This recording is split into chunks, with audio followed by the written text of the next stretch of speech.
Systematic Theology. Volume 2. Existence and the Christ. Paul Tillich. Preface. Many have asked for and urged the speedy publication of the second volume of that. I am afraid that its actual appearance will be something of an anticlimax. It certainly will be a disappointment for those who expected that the second volume would contain the three remaining parts of the system. For some time I shared this expectation myself. But when I started the actual writing, it became obvious that such a project would delay the appearance of the book indefinitely and that the volume itself would grow to an unmanageable size.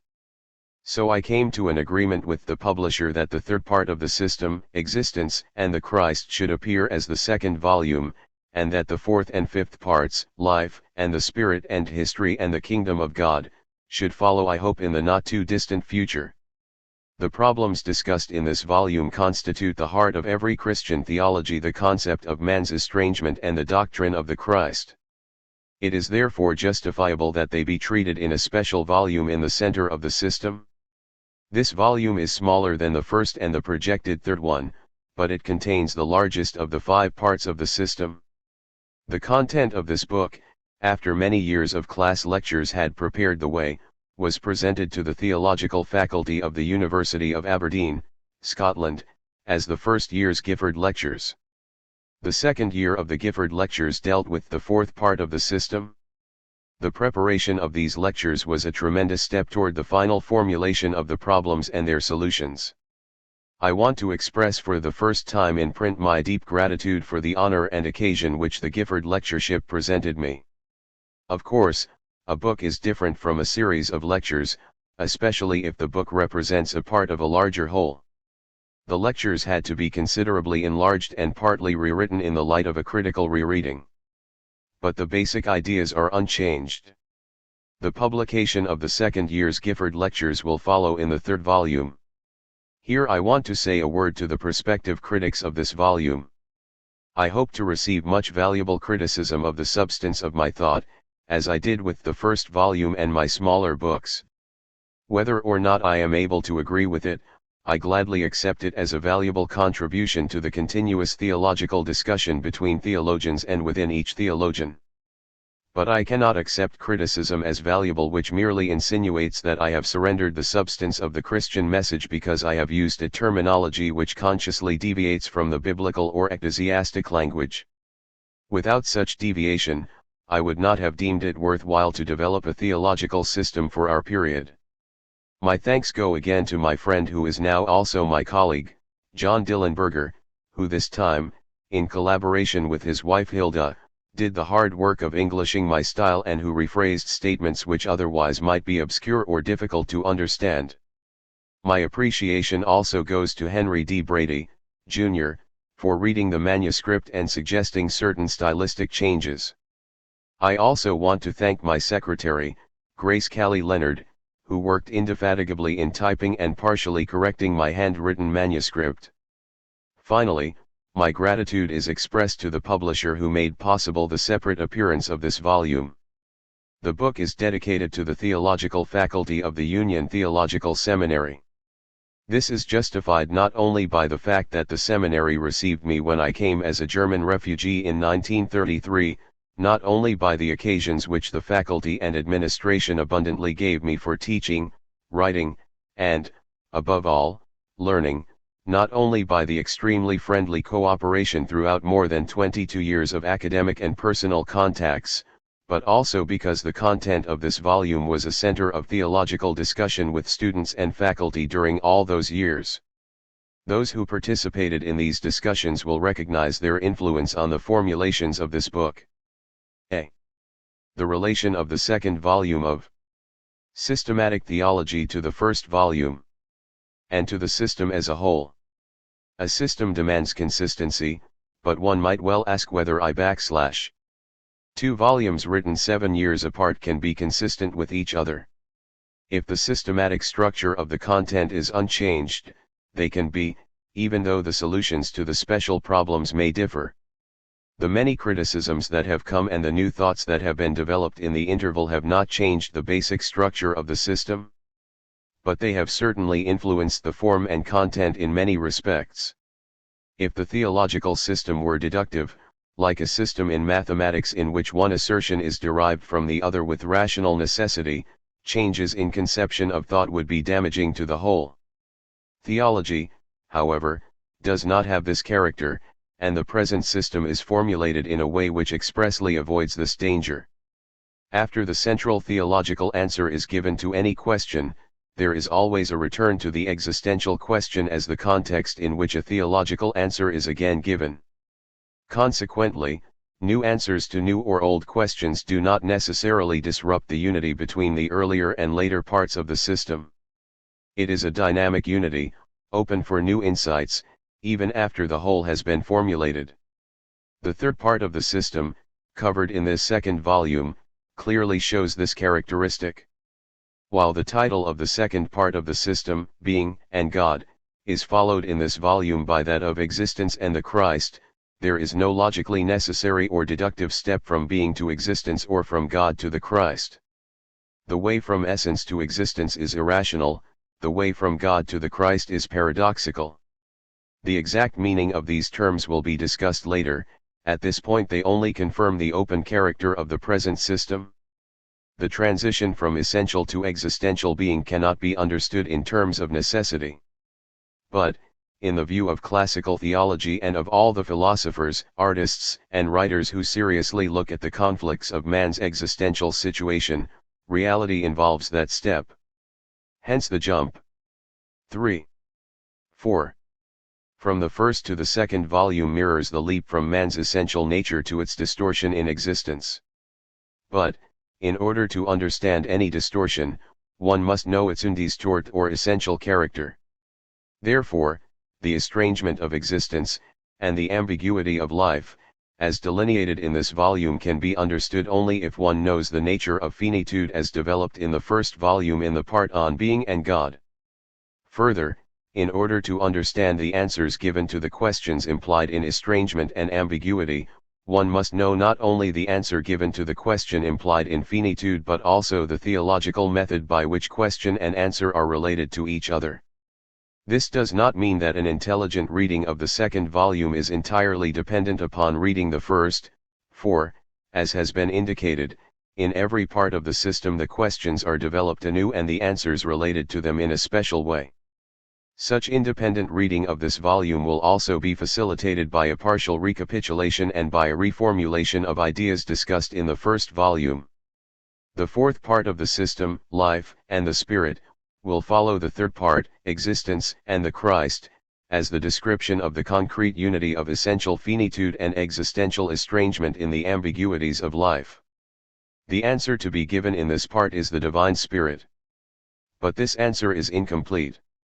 Life remains ambiguous as long as there is life. The question implied in the ambiguities of life drives to a new question, namely, that of the direction in which life moves. This is the question of history.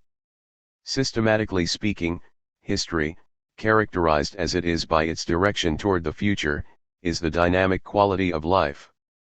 Therefore, the riddle of history is a part of the problem of life.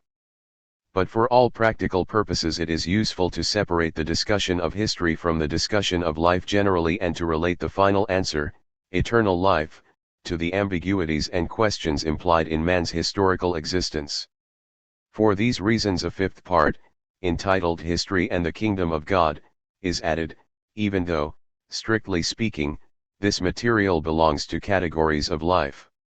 This decision is analogous to the practical reasons which dictated a first part, Reason and Revelation, the material of which, systematically speaking, belongs to all the other parts.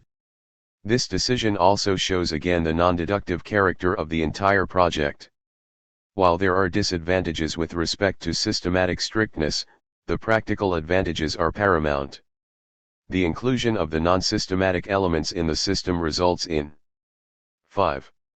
An interdependence of all parts and of all three volumes. The second volume not only is dependent on the first but makes possible a fuller understanding of it. In the earlier parts there are many unavoidable anticipations of problems which are fully discussed only in the later ones. A system has circular character, just as do the organic processes of life. Those who stand within the circle of the Christian life will have no difficulty in understanding this.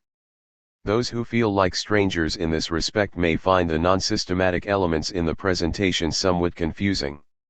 In any case, non-systematic does not mean inconsistent, it only means non-deductive. And life is non-deductive in all its creativity and eventfulness. B. Restatements of answers given. In Volume I1. Beyond naturalism and supernaturalism, the rest of this section will be devoted to a restatement and partial reformulation of those concepts of the first volume which are especially basic to the ideas to be developed in the second. It would be unnecessary to do so if one could simply refer to what has been said in the earlier parts. This is not possible because questions have arisen in public and private discussions which must be answered first. In none of these cases has the substance of my earlier thought changed, but formulations have proved to be inadequate in clarity, elaboration, and emphasis. Much criticism has been made concerning the doctrine of God as developed in the second part of the system, Being and God. Since the idea of God is the foundation and the center of every theological thought, this criticism is most important and welcome. For many, the stumbling block was the use of the term being in relation to God, especially in the statement that the first thing we must say about God is that he is being itself or being as being. Before speaking directly on this issue, I want to explain in a different terminology the basic intention of my doctrine of God. This is more simply expressed in the title of this section, Beyond Naturalism and Supernaturalism. An idea of God which overcomes the conflict of naturalism and supernaturalism could be called self-transcendent or ecstatic. In order to make this, tentative and preliminary, choice of words understandable, we may distinguish three ways of interpreting the meaning of the term God. 6. The first one separates God as a being, the highest being, from all other beings, alongside and above which he has his existence. In this position he has brought the universe into being at a certain moment, 5,000 or 5 billion years ago, governs it according to a plan, directs it toward an end, interferes with its ordinary processes in order to overcome resistance and to fulfill his purpose, and will bring it to consummation in a final catastrophe. Within this framework the whole divine human drama is to be seen. Certainly this is a primitive form of supernaturalism, but a form which is more decisive for the religious life and its symbolic expression than any theological refinement of this position. The main argument against it is that it transforms the infinity of God into a finiteness which is merely an extension of the categories of finitude. This is done in respect to space by establishing a supernatural divine world alongside the natural human world, in respect to time by determining a beginning and an end of God's creativity, in respect to causality by making God a cause alongside other causes, in respect to substance by attributing individual substance to him. Against this kind of supernaturalism the arguments of naturalism are valid and, as such, represent the true concern of religion, the infinity of the infinite, and the inviolability of the created structures of the finite. Theology must accept the anti-supernatural criticism of naturalism. The second way of interpreting the meaning of the term God identifies God with the universe, with its essence or with special powers within it. God is the name for the power and meaning of reality. He is not identified with the totality of things. No myth or philosophy has ever asserted such an absurdity. But he is a symbol of the unity, harmony, and power of being. He is the dynamic and creative center of reality. The phrase Deus sub natura, used by people like Scotus Erigena and Spinoza, does not say that God is identical with nature but that he is identical with the natura naturans, the creative nature, the creative ground of all natural objects. In modern naturalism the religious quality of these affirmations has almost disappeared, especially among philosophizing scientists who understand nature in terms of materialism and mechanism. In philosophy proper, insofar as it became positivistic and pragmatistic, such assertions about nature as a whole were required. Insofar as a whole philosophy of life involving dynamic processes developed, it again approached the religious forms of naturalism. 7. The main argument against naturalism in whatever form is that it denies the infinite distance between the whole of finite things and their infinite ground, with the consequence that the term God becomes interchangeable with the term universe and therefore is semantically superfluous. This semantic situation reveals the failure of naturalism to understand a decisive element in the experience of the holy, namely, the distance between finite man, on the one hand, and the holy in its numerous manifestations, on the other. For this, naturalism cannot account. This criticism of the supernaturalistic and the naturalistic interpretations of the meaning of God calls for a third way which will liberate the discussion from the oscillation between two insufficient and religiously dangerous solutions. Such a third way is not new. Theologians like Augustine, Thomas, Luther, Zwingli, Calvin, and Schleiermacher have grasped it, although in a restricted form. It agrees with the naturalistic view by asserting that God would not be God if he were not the creative ground of everything that has being, that, in fact, he is the infinite and unconditional power of being, or, in the most radical abstraction, that he is being itself. In this respect God is neither alongside things nor even above them, he is nearer to them than they are to themselves. He is their creative ground, here and now, always and everywhere. Up to this point, the third view could be accepted by some forms of naturalism. But then the ways part.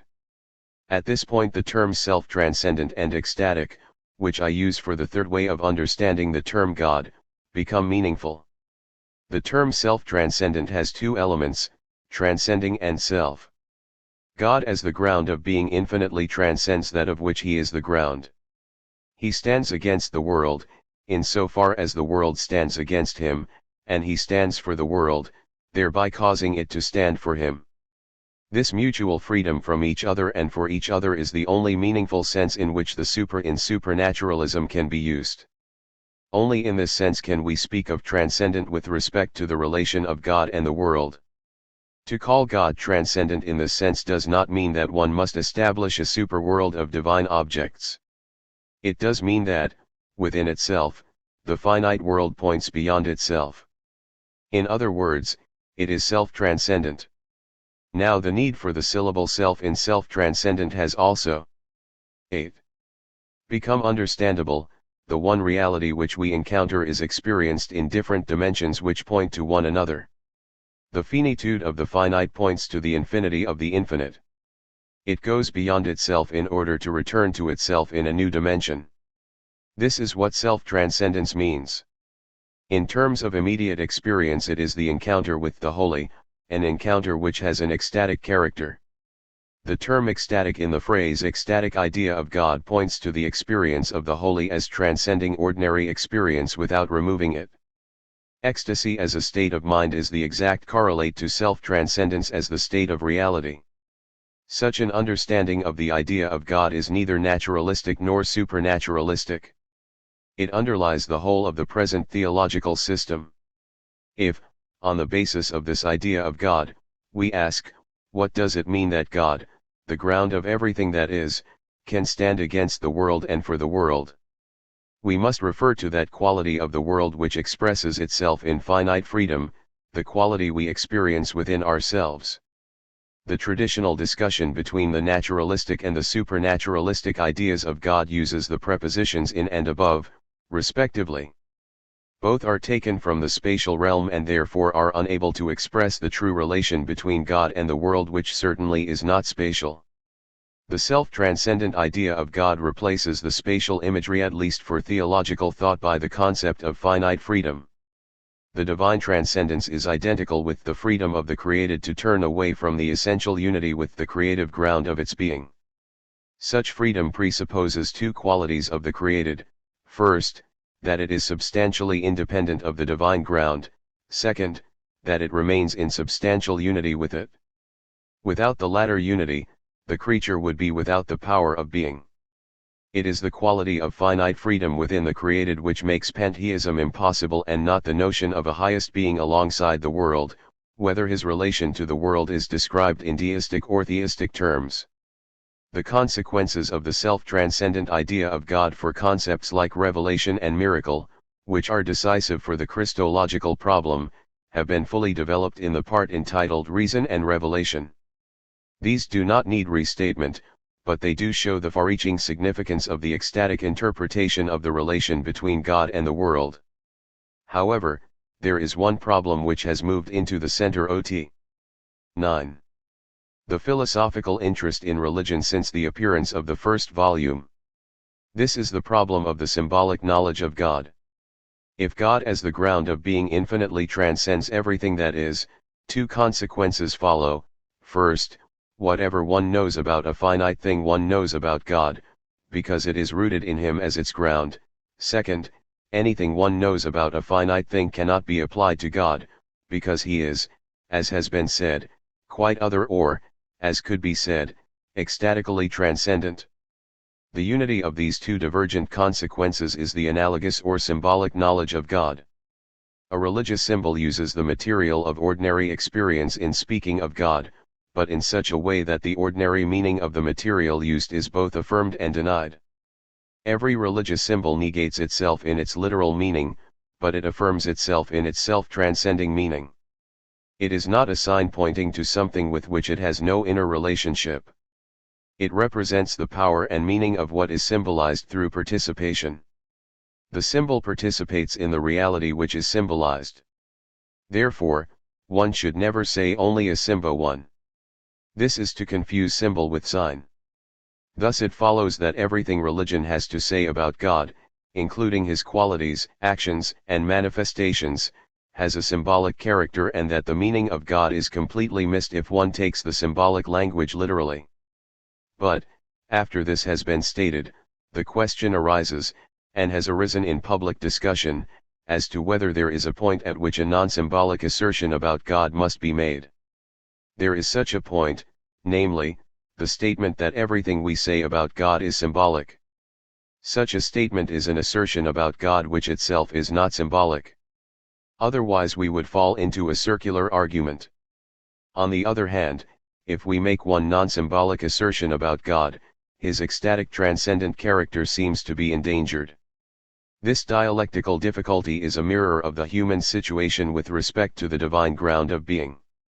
Although man is actually separated from the infinite, he could not be aware of it if he did not participate in it potentially.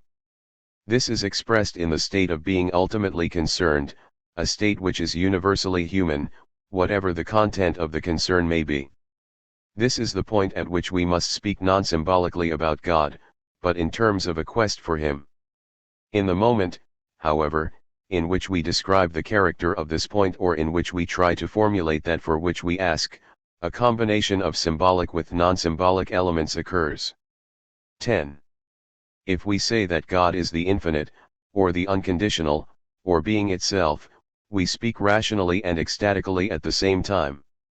These terms precisely designate the boundary line at which both the symbolic and the non-symbolic coincide.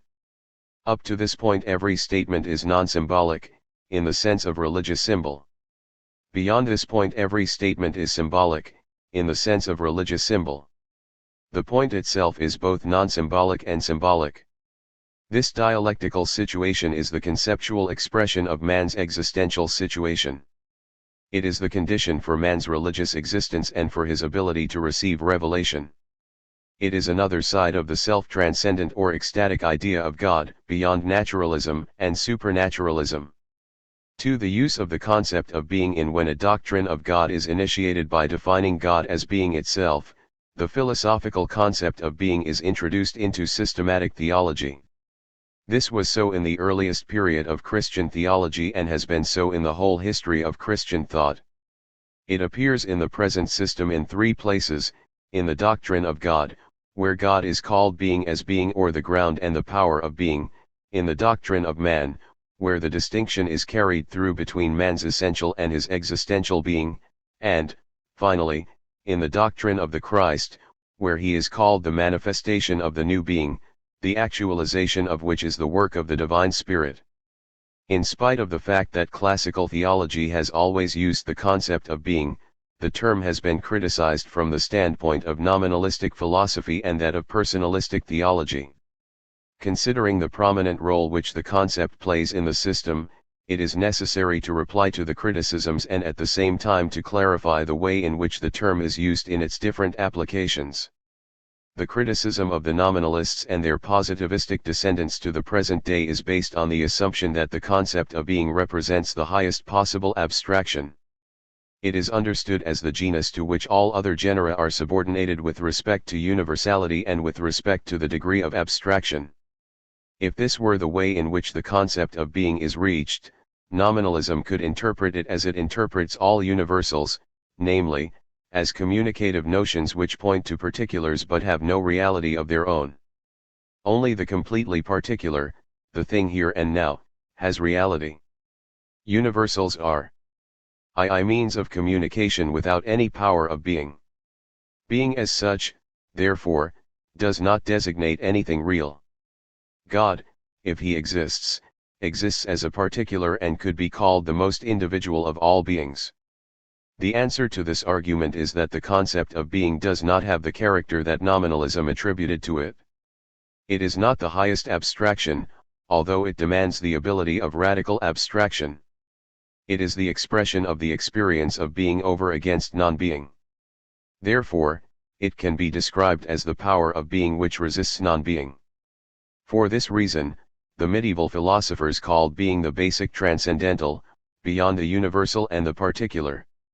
In this sense the notion of being was understood alike by such people as Parmenides in Greece and Shankara in India. In this sense its significance has been rediscovered by contemporary existentialists, such as Heidegger and Marcel. This idea of being lies beyond the conflict of nominalism and realism. The same word, the emptiest of all concepts when taken as an abstraction, becomes the most meaningful of all concepts when it is understood as the power of being in everything that has being. No philosophy can suppress the notion of being in this latter sense. It can be hidden under presuppositions and reductive formulas, but it nevertheless underlies the basic concepts of philosophizing. For being remains the content, the mystery, and the eternal aporia of thinking. No theology can suppress the notion of being as the power of being. One cannot separate them. In the moment in which one says that God is or that he has being, the question arises as to how his relation to being is understood. The only possible answer seems to be that God is being itself, in the sense of the power of being or the power to conquer non-being. The main argument of personalistic theology against the use of the concept of being is derived from the personalism of man's experience of the holy as expressed in the personal figures of the gods and the person-to-person relation of man to God in living piety. This personalism is most pronounced in biblical religion. In contrast to many Asiatic religions and to Christian mysticism, the question of being is not asked. For an extensive discussion of this problem I refer to my little book Biblical Religion and the Search for Ultimate Reality, Chicago, University of Chicago Press, 1955. The radical contrast of biblical personalism and philosophical ontology is elaborated without compromise. And it is emphasized that no ontological search can be found in 12. The biblical literature. At the same time, the necessity to ask the ontological question is taken with equal seriousness. There is no ontological thought in biblical religion, but there is no symbol or no theological concept in it which does not have ontological implications. Only artificial barriers can stop the searching mind from asking the question of the being of God, of the gap between man's essential and existential being, of the new being in the Christ. For some, it is mostly the impersonal sound of the word being which produces concern.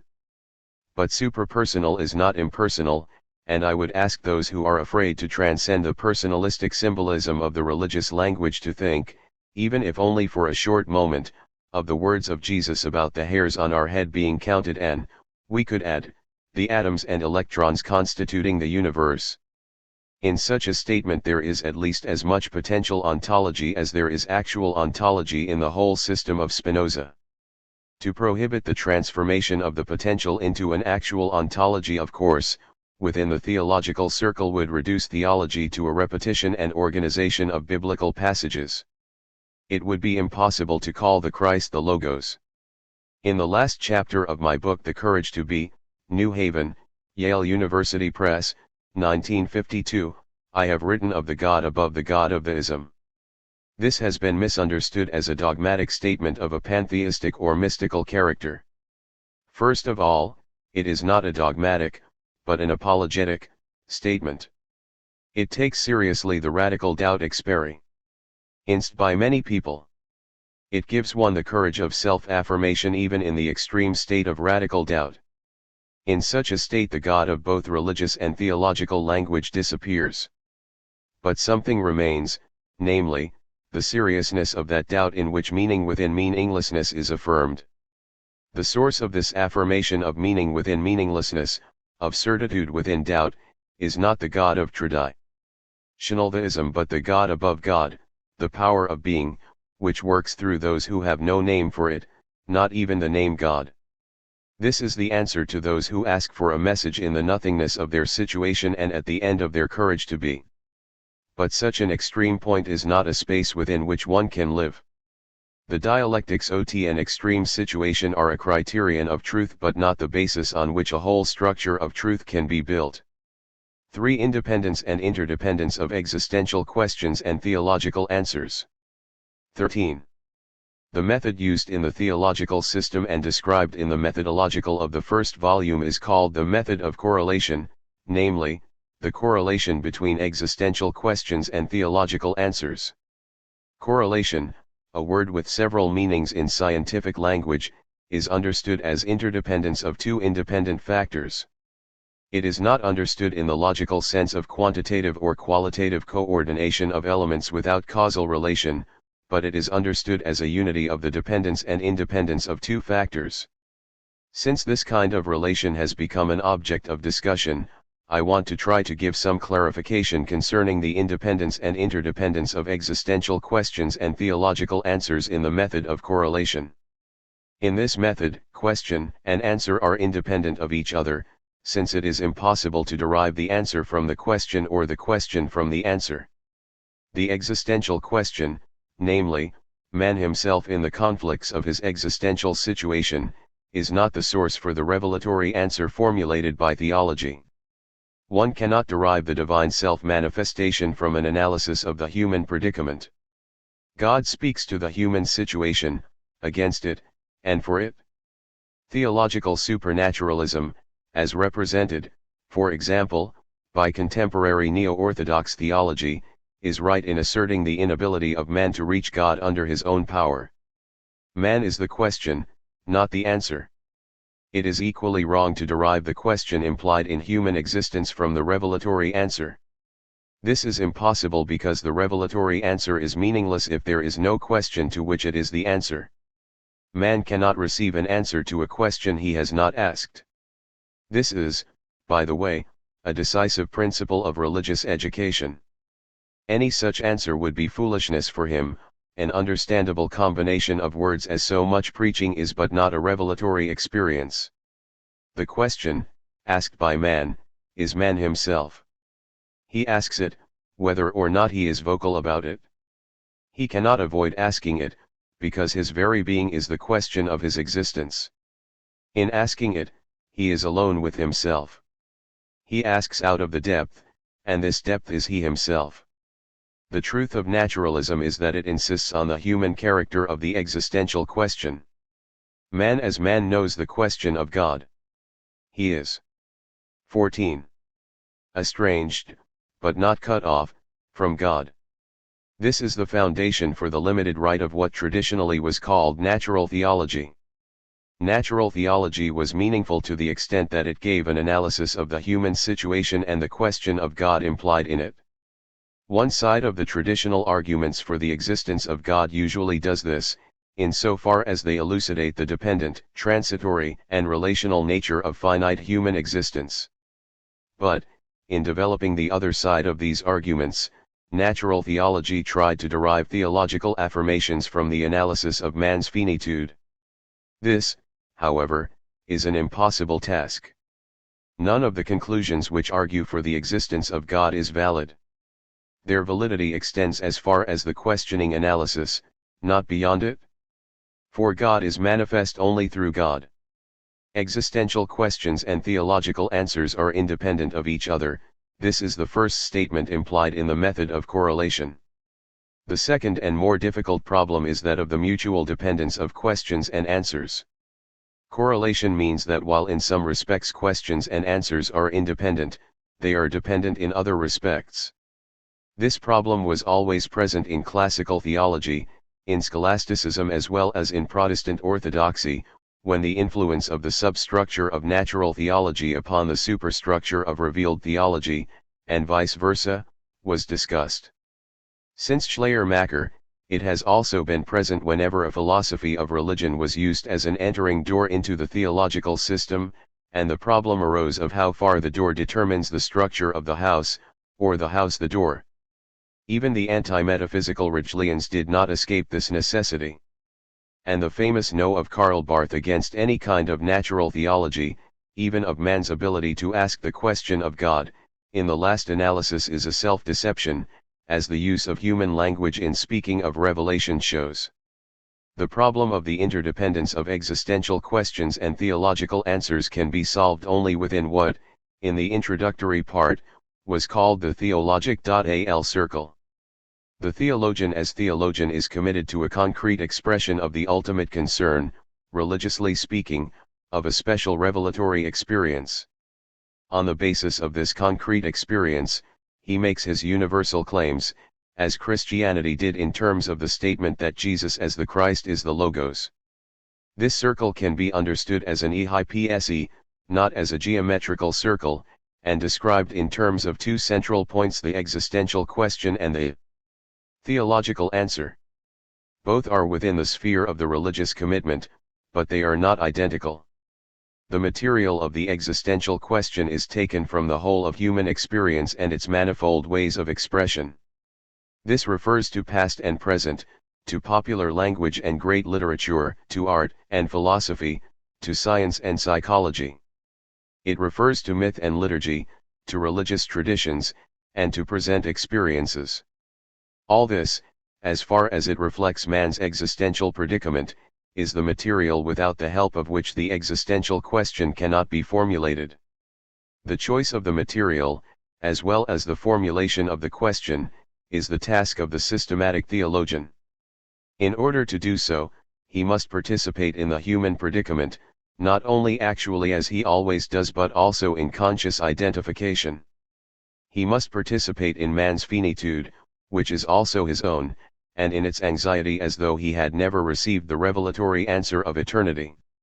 He must participate in man's estrangement, which is also his own, and show the anxiety of guilt as though he had never received the revelatory answer of forgiveness. The theologian does not rest on the theological answer which he announces. He can give it in a convincing way only if he participates with his whole being in the situation of the question, namely, the human predicament. In the light of this demand, the method of correlation protects the theologian from the arrogant claim of having revelatory answers at his disposal. In formulating the answer, he must struggle for it. While the material of the existential question is the very expression of the human predicament, the form of the question is determined by the total system and by the answers given in it. The question implied in human finitude is directed toward the answer, the eternal. The question implied in human estrangement is directed toward the answer, forgiveness. This directedness of the questions does not take away their seriousness, but it gives them a form determined by the theological system as a whole. This is the sphere within which the correlation of existential questions and theological answers takes place. The other side of the correlation is the influence of the existential questions on the theological answers. But it should be reaffirmed that the answers cannot be derived from the questions, that the substance of the answers, the revelatory experience, is independent of the questions. But the form of the theological answer is not independent of the form of the existential question. If theology gives the answer, the 16. Christ, to the question implied in human estrangement, it does so differently, depending on whether the reference is to the existential conflicts of Jewish legalism, to the existential despair of Greek skepticism, or to the threat of nihilism as expressed in 20th century literature, art, and psychology. Nevertheless, the question does not create the answer. The answer, the Christ, cannot be created by man, but man can receive it and express it according to the way he has asked for it. The method of correlation is not safe from distortion, no theological method is. The answer can prejudice the question to such a degree that the seriousness of the existential predicament is lost. Or the question can prejudice the answer to such a degree that the revelatory character of the answer is lost. No method is a guarantee against such failures. Theology, like all enterprises of the human mind, is ambiguous. But this is not an argument against theology or against the method of correlation. As method, it is as old as theology. We have therefore not invented a new method, but have rather tried to make explicit the implications of old ones, namely, that of apologetic theology _. Part 2. And the Christ. X. And the quest. For the Christ. A. And existentialism 1. The etymology of. Today whoever uses terms like existence, existential, or existentialism is obliged to show the way in which he uses them and the reasons why. He must be aware of the many ambiguities with which these words are burdened, in part avoidable, in part unavoidable. Further, he must show to which past and present attitudes and works he applies these terms. Attempts to clarify their meaning are numerous and divergent. Therefore, none of these attempts can be taken as being finally successful. A theology which makes the correlation of existence and the Christ its central theme must justify its use of the word existence and indicate both its philological and its historical derivation. One of the ways to determine the meaning of an abused word is the etymological one, namely, to go back to its root meaning and try to gain a new understanding out of its roots. This has been done in all periods of the history of thought but is exaggerated by some scholars to such a degree that a reaction has started against the whole procedure. The nominalists of our day, like the old nominalists, consider words as conventional signs which mean nothing beyond the way in which they are used in a special group at a special time. The consequence of this attitude is that some words are invariably lost and must be replaced by others. But the nominalistic presupposition that words are only conventional signs must be rejected. Words are the results of the encounter of the human mind with reality. Therefore, they are not only signs but also symbols and cannot be replaced, as in the case of conventional signs, by other words. Hence they can be salvaged. Without this possibility, new languages would continuously have had to be invented in the fields of religion and the humanities. One of the important tasks of 20. Theology is to regain the genuine power of classical terms by looking at the original encounter of mind and reality which created them. The root meaning of to exist, in Latin, existere, is to stand out. Immediately one asks, to stand out of what? On the one hand, in English, we have the word outstanding, which means standing out of the average level of things or men, being more than others in power and value. On the other hand, standing out in the sense of exister means that existence is a common characteristic of all things, of those which are outstanding and of those which are average. The general answer to the question of what we stand out of is that we stand out of non-being. Things do exist means they have being, they stand out of nothingness.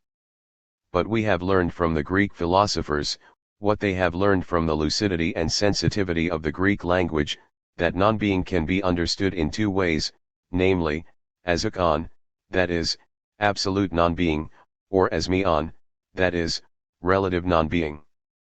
Existing, to stand out, refers to both meanings of non-being.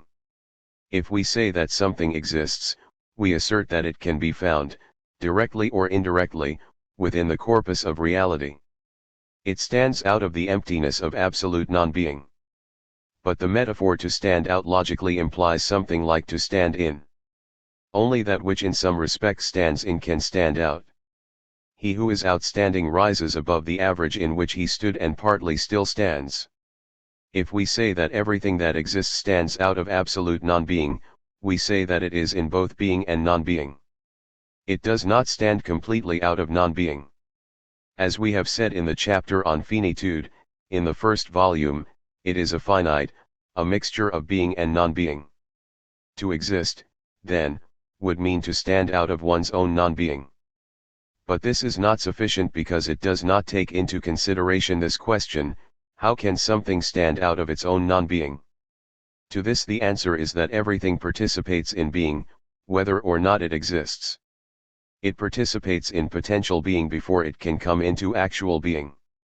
As potential being, it is in the state of relative non-being, it is not yet being. But it is not nothing. Potentiality is the state of real possibility, that is, it is more than a logical possibility. Potentiality is the power of being which, metaphorically speaking, has not yet realized its power. The power of being is still latent, it has not yet become manifest. Therefore, if we say that something exists, we say that it has 21. Left the state of mere potentiality and has become actual. It stands out of mere potentiality, out of relative non-being. In order to become actual, it must overcome relative non-being, the state of meon. But, again, it cannot be completely out of it. It must stand out and stand in at the same time. An actual thing stands out of mere potentiality, but it also remains in it. It never pours its power of being completely into its state of existence. It never fully exhausts its potentialities. It remains not only in absolute non-being, as its finitude shows, but also in relative non-being, as the changing character of its existence shows. The Greeks symbolized this as the resistance of meon, of relative non-being, against the actualization of that which is potential in a thing. Summarizing our etymological inquiry, we can say, existing can mean standing out of absolute non-being, while remaining in it, it can mean finitude, the unity of being and non-being. And existing can mean standing out of relative non-being, while remaining in it, it can mean actuality, the unity of actual being and the resistance against it. But whether we use the one or the other meaning of non-being, existence means standing out of non-being.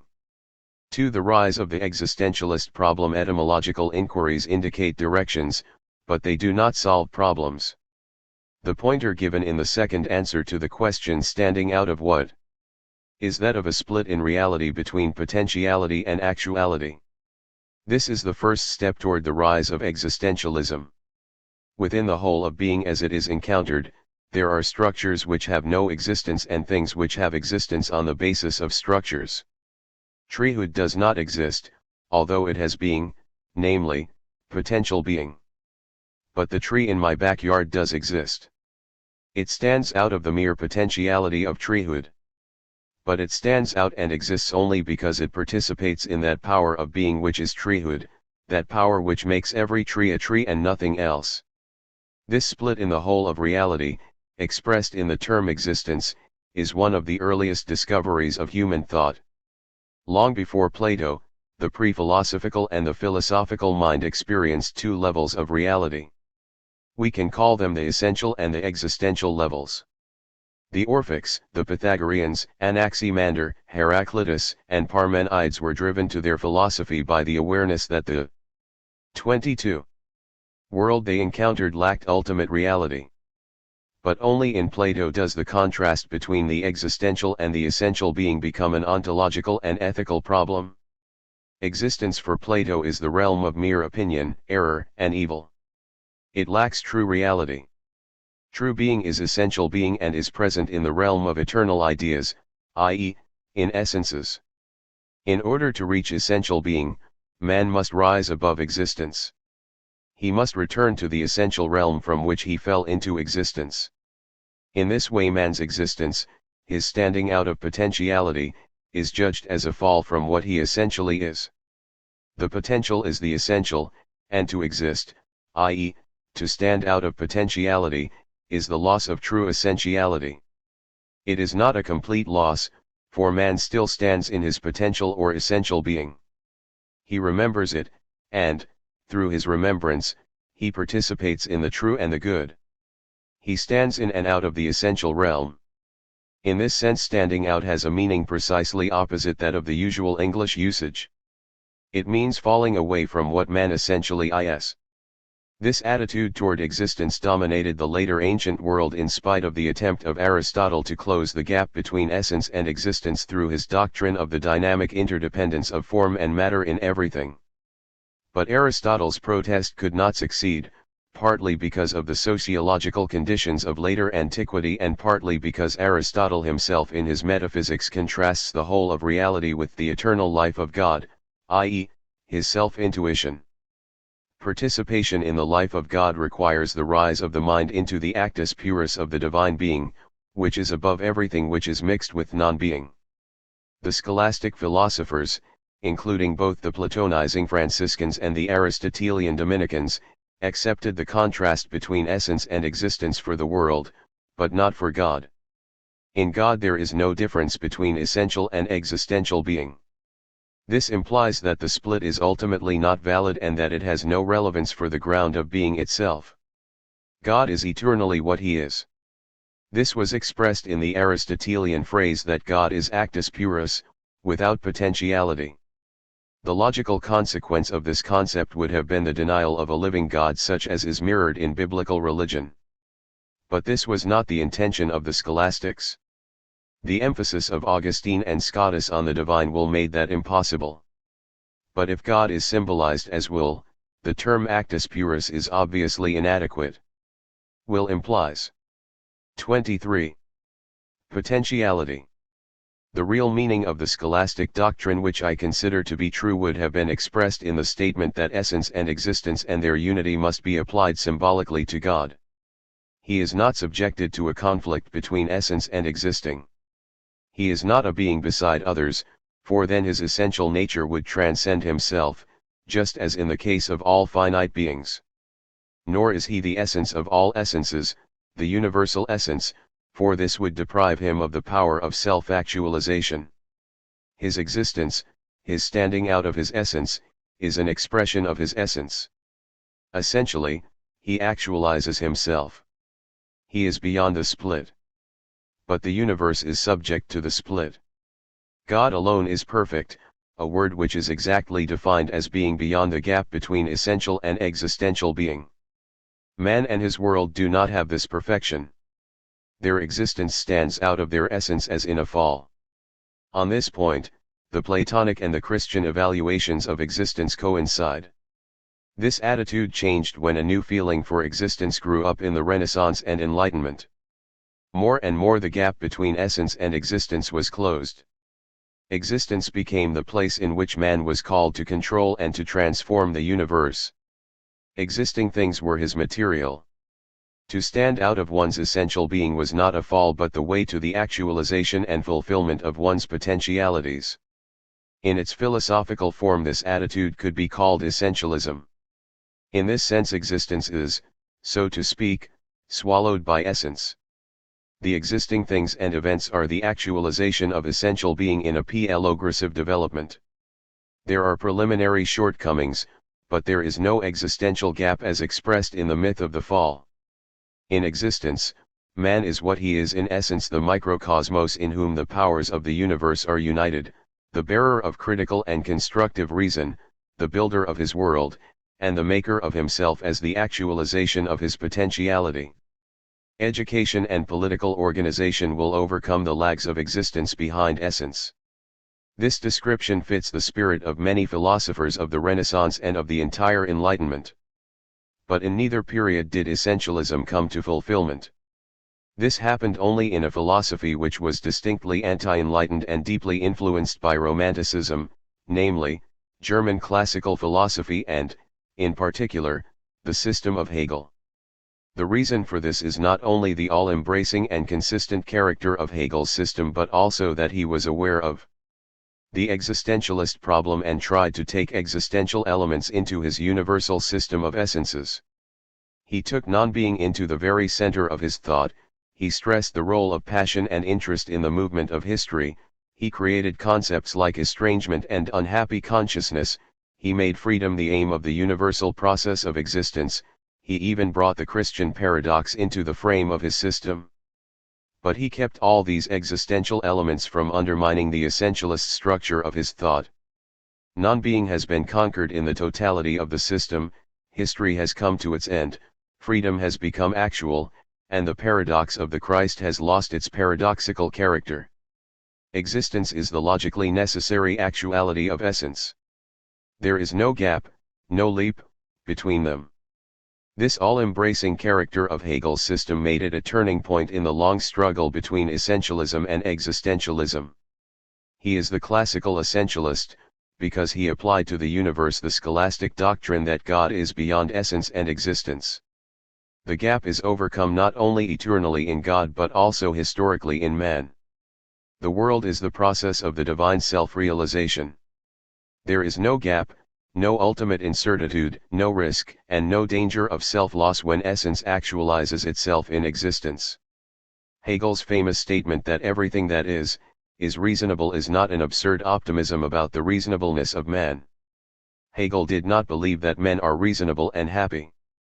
But it is the statement of Hegel's belief that, in spite of everything unreasonable, the rational or essential structure of being is providentially actualized in the process of the universe. The world is the self-realization of the divine mind, existence is the expression of essence and not the fall away from it. 3. Existentialism against essentialism. It was in protest to Hegel's perfect essentialism that the existentialism of the 19th and 20th centuries arose. It was not a special trait of his thought which was criticized by the existentialists, some of whom were his pupils. They were not interested in correcting him. They attacked the essentialist idea as such, and with it the whole modern development of man's attitude toward himself and his world. Their attack was and is a revolt against the self-interpretation of man in modern industrial society. The immediate attack on Hegel came from several sides. In systematic theology we cannot deal with the individual rebels, such as Schelling, Schopenhauer, Kierkegaard, or Marx. Suffice it to state that in these decades, 1830 to 50, was prepared the historical destiny and the cultural self-expression of the Western world in the 20th century. In we must show the character of the existentialist revolt and confront the meaning of existence which has developed in it with the religious symbols pointing to the human predicament. The common point in all existentialist attacks is that man's existential situation is a state of estrangement from his essential nature. Hegel is aware of this estrangement, but he believes that it has been overcome and that man has been reconciled with his true being. According to all the existentialists, this belief is Hegel's basic error. Reconciliation is a matter of anticipation and expectation, but not of reality.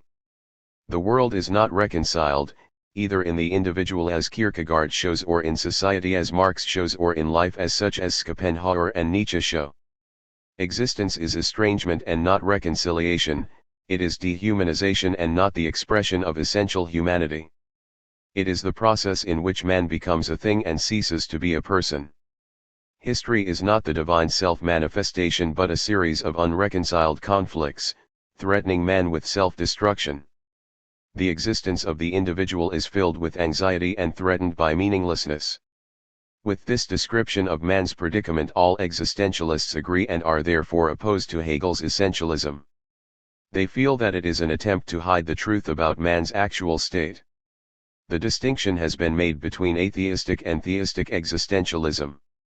Certainly there are existentialists who could be called atheistic, at least according to their intention, and there are others who can be called theistic. But, in reality, there is no atheistic or theistic existentialism. Existentialism gives an analysis of what it means to exist.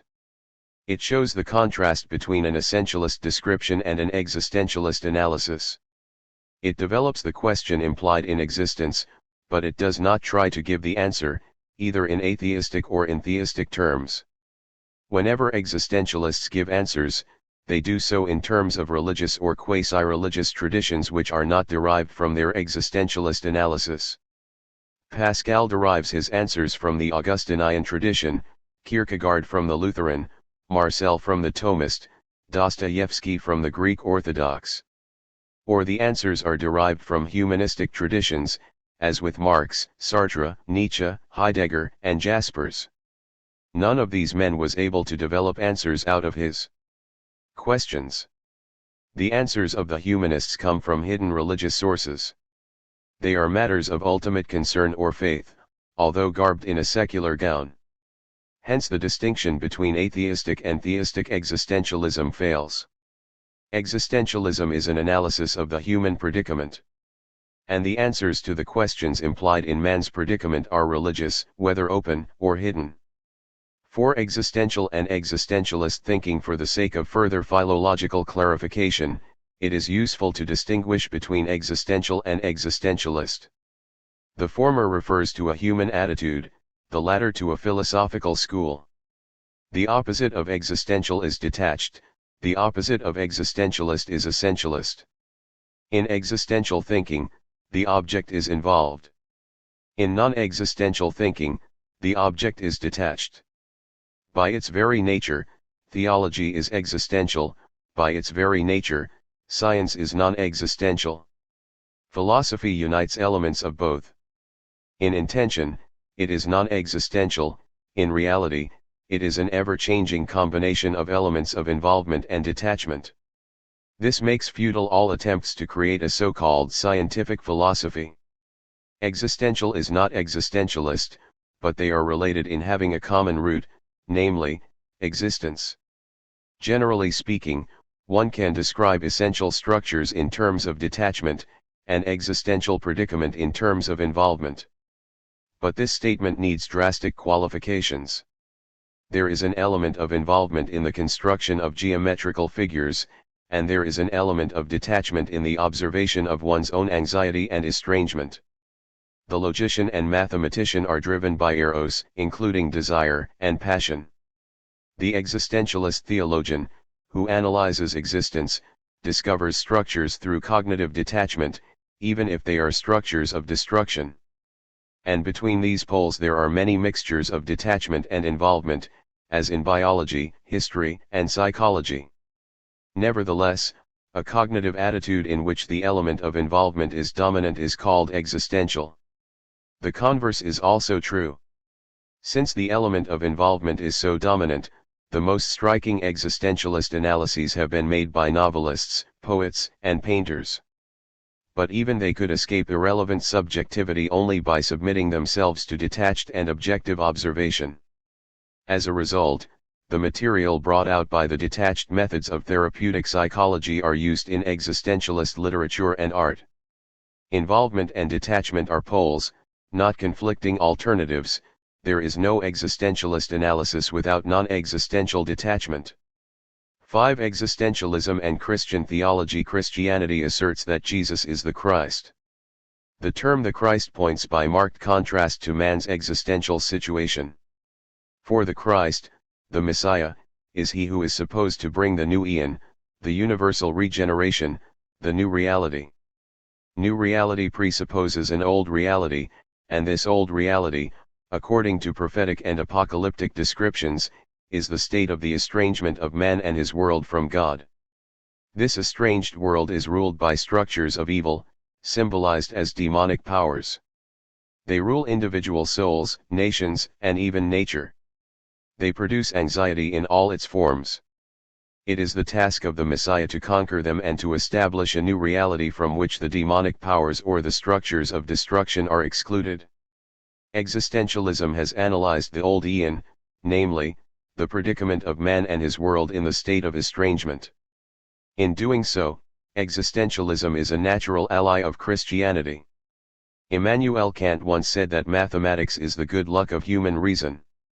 In the same way, one could say that existentialism is the good luck of Christian theology. It has helped to rediscover the classical Christian interpretation of human existence. Any theological attempt to do this would not have had the same effect. This positive use refers not only to existentialist philosophy but also to analytic psychology, literature, poetry, drama, and art. In all these realms there is an immense amount of material which the theologian can use and organize in the attempt to present Christ as the answer to the questions implied within existence. In earlier centuries a similar task was undertaken mainly by monastic theologians, who analyzed themselves and the members of their small community so penetratingly that there are few present-day insights into the human predicament which they did not anticipate. The penitential and devotional literature impressively shows this. But this tradition was lost under the impact of the philosophies and theologies of pure consciousness, represented, above all, by Cartesianism and Calvinism. Notwithstanding differences, they were allies in helping to repress the unconscious and half-conscious sides of human nature, thus preventing a full understanding of man's existential predicament, in spite of Calvin's doctrine of man's total depravity and the Augustinianism of the Cartesian school.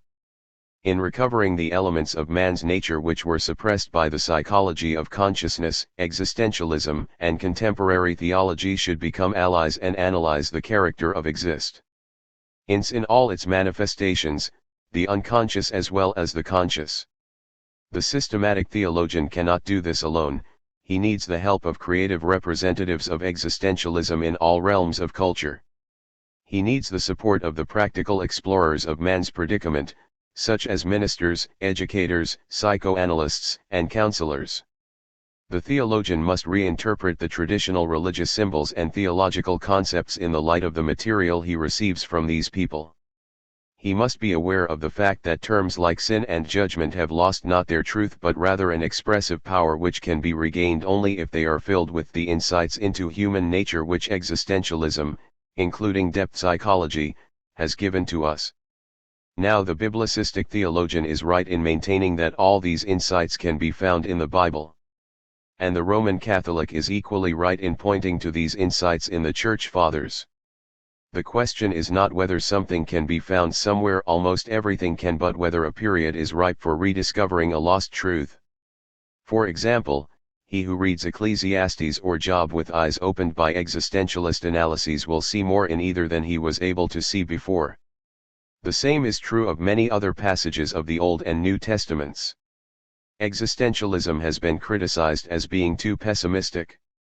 Terms like non-being, finitude, anxiety, guilt, meaninglessness, and despair seem to justify such criticism. Criticism also has been directed against much biblical writing, as, for instance, Paul's description of the human predicament in Romans, chapters 1 and 7.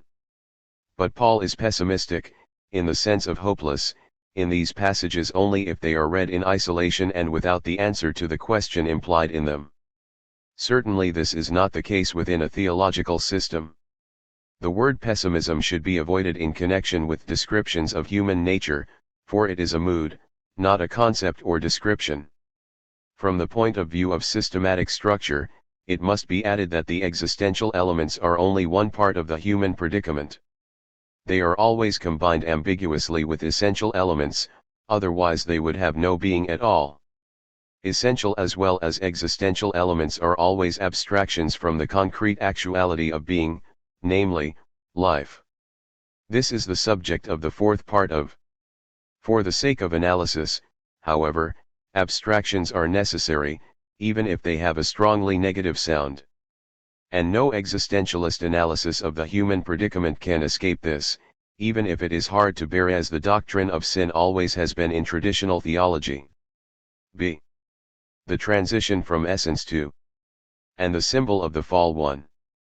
The symbol of the fall and Western philosophy. The symbol of the fall is a decisive part of the Christian tradition. Although usually associated with the biblical story of the fall of Adam, its meaning transcends the myth of Adam's fall and has universal anthropological significance. Biblical literalism did a distinct disservice to Christianity in its identification of the Christian emphasis on the symbol of the fall with the literalistic interpretation of the Genesis story. Theology need not take literalism seriously, but we must realize how its impact has hampered the apologetic task of the Christian Church. Theology must clearly and unambiguously represent the fall as a symbol for the human situation universally, not as the story of an event that happened once upon a time. In order to sharpen this understanding, the phrase transition from essence to existence is used in this system. It is, so to speak, a halfway demythologization of the myth of the fall. The element of once upon a time is removed. But the demythologization is not complete, for the phrase transition from essence to existence still contains a temporal element. And if we speak in temporal terms about the divine, we still speak in mythical terms, even if such abstract concepts as essence and existence replace mythological states and figures. Complete demythologization is not possible when speaking about the divine. When Plato described the transition from essence to existence, he used a mythological form of expression in speaking of the fall of the soul. He knew that existence is not a matter of essential necessity but that it is a fact, and that therefore the fall of the soul is a story to be told in mythical symbols. If he had understood existence to be a logical implication of essence, existence itself would have appeared as essential. Symbolically speaking, sin would be seen as created, as a necessary consequence of man's essential nature. But sin is not created, and the transition from essence to existence is a fact, a story to be told and not a derived dialectical step. Therefore, it cannot be completely demythologized. At this point idealism as well as naturalism stand against the Christian, and Platonic, symbol of the fall. Essentialism in Hegel's system was fulfilled in idealistic terms. In it, as in all idealism, the fall is reduced to the difference between ideality and reality is then seen as pointing toward the ideal. The fall is not a break, but an imperfect fulfillment.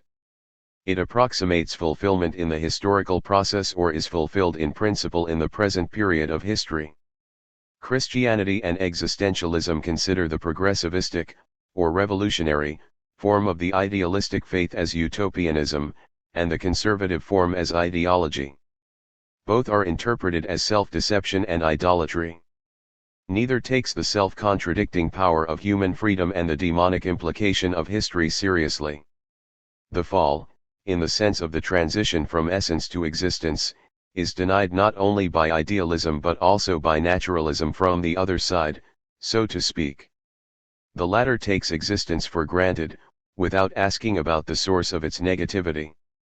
It does not try to answer the question of why man is aware of negativity as something that should not be and for which he is responsible.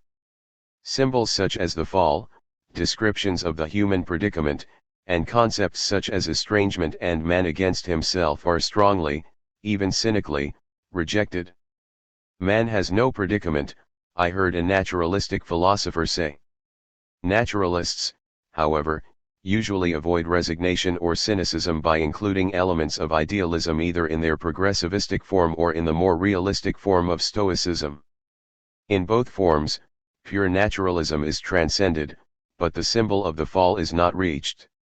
This is not even achieved in ancient Stoicism's belief in the deterioration of man's historical existence and in the gap between the fools and the wise ones. Neo-Stoicism is impregnated with so many idealistic elements that it does not reach the full depth of Christian realism. When a Christian symbol such as the fall is confronted with philosophies like idealism, naturalism, or Neo-Stoicism, one may well ask whether it is possible to relate ideas which lie on different levels, the one on the level of religious symbolism, the other on the level of philosophical concepts. But, as explained in the section on philosophy and theology in the first volume, there is an interpenetration of levels between theology and philosophy. If the idealist or naturalist asserts that there is no human predicament, he makes an existential decision about a matter of ultimate concern. In expressing his decision in conceptual terms, he is a theologian. And if the theologian says that existence is estranged from essence, not only does he make an existential decision, but, in expressing it in ontological concepts, he is a philosopher. The philosopher cannot avoid existential decisions, and the theo. 3:1. Logian cannot avoid ontological concepts. Although their intentions are opposite, their actual procedures are comparable. This justifies our comparison of the symbol of the fall with Western philosophical thought and the alliance of existentialism and theology. To finite freedom as the possibility of the transition from essence to the story of Genesis, chapters 1 to 3, if taken as a myth, can guide our description of the transition from essential to existential being. It is the profoundest and richest expression of man's awareness of his existential estrangement and provides the scheme in which the transition from essence to existence can be treated. It points, first, to the possibility of the fall, second, to its motives, third, to the event itself, and, fourth, to its consequences. This will be the order and scheme of the following sections.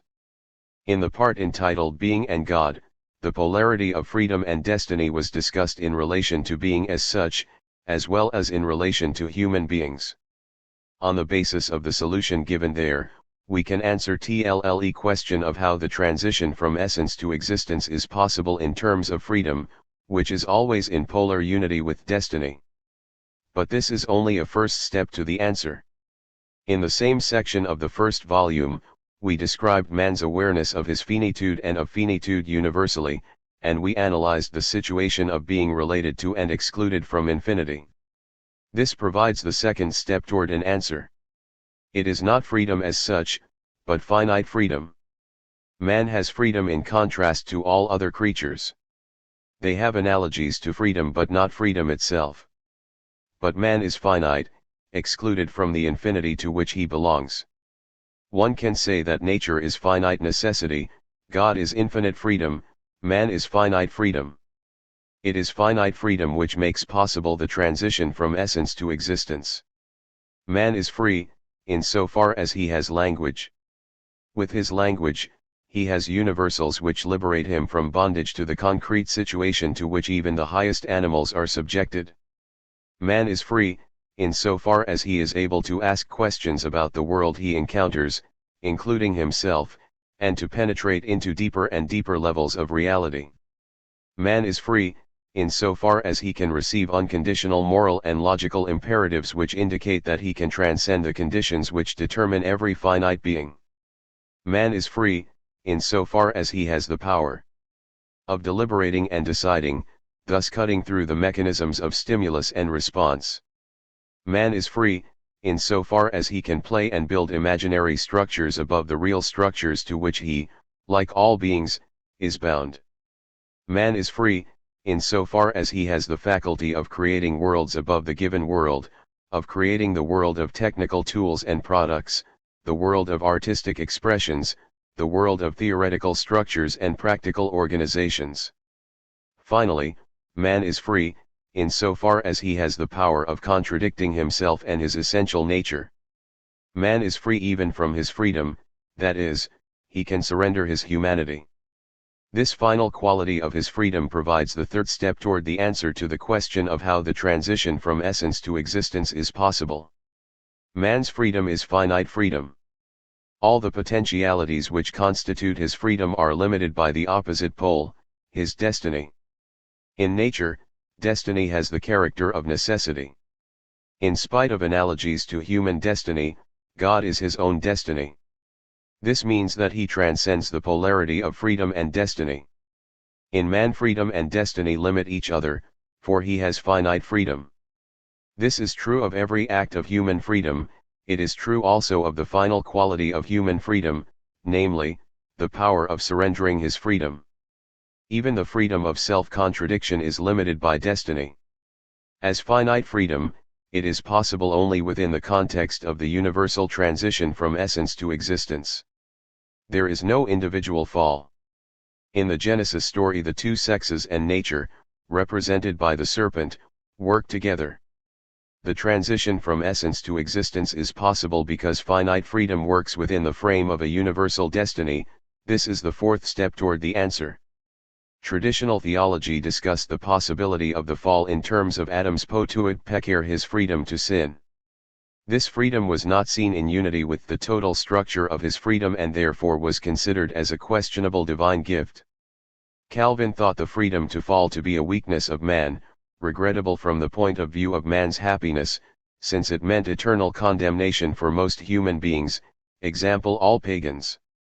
This gift is understandable only from the point of view of the divine glory, in that God decided to reveal his majesty not only through salvation but also through the condemnation of men.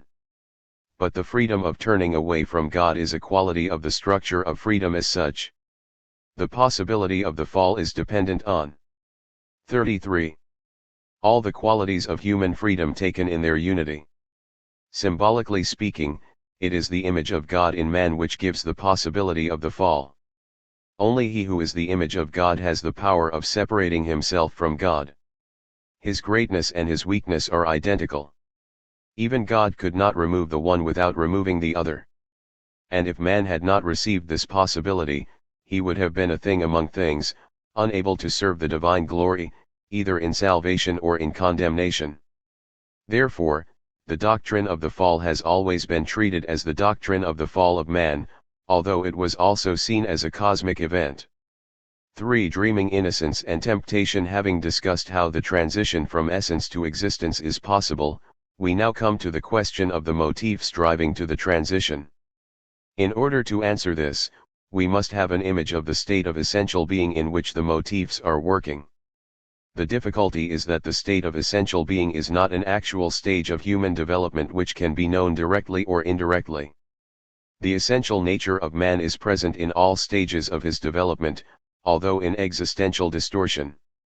In myth and dogma, man's essential nature has been projected into the past as a history before history, symbolized as a golden age or paradise. In psychological terms, one can interpret this state as that of dreaming innocence. Both words point to something that precedes actual existence. It has potentiality, not actuality. It has no place, it is otopas, utopia. It has no time, it precedes temporality, and it is suprahistorical. Dreaming is a state of mind which is real and non-real at the same time, just as is potentiality. Dreaming anticipates the actual, just as everything actual is somehow present in the potential. In the moment of awakening, the images of the dream disappear as images and return as encountered realities. Certainly, reality is different from the images of the dream, but not totally different. For the actual is present in the potential in terms of anticipation. For these reasons, the metaphor dreaming is adequate in describing the state of essential being. The word innocence also points to non-actualized potentiality. One is innocent only with respect to something which, if actualized, would end the state of innocence. The word has three connotations. It can mean lack of actual experience, lack of personal responsibility, and lack 34. Of moral guilt. In the metaphorical use suggested here, it is meant in all three senses. It designates the state before actuality, existence, and history. If the metaphor dreaming innocence is used, concrete connotations appear, taken from human experience. One is reminded of the early stages of a child's development. The most striking example is the growth of his sexual consciousness. Up to a certain point, the child is unconscious of his sexual potentialities.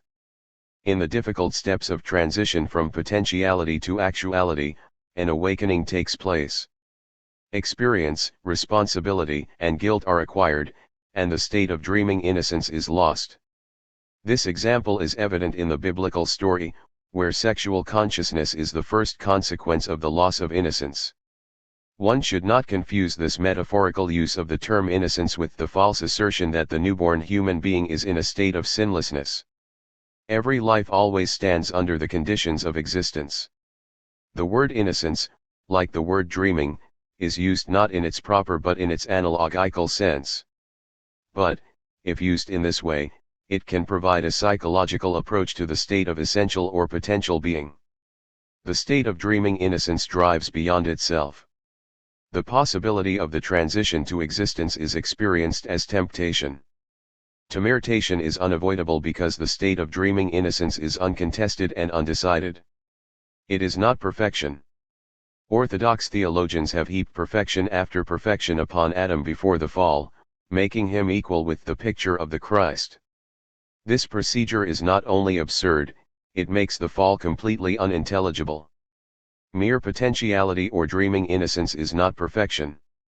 Only the conscious union of existence and essence is perfection, as God is perfect because he transcends essence and existence. The symbol Adam before the fall must be understood as the dreaming innocence of undecided potentialities. If we ask what it is that drives dreaming innocence beyond itself, we must continue our analysis of the concept finite freedom. Man is not only finite, as is every creature, he is also aware of his finitude. And this awareness is anxiety. In the last decade the term anxiety has become associated with the German and Danish word Angst, which itself is derived from the Latin angustia, narrows. Through Søren Kierkegaard the word Angst has become a central concept of existentialism. It expresses the awareness of being finite, of being a mixture of being and non-being, or of being threatened by non-being. All creatures are driven by anxiety, for finitude and anxiety are the same. But in 35. Man freedom is united with anxiety. One could call man's freedom freedom in anxiety or anxious freedom, in German, Sitzungsstillstand. This anxiety is one of the driving forces toward the transition from essence to existence. Kierkegaard particularly has used the concept of anxiety to describe, not to explain, the transition from essence to existence. Using this idea and analyzing the structure of finite freedom, one may show in two interrelated ways the motifs of the transition from essence to existence. There is an element in the Genesis story which has often been overlooked: the divine prohibition not to eat from the tree of knowledge. Any command presupposes that what is commanded is not yet fulfilled. The divine prohibition presupposes a kind of split between creator and creature, a split which makes a command necessary, even if it is given only in order to test the obedience of the creature. This cleavage is the most important point in the interpretation of the fall. For it presupposes a sin which is not yet sin but which is also no longer innocence. It is the desire to sin. I suggest calling the state of this desire aroused freedom. In the state of dreaming innocence, freedom and destiny are in harmony, but neither of them is actualized. Their unity is essential or potential, it is finite and therefore open to tension and disruption just like uncontested innocence. The tension occurs in the moment in which finite freedom becomes conscious of itself and tends to become actual. This is what could be called the moment of aroused freedom. But in the same moment a reaction starts, coming from the essential unity of freedom and destiny. Dreaming innocence wants to preserve itself. This reaction is symbolized in the biblical story as the divine prohibition against actualizing one's potential Edom, and against acquiring knowledge and power. Man is caught between the desire to actualize his freedom and the demand to preserve his dreaming innocence. In the power of his finite freedom, he decides for actualization. The same analysis can be made, so to speak, from the inside, namely, from man's anxious awareness of his finite freedom.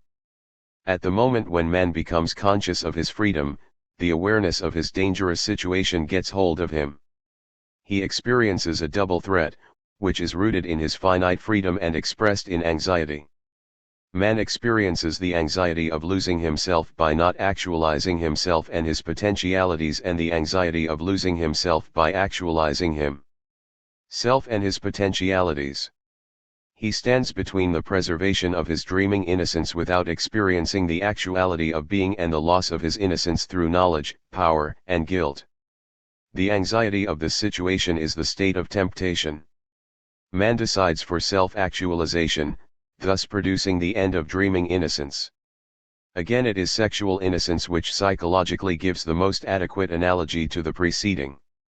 The typical adolescent is driven by the anxiety of losing himself, either in the actualization of himself sexually or in his non-actualization sexually. On the one hand, the taboos imposed on him by society have power over him in confirming his own anxiety about losing his innocence and becoming guilty by actualizing his potentiality.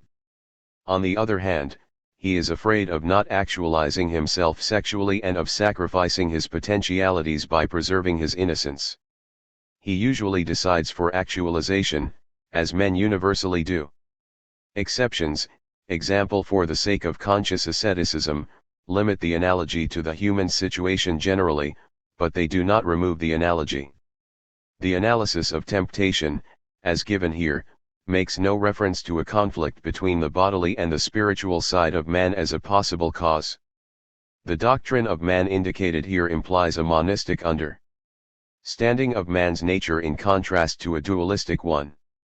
Man is a whole man, whose essential being has the character of dreaming innocence, whose finite freedom makes possible the transition from essence to existence, whose aroused freedom puts him between two anxieties which threaten the loss of self, whose decision is against the preservation of dreaming innocence and for self-actualization. Mythologically speaking, the fruit of the tree of temptation is both sensuous and spiritual. For the moral and the tragic element in the transition from essential to existential being. The transition from essence to existence is the original fact. It is not the first fact in a temporal sense or a fact beside or before others, but it is that which gives validity to every fact. It is the actual in every fact. We do exist and our world with us. This is the original fact. It means that the transition from essence to existence is a universal quality of finite being. It is not an event of the past, for it ontologically precedes everything that happens in time and space. It sets the conditions of spatial and temporal existence. It is manifest in every individual person in the transition from dreaming innocence to actualization and guilt. 37. If the transition from essence to existence is expressed mythologically as it must be in the language of religion, it is seen as an event of the past, although it happens in all three modes of time. The event of the past to which traditional theology refers is the story of the fall as told in the book of Genesis. Perhaps no text in literature has received so many interpretations as the third chapter of Genesis. This is partly due to its uniqueness even in biblical literature, partly to its psychological profundity, and partly to its religious power. In mythological language it describes the transition from essence to existence as a unique event which happened long ago in a special place to individual persons, first to Eve, then to Adam. God himself appears as an individual person in time and space as a typical father figure. The whole description has a psychological ethical character and is derived from the daily experiences of people under special cultural and social conditions. Nevertheless, it has a claim to universal validity. The predominance of psychological and ethical aspects does not exclude other factors in the biblical story. The serpent represents the dynamic trends of nature, there is the magical character of the two trees, the rise of sexual consciousness, the curse over the heredity of Adam, the body of the woman, the animals, and the land. These traits show that a cosmic myth is hidden behind the psychological ethical form of the story, and that the prophetic demythologization of this myth has not removed, but rather subordinated, the mythical elements to the ethical point of view. The cosmic myth reappears in the Bible in the form of the struggle of the divine with demonic powers and the powers of chaos and darkness. It reappears also in the myth of the fall of the angels and in the interpretation of the serpent of Eden as the embodiment of a fallen angel. These examples all point to the cosmic presuppositions and implications of the fall of Adam. But the most consistent emphasis on the cosmic character of the fall is given in the myth of the transcendent fall of the souls. While it probably has Orphic roots, it is first told by Plato when he contests essence and existence. It received a Christian form by Origen, a humanistic one by Kant, and is present in many other philosophies and theologies of the Christian era. All have recognized that existence cannot be derived from within existence, that it cannot be derived from an individual event in time and space. They have recognized that existence has a universal dimension. The myth of the transcendent fall is not directly biblical, but neither does it contradict the Bible. It affirms the ethical psychological element in the fall and carries through the cosmic dimensions which we find in biblical literature. The motif of the myth of the transcendent fall is the tragic universal character of existence. The meaning of the myth is that the very constitution of existence implies the transition from essence to existence. The individual act of existential estrangement is not the isolated act of an isolated individual, it is an act of freedom which is embedded, nevertheless, in the universal destiny of existence.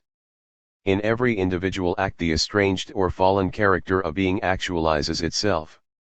Every ethical decision is an act both of individual freedom and of universal destiny. This justifies both forms of the myth of the fall. Obviously, both are myths and are absurd. If taken literally instead of symbolically. Existence is rooted both in ethical freedom and in tragic destiny.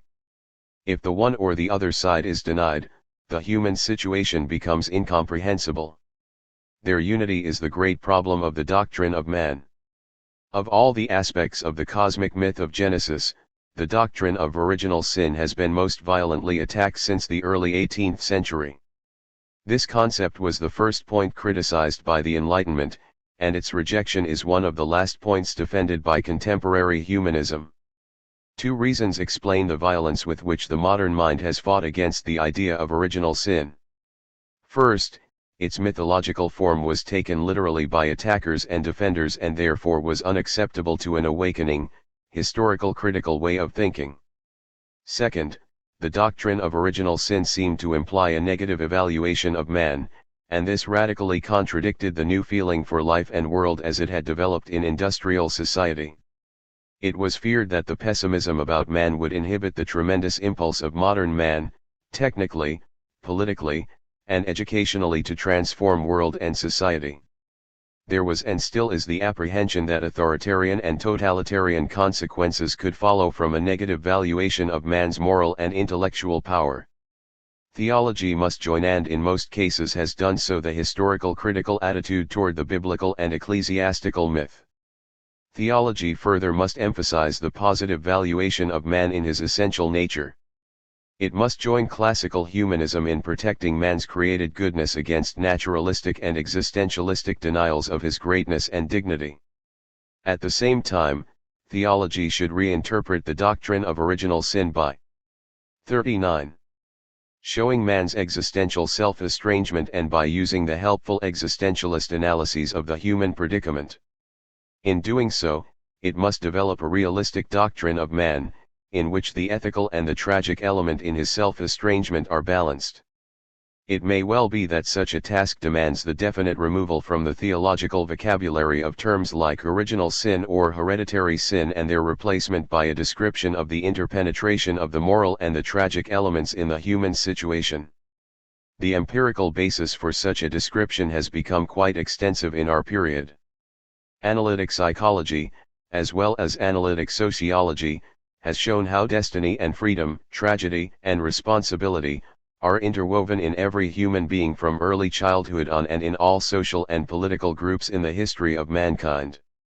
The Christian Church has maintained a stable balance of both sides in its description of the human situation, although frequently in inadequate language and always in conflicting directions. Augustine fought for a way between Manichaeism and Pelagianism. Luther rejected Erasmus but was interpreted by Flacius Illyricus in a half-Manichaean way. The Jansenists were accused by the Jesuits of destroying man's rationality. Liberal theology is criticized by neo-orthodoxy as well as by a kind of existentialism, example Sartre, Kafka, which has some Manichaeal traits. Christianity cannot escape these tensions. It must simultaneously acknowledge the tragic universality of estrangement and man's personal responsibility for its creation and fall. The unity of the moral and the tragic element in man's predicament leads to the question of the relationship of man with the universe in existence and consequently to the question of creation and the fall. In non-biblical as well as biblical myths man is held responsible for the fall, though it is conceived as a cosmic event, as the universal transition from essential goodness to existential estrangement. In the myth subhuman and superhuman figures influence the decision of man. But man himself makes the decision and receives the divine curse for it. In the Genesis story it is the serpent which represents the dynamics of nature in and around man. But, alone, the serpent is without power. Only through man can transition from essence to existence occur. Later doctrines combine the symbol of rebellious angels with the symbol of the serpent. But even this was not supposed to release man from his responsibility, for the fall of Lucifer, though resulting in man's temptation, does not cause his fall. The myth of the fall of the angels does not help to solve the riddle of existence. It introduces an even darker riddle, namely, how blessed spirits, who eternally perceive the divine glory, could be tempted to turn away from God. This way of interpreting the fall of man needs more explanation than the fall itself. The myth can be criticized because it confuses powers of being with beings. The truth of the doctrine of angelic and demonic powers is that there are super-individual structures of goodness and super-individual structures of evil. Angels and demons are mythological names for constructive and destructive powers of being, which are ambiguously interwoven and which fight with each other in the same person, in the same social group, and in the same historical situation. They are not beings but powers of being dependent on the whole structure of existence and involved in the ambiguous life. Man is responsible for the transition from essence to existence because he has finite freedom and because all dimensions of reality are united in him. On the other hand, we have seen that man's freedom is embedded in universal destiny and that therefore the transition from essence to existence has both moral and tragic character. This makes it necessary to ask how universal existence is related to man's existence. In respect to the fall, how is man related to nature? And if the universe participates in the fall in the same way, what is the relation between creation and the fall? Biblical literalism would answer that the fall of man changed the structures of nature. The divine curse upon Adam and Eve involves a change of nature in and around man. If such literalism is rejected as absurd, then what does the term fallen world mean? If the structures of nature were always what they are now, can one speak of the participation of nature, including man's natural basis, in his existential estrangement? Has nature been corrupted by man? Does this combination of words have any meaning at all? The first answer to these questions is that the transition from essence to existence is not an event in time and space but the transhistorical quality of all events in time and space. This is equally true of man and of nature. Adam before the fall and nature before the curse are states of potentiality. They are not actual states. The actual state is that existence in which man finds himself along with the whole universe, and there is no time in which this was otherwise. The notion of a moment in time in which man and nature were changed from good to evil is absurd, and it has no foundation in experience or revelation. In view of this statement, one may ask whether it is not less confusing to drop the concept of the fallen world and to distinguish radically between man and nature. Is it not more realistic to state that man alone is able to become guilty because he is able to make responsible decisions and that nature is innocent? Such a division is accepted by many people because it seems to solve a rather difficult problem in a simple way. But it is too simple to be true. It leaves out the tragic element, the element of destiny, in man's predicament. If estrangement were based only on the responsible decisions of the individual person, each individual could always either contradict or not contradict his essential nature. There would be no reason to deny that people could avoid and have avoided sin altogether. This was the Pelagian view, even if Pelagius had to admit that bad examples influence the decisions of free and responsible individuals. There is no such thing as bondage of the will in this view. The tragic element of man's predicament, manifest from earliest infancy, is disregarded. In the Christian tradition men like Augustine, Luther, and Calvin have rejected this view. Pelagian ideas were rejected by the early church, and semi-Pelagian ideas, which have become strong in the medieval church, were rejected by the reformers. The Neo-Pelagian ideas of contemporary moralistic Protestantism are rejected by neo-orthodox and existentialist theologians. Christianity knows and can never give up its knowledge of the tragic universality of existential estrangement. This means, however, that Christianity must reject the idealistic separation of an innocent nature from guilty man. Such a rejection has become comparatively easy in our period because of the insights gained about the growth of man and his relation to nature within and outside himself. First, it can be shown that in the development of man there is no absolute discontinuity between animal bondage and human freedom. There are leaps between different stages, but there is also a slow and continuous transformation.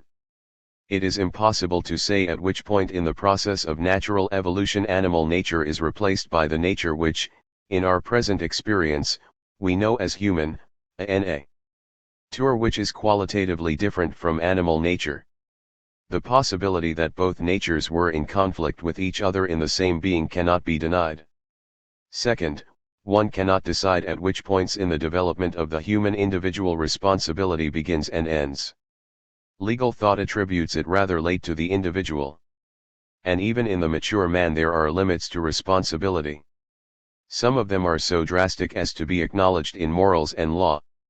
Responsibility presupposes the fully developed ability to respond as a person.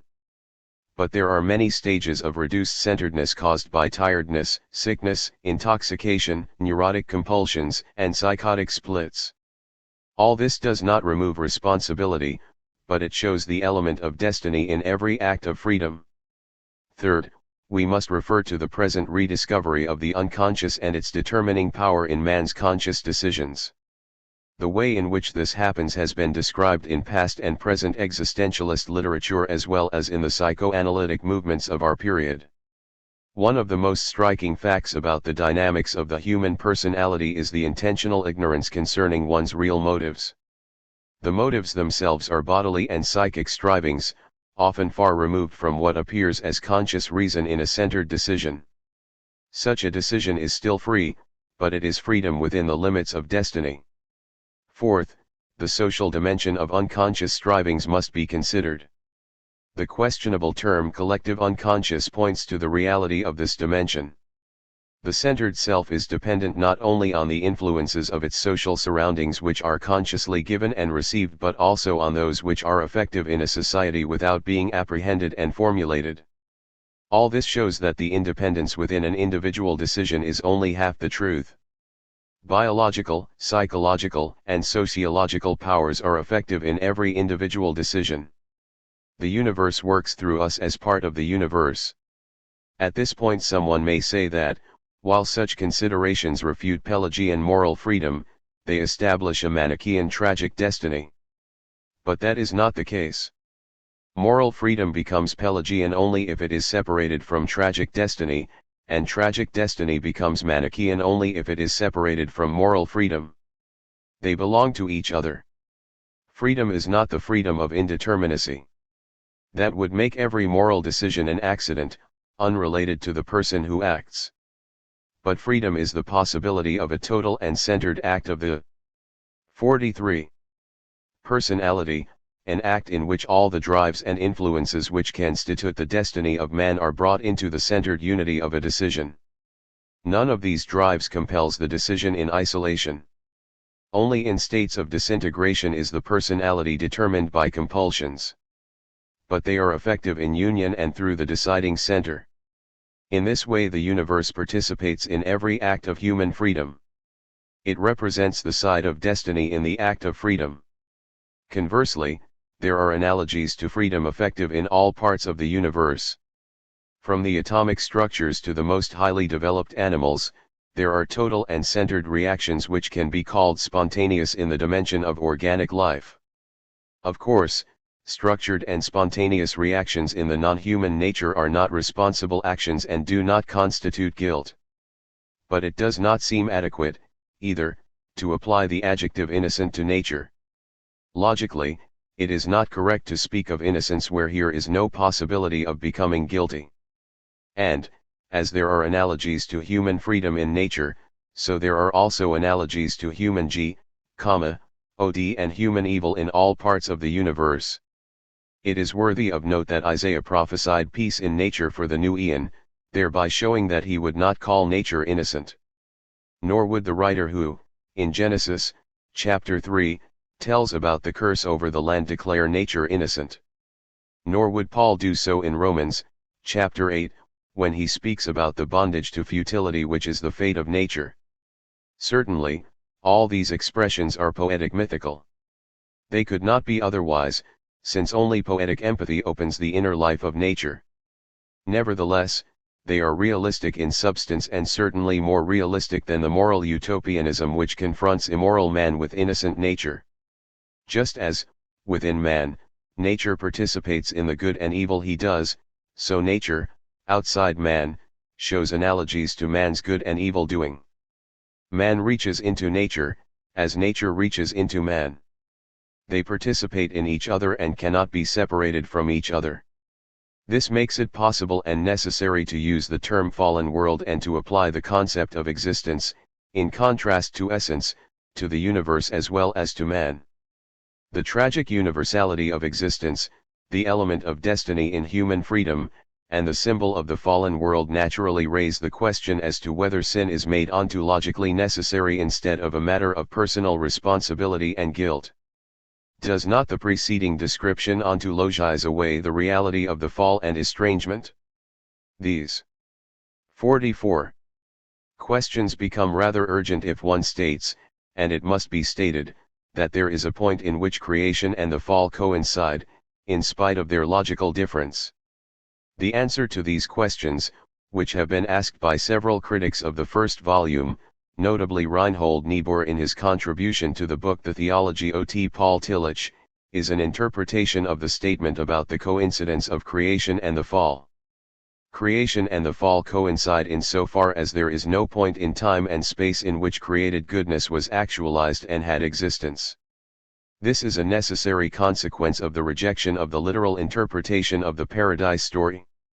There was no utopia in the past, just as there will be no utopia in the future. Actualized creation and estranged existence are identical. Only biblical literalism has the theological right to deny this assertion. He who excludes the idea of a historical stage of essential goodness should not try to escape the consequence. This is even more obvious if one applies the symbol of creation to the whole temporal process. If God creates here and now, everything he has created participates in the transition from essence to existence. He creates the newborn child, but, if created, it falls into the state of existential estrangement. This is the point of coincidence of creation and the fall. But it is not a logical coincidence, for the child, upon growing into maturity, affirms the state of estrangement in acts of freedom which imply responsibility and guilt. Creation is good in its essential character. If actualized, it falls into universal estrangement through freedom and destiny. The hesitation of many critics to accept these obviously realistic statements is caused by their justified fear that sin may become a rational necessity, as in purely essentialist systems. Against them, theology must insist that the leap from essence to existence is the original fact, that it has the character of a leap and not of structural necessity. In spite of its tragic universality, existence cannot be derived from essence. See the marks of man's estrangement and the concept of sin 1. Estrangement and sin. The state of existence is the state of estrangement. Man is estranged from the ground of his being, from other beings, and from himself. The transition from essence to existence results in personal guilt and 45. Universal tragedy. It is now necessary to give a description of existential estrangement and its self-destructive implications. But, before doing so, we must answer the question which has already arisen: what is the relation of the concept of estrangement to the traditional concept of sin? Estrangement as a philosophical term was created and applied by Hegel, especially in his doctrine of nature as estranged mind, Geist. But his discovery of estrangement happened long before he developed his philosophy of nature. In his early fragments he described life processes as possessing an original unity which is disrupted by the split into subjectivity and objectivity and by the replacement of love by law. It is this concept of estrangement, rather than the one in his philosophy of nature, which was used against Hegel by some of his pupils, especially Marx. They rejected Hegel's contention that estrangement is overcome by reconciliation in history. The individual is estranged and not reconciled, society is estranged and not reconciled, existence is estrangement. In the strength of this insight, they become revolutionaries against the world as it existed and were existentialists long before the beginning of the 20th century.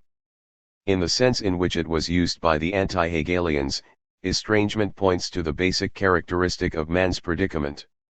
Man as he exists is not what he essentially is and ought to be. He is estranged from his true being.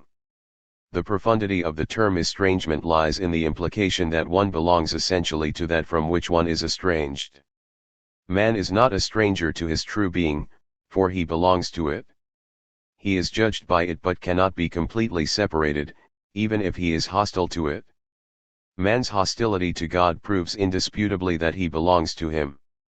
\v here there is the possibility of hate, there and there alone is the possibility of love. Estrangement is not a biblical term but is implied in most of the biblical descriptions of man's predicament. It is implied in the symbols of the expulsion from paradise, in the hostility between man and nature, in the deadly hostility of brother against brother, in the estrangement of nation from nation through the confusion of language, and in the continuous complaints of the prophets against their kings and people who turn to alien gods. Estrangement is implied in Paul's statement that man perverted the image of God into that of idols, in his classical description of man against himself, in his vision of man's hostility against man as combined with his distorted desires.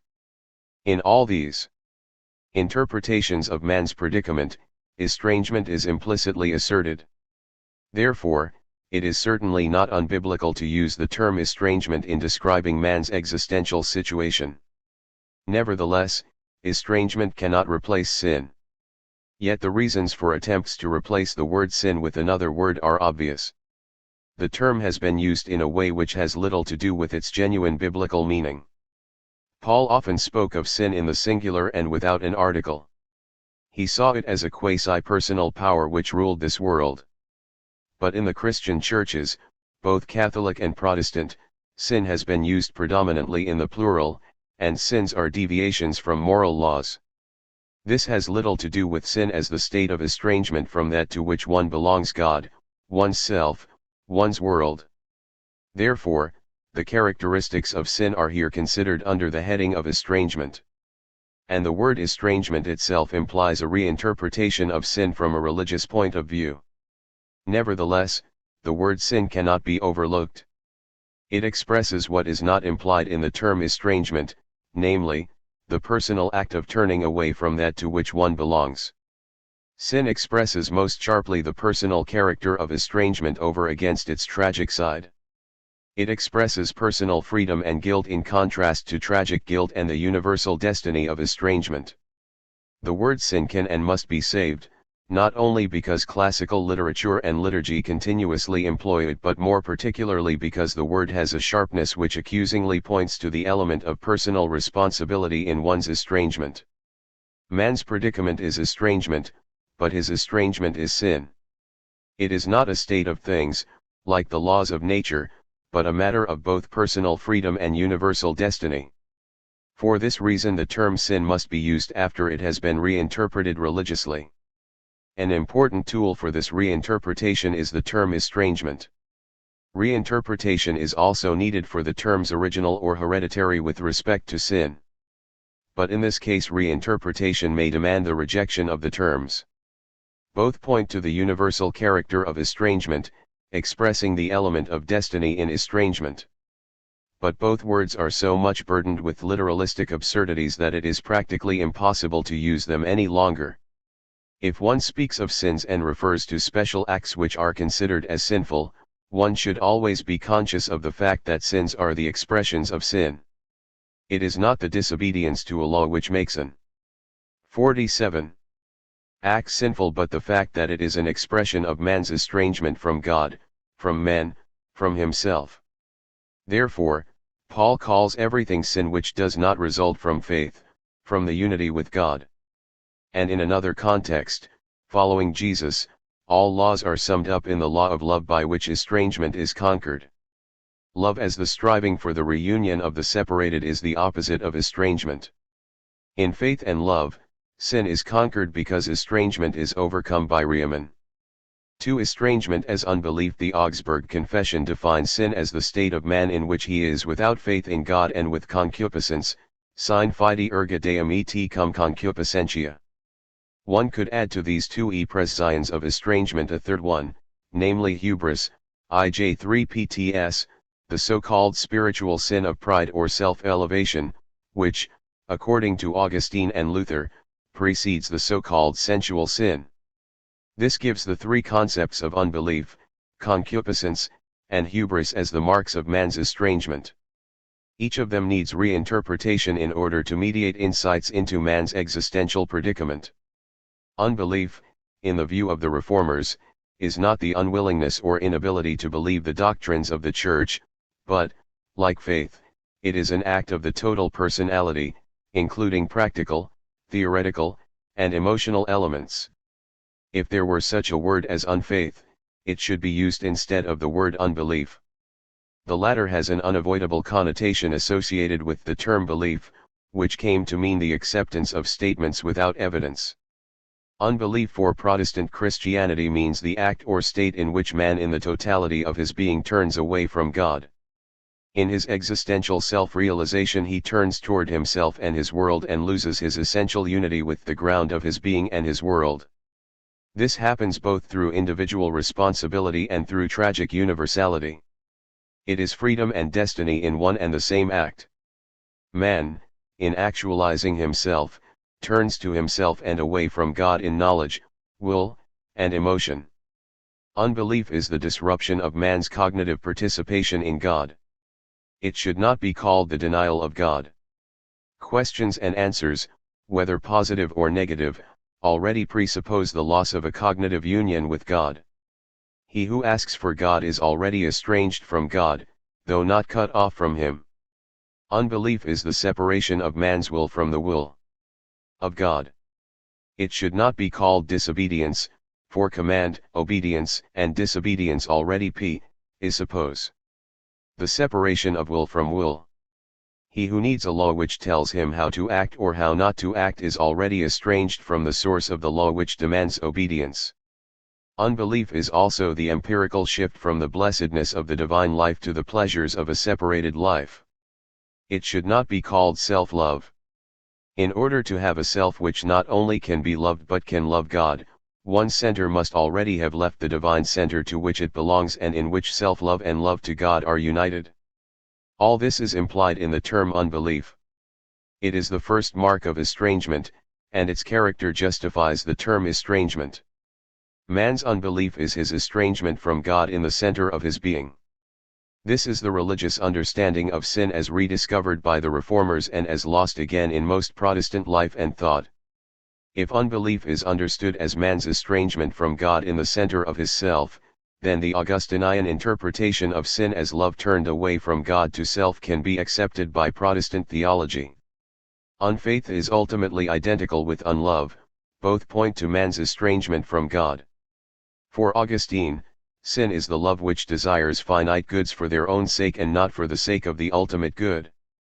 Love of oneself and one's world can be justified if it affirms everything finite as a manifestation of the infinite and wants to be united with it for this reason. Love of oneself and one's world is distorted if it does not penetrate through the finite to its infinite ground. If it turns away from the infinite ground to its finite manifestations, then it is unbelief. The disruption of the essential unity with God is the innermost character of sin. It is estrangement in terms of faith as well as in terms of love. There is, however, a difference between the two definitions of sin. In the concept of faith an element of in spite of is implied, the courage to accept that one is accepted in spite of sin, estrangement, and despair. If this question is asked and asked as passionately and desperately as the Reformers did, the primacy of faith is established. This reunion of the estranged with God is reconciliation. It has the character of in spite of, since it is God who wants us to be reconciled with Him. For this reason Protestantism holds to the primacy of faith, both in the doctrine of sin and in the doctrine of salvation. For Augustine the union between God and man is re-established by 49. The mystical power of grace through the mediation of the Church and its sacraments. Grace, as the infusion of love, is the power which overcomes estrangement.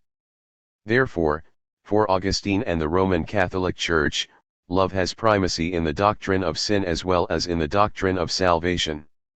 For the Reformers, estrangement is overcome by personal reconciliation with God and by the love which follows this reconciliation. For Augustine, estrangement is overcome by the infused love of God and the faith which is doctrinally expressed by the Roman Catholic Church. But in spite of this profound difference, there is a point at which the two doctrines converge. Both emphasize the religious character of sin, as indicated in the term estrangement. The first mark of estrangement unbelief includes unlove. Sin is a matter of our relation to God and not to ecclesiastical, moral, or social authorities. Sin is a religious concept, not in the sense that it is used in religious contexts, but in the sense that it points to man's relation to God in terms of estrangement and possible reunion. 3. Estrangement as hubris. In estrangement, man is outside the divine center to which his QWN center essentially belongs. He is the center of himself and of his world. The possibility of leaving his essential center, and, with this possibility, the temptation is given because structurally he is the only fully centered being. He alone has not only consciousness, which is a high, but incomplete, centeredness, but self-consciousness or complete centeredness. This structural centeredness gives man his greatness, dignity, and being, the image of God. It indicates his ability to transcend both himself and his world, to look at both, and to see himself in perspective as the center in which all parts of his world converge. To be a self and to have a world constitute the challenge to man as the perfection of creation.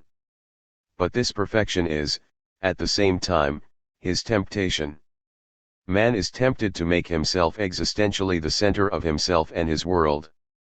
When looking at himself and his world, he realizes his freedom and, with it, his potential infinity. He realizes that he is not bound to any special situation or element in it. But, at the same time, he knows that he is finite. It was this situation which induced the Greeks to call men the mortals and to attribute man's potential infinity to the gods, calling them the immortals. Man could create the images of the immortal. 50. Gods only because he was aware of his own potential infinity. Standing between actual finitude and potential infinity enables him to call men and only men mortals, although all beings have to die, and to call the divine images of men the immortals. If man does not acknowledge this situation, the fact that he is excluded from the infinity of the gods, he falls into hubris. He elevates himself beyond the limits of his finite being and provokes the divine wrath which destroys him. This is the main subject of Greek tragedy. The word hubris cannot be adequately translated, although the reality to which it points is described not only in Greek tragedy but also in the Old Testament. It is most distinctly expressed in the serpent's promise to Eve that eating from the tree of knowledge will make man equal to God. Hubris is the self-elevation of man into the sphere of the divine. Man is capable of such self-elevation because of his greatness. In Greek tragedy, human hubris is represented not by the small, ugly, and average but by heroes who are great, beautiful, and outstanding, who are the bearers of power and value. In the same way the prophets of the Old Testament threaten the great in the nation, the kings, the priests, the judges, the wealthy, and the beautiful. And they threaten the whole nation, that nation which they consider to be the greatest of all, the elected one, Israel. By its intrinsic dynamics, greatness drives toward hubris. Only a few men represent greatness in the tragedy of human history. But every human being participates in greatness and is represented by the few. The greatness of man lies in his being infinite, and it is just this temptation of hubris into which he universally falls through destiny and freedom. Therefore, one should not translate hubris as pride. Pride is a moral quality, whose opposite is humility. Hubris is not the special quality of man's moral character. It is universally human, it can appear in acts of humility as well as in acts of pride. Although it is possible to enlarge the meaning of pride to include hubris, it seems to be less confusing to use the term self-elevation for hubris. Hubris has been called the spiritual sin, and all other forms of sin have been derived from it, even the sensual ones. Hubris is not one form of sin beside others. It is sin in its total form, namely, the other side of unbelief or man's turning away from the divine center to which he belongs. It is turning toward oneself as the center of oneself and one's world. This turning toward oneself is not an act done by a 5 special part of man, such as his spirit. Man's whole life, including his sensual life, is spiritual. And it is in the totality of his personal being that man makes himself the center of his world. This is his hubris, this is what has been called spiritual sin. Its main symptom is that man does not acknowledge his finitude. He identifies partial truth with ultimate truth, as, example Hegel did when he claimed to have created a final system containing the whole of possible truth. The existentialist and naturalist reactions against his system and the catastrophe in consequence of these attacks were the answer to his metaphysical hubris, his ignoring of man's finitude.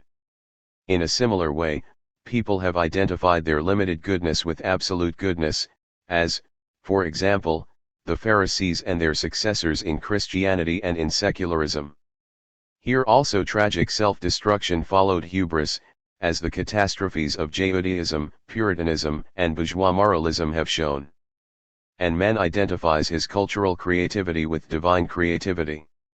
He attributes infinite significance to his finite cultural creations, making idols of them, elevating them into matters of ultimate concern.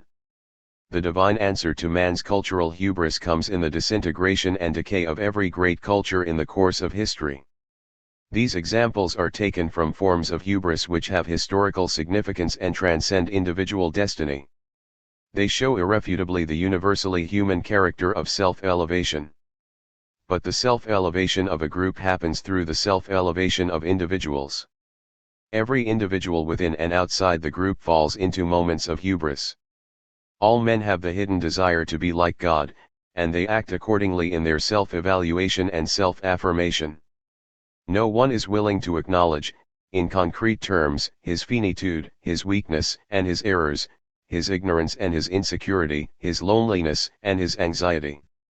And if he is ready to acknowledge them, he makes another instrument of hubris out of his readiness. A demonic structure drives man to confuse natural self-affirmation with destructive self-elevation.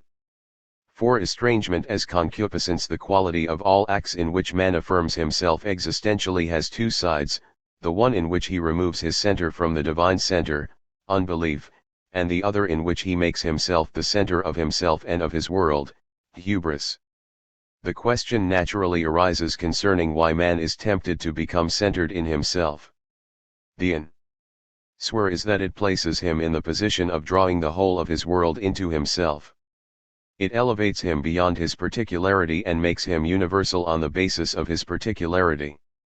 This is the temptation of man in his position between finitude and infinity. Every individual, since he is separated from the whole, desires reunion with the whole. His poverty makes him seek for abundance. This is the root of love in all its forms. The possibility of reaching unlimited abundance is the temptation of man who is a self and has a world. The classical name for this desire is concupiscentia, concupiscence, the unlimited desire to draw the whole of reality into oneself. It refers to all aspects of man's relation to himself and to his world. It refers to physical hunger as well as to sex, to knowledge as well as to power, to material wealth as well as to spiritual values. But this all-embracing meaning of concupiscence has often been reduced to a rather special meaning, namely, the striving for sexual pleasure.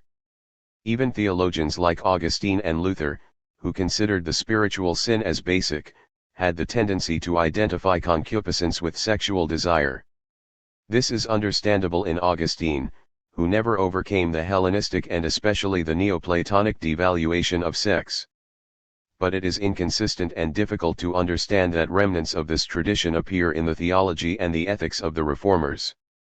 They do not always clearly reject the un-Protestant doctrine that hereditary sin is rooted in sexual pleasure in the act of propagation.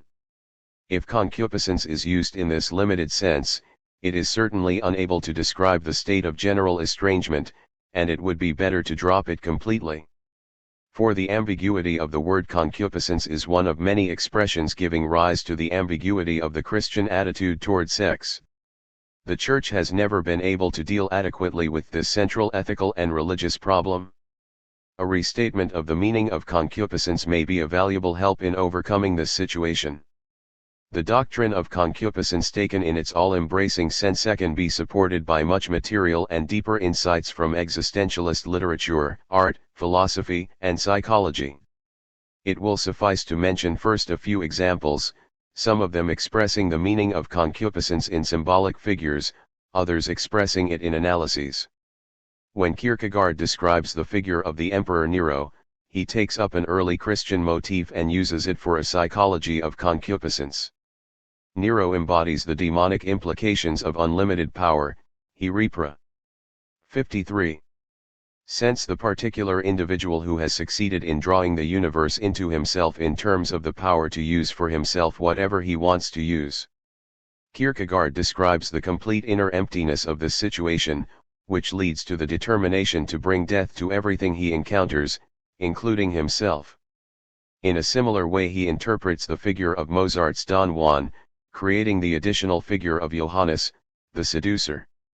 Here, with the same psychological penetration, he shows the emptiness and despair of that unlimited sexual striving which prevents a creative union of love with the sexual partner. Here, as in the symbol of Nero, the self-defying character of concupiscence is visible. One could add a third example, the figure of Goethe's Faust, whose unlimited striving is directed toward knowledge which subordinates both power and sex. In order to know everything, he accepts the pact with the devil. It is the everything, not knowledge as such, which produces the demonic temptation. Knowledge as such, just as power and sex as such, is not a matter of concupiscence, but it is the desire cognitively to draw the universe into oneself and one's finite particularity. It is the unlimited character of the strivings for knowledge, sex, and power which makes them symptoms of concupiscence. This is elaborated in two conceptual descriptions of concupiscence, Freud's libido and Nietzsche's will to power. Both these concepts have contributed immensely to a rediscovery of the Christian view of man's predicament.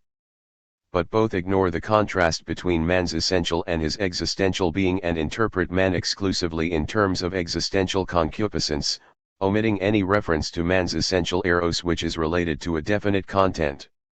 Libido in Freud is the unlimited desire of man to get rid of his biological, especially his sexual, tensions and to get pleasure from the discharge of these tensions.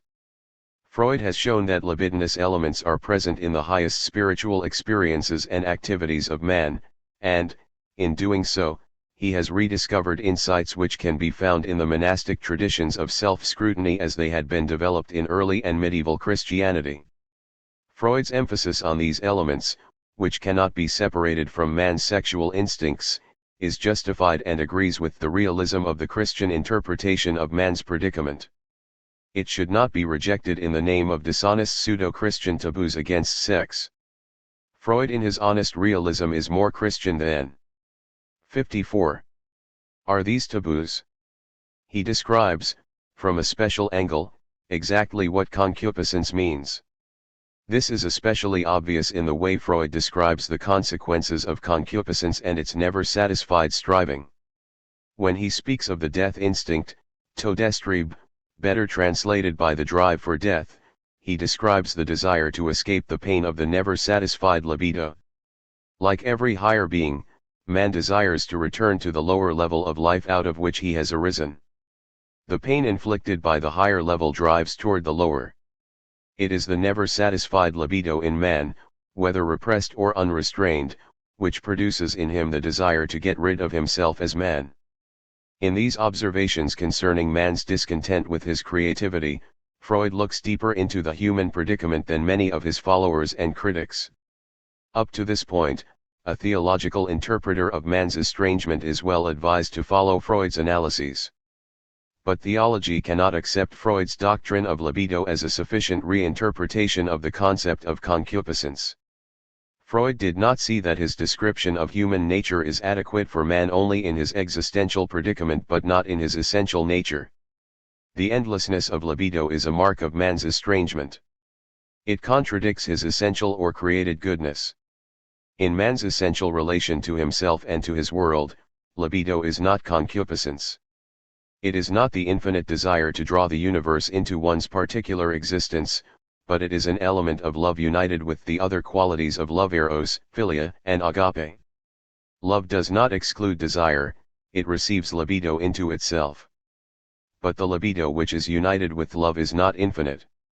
It is directed, as all love is, toward a definite subject with whom it wants to unite the bearer of love. Love wants the other being, whether in the form of libido, eros, philia, or agape. Concupiscence, or distorted libido, wants one's own pleasure through the other being, but it does not want the other being. This is the contrast between libido as love and libido as concupiscence. Freud did not make this distinction because of his puritanical attitude toward sex. Only through repression and sublimation of libido can man become creative. In Freud's thought there is no creative eros which includes sex. In comparison with a man like Luther, Freud is ascetic in his basic assumption about the nature of man. Classical Protestantism denies these assumptions insofar as man in his essential or created nature is concerned, for in man's essential nature the desire to be united with the object of one's love for its own sake is effective. And this desire is not infinite but definite. It is not concupiscence but love. 55. The analysis of Freud's concept of libido has produced important insights into the nature of concupiscence and its opposite. Another concept, equally important for Christian theology, is Nietzsche's will to power. One of the ways in which it has influenced recent thought is through those depth psychologists who have interpreted human libido more in terms of power than in terms of sex. But there are other, more direct, ways in which Nietzsche's concept has influenced contemporary thought, especially in politics and in social theory. Will to power is partly a concept, partly a symbol. Therefore, it must not be understood literally.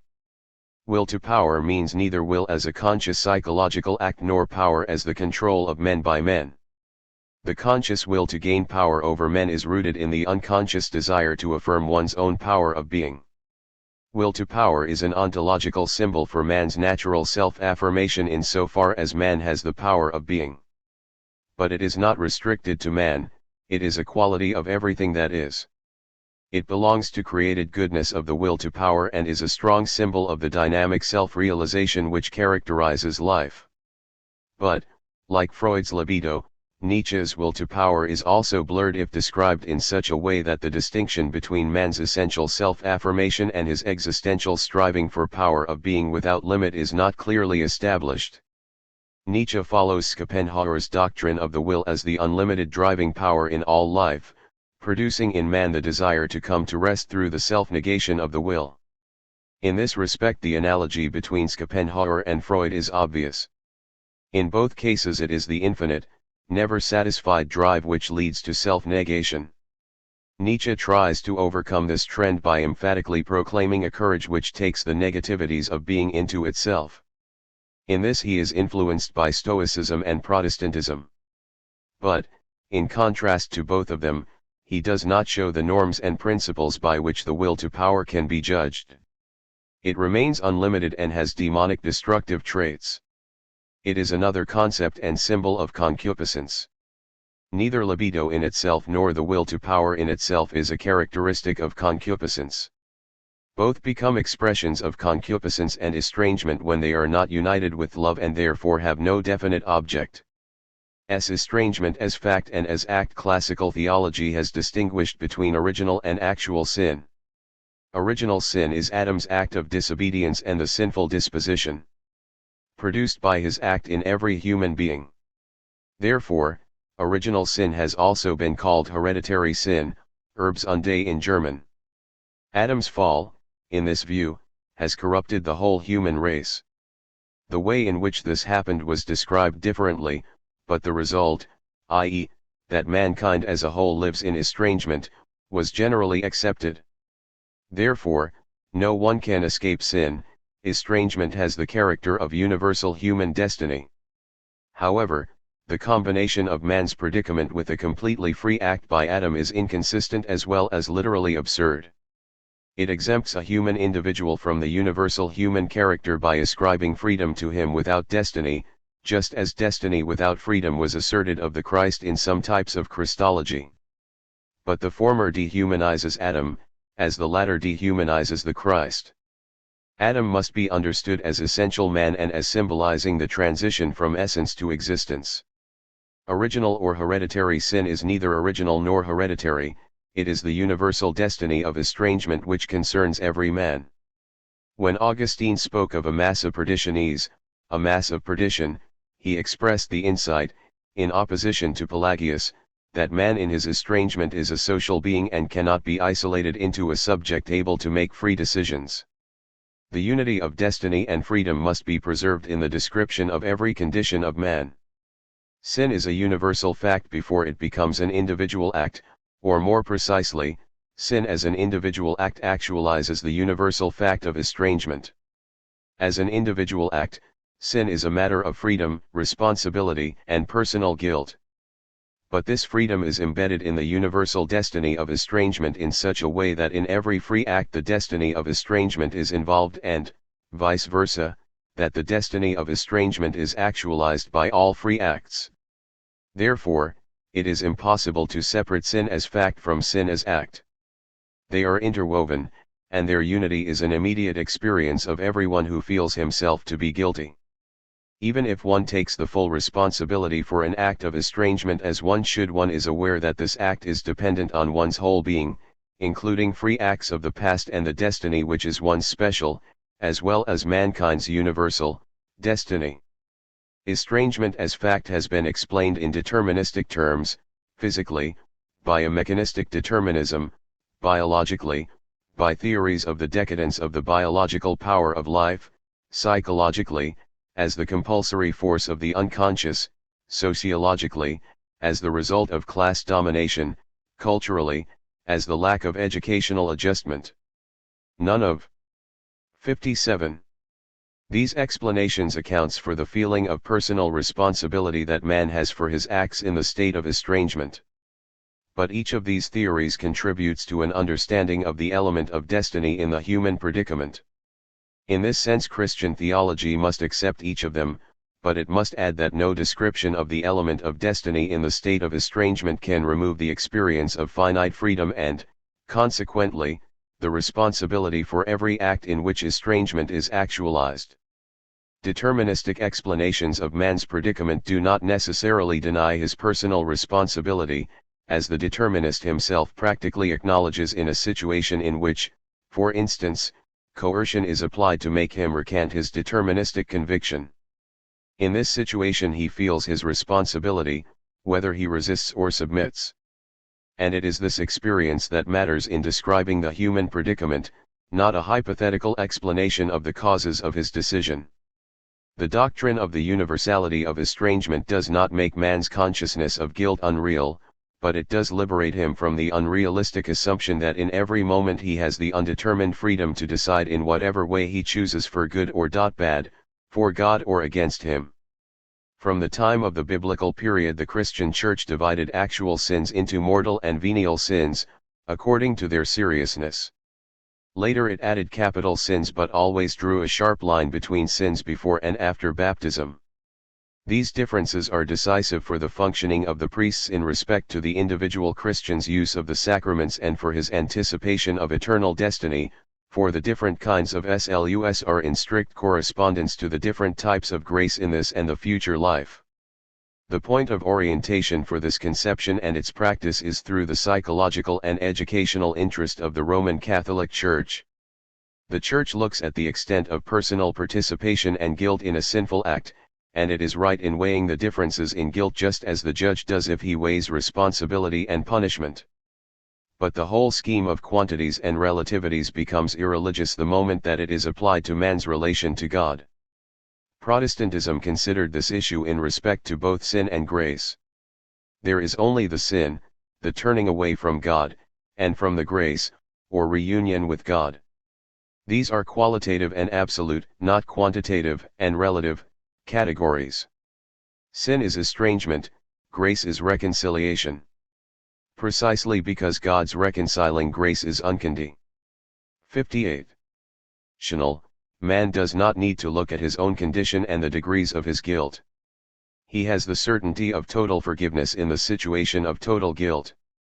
This is the consoling power of the Protestant understanding of sin and grace concerning one's relation to God.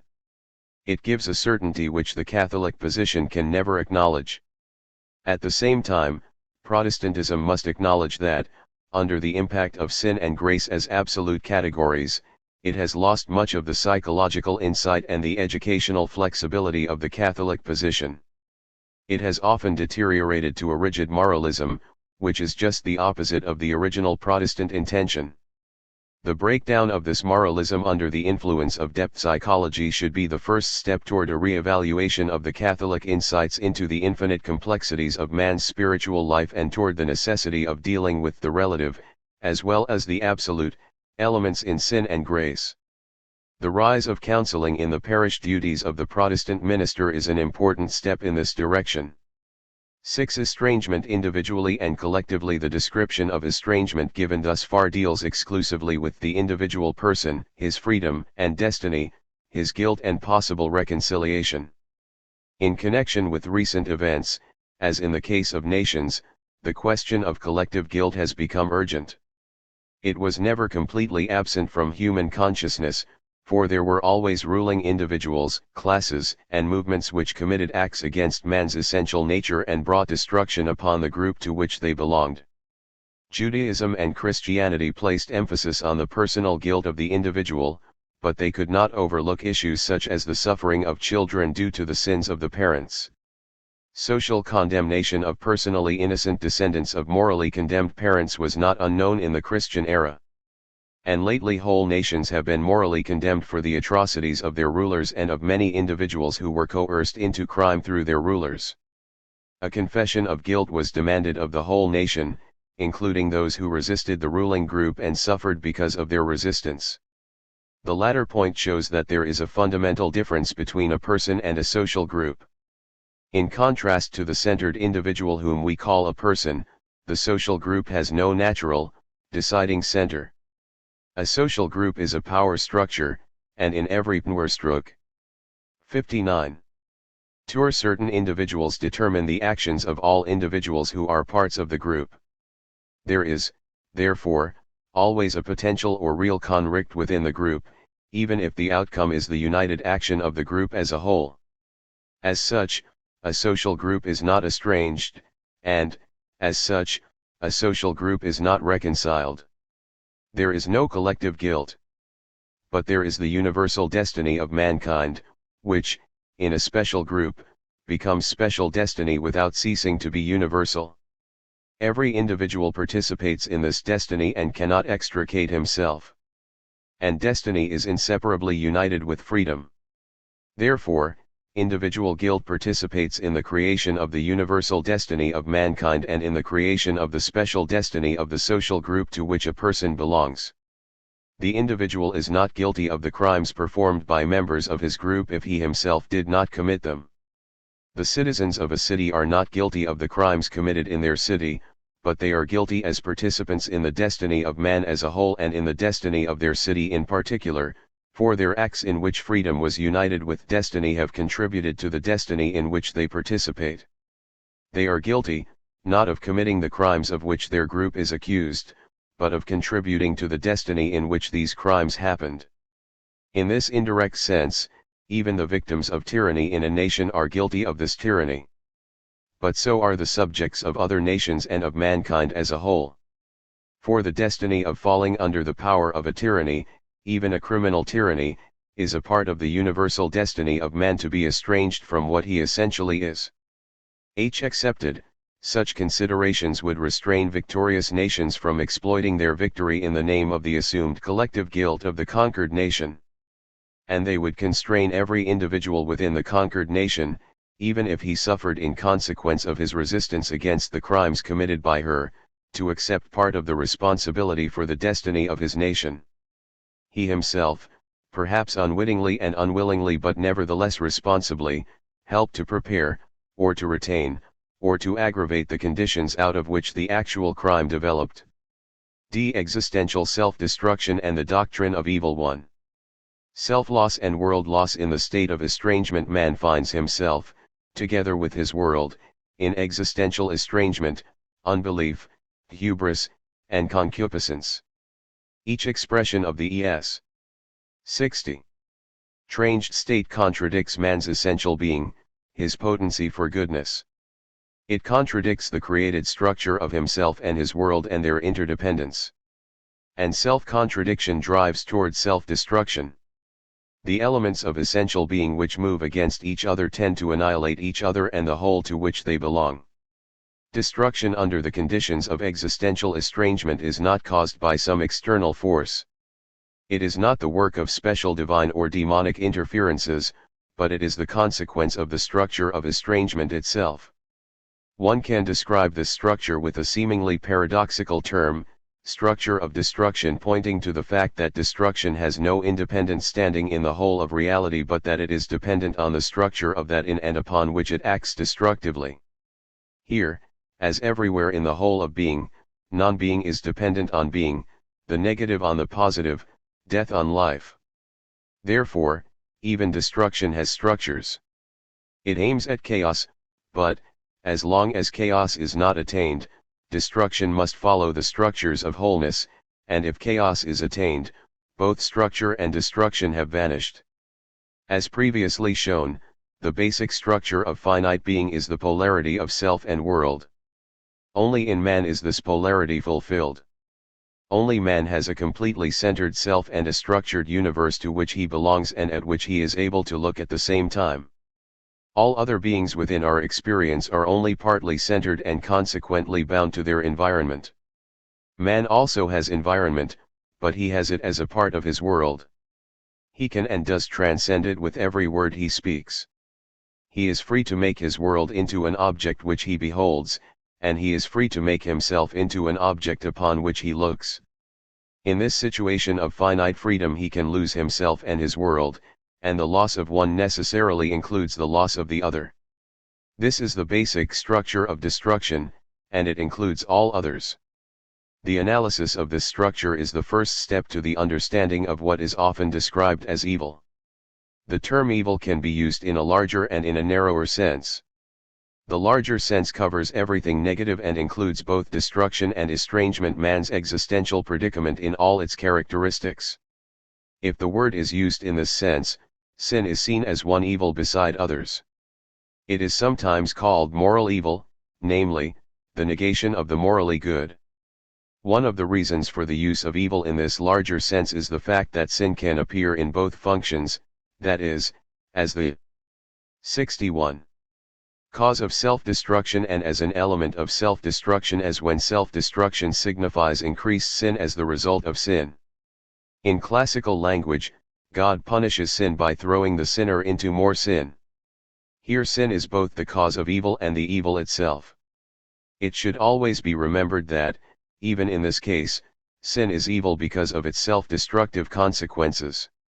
In the light of the preceding, it might be more appropriate to use the word in a narrower sense, namely, as the consequences of the state of sin and estrangement. In that case one can distinguish the doctrine of evil from the doctrine of sin. This is the sense in which the word will be used in the following sections. Hence the doctrine of evil follows the doctrine of sin, delineated in previous chapters. This procedure has the additional advantage of clarifying the concepts dealing with the problem of theodicy. If one is asked how a loving and almighty God can permit evil, one cannot answer in the terms of the question as it was asked. One must first insist on an answer to the question how could he permit sin, a question which is answered the moment it is asked. Not permitting sin would mean not permitting freedom. This would deny the very nature of man, his finite freedom. Only after this answer can one describe evil as the structure of self-destruction which is implicit in the nature of universal estrangement. Self-loss as the first and basic mark of evil is the loss of one's determining center. It is the disintegration of the centered self by disruptive drives which cannot be brought into unity. So long as they are centered, these drives constitute the person as a whole. If they move against one another, they split the person. The further the disruption goes, the more the being of man as man is threatened.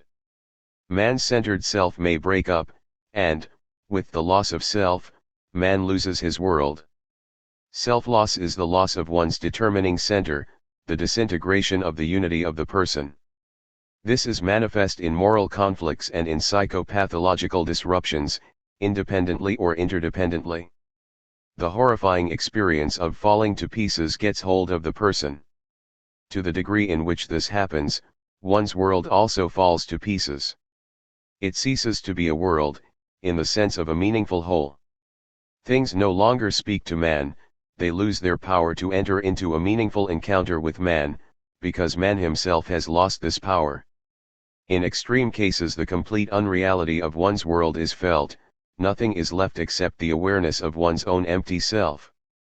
Such experiences are 62. Extreme, but extreme situations reveal possibilities in the ordinary situation. Possibilities of disruption are always present in man as a fully centered being. He cannot take his centeredness for granted. It is a form but not an empty one. It is actual only in unity with its content. The form of centeredness gives to the self the center which it needs to be what it is.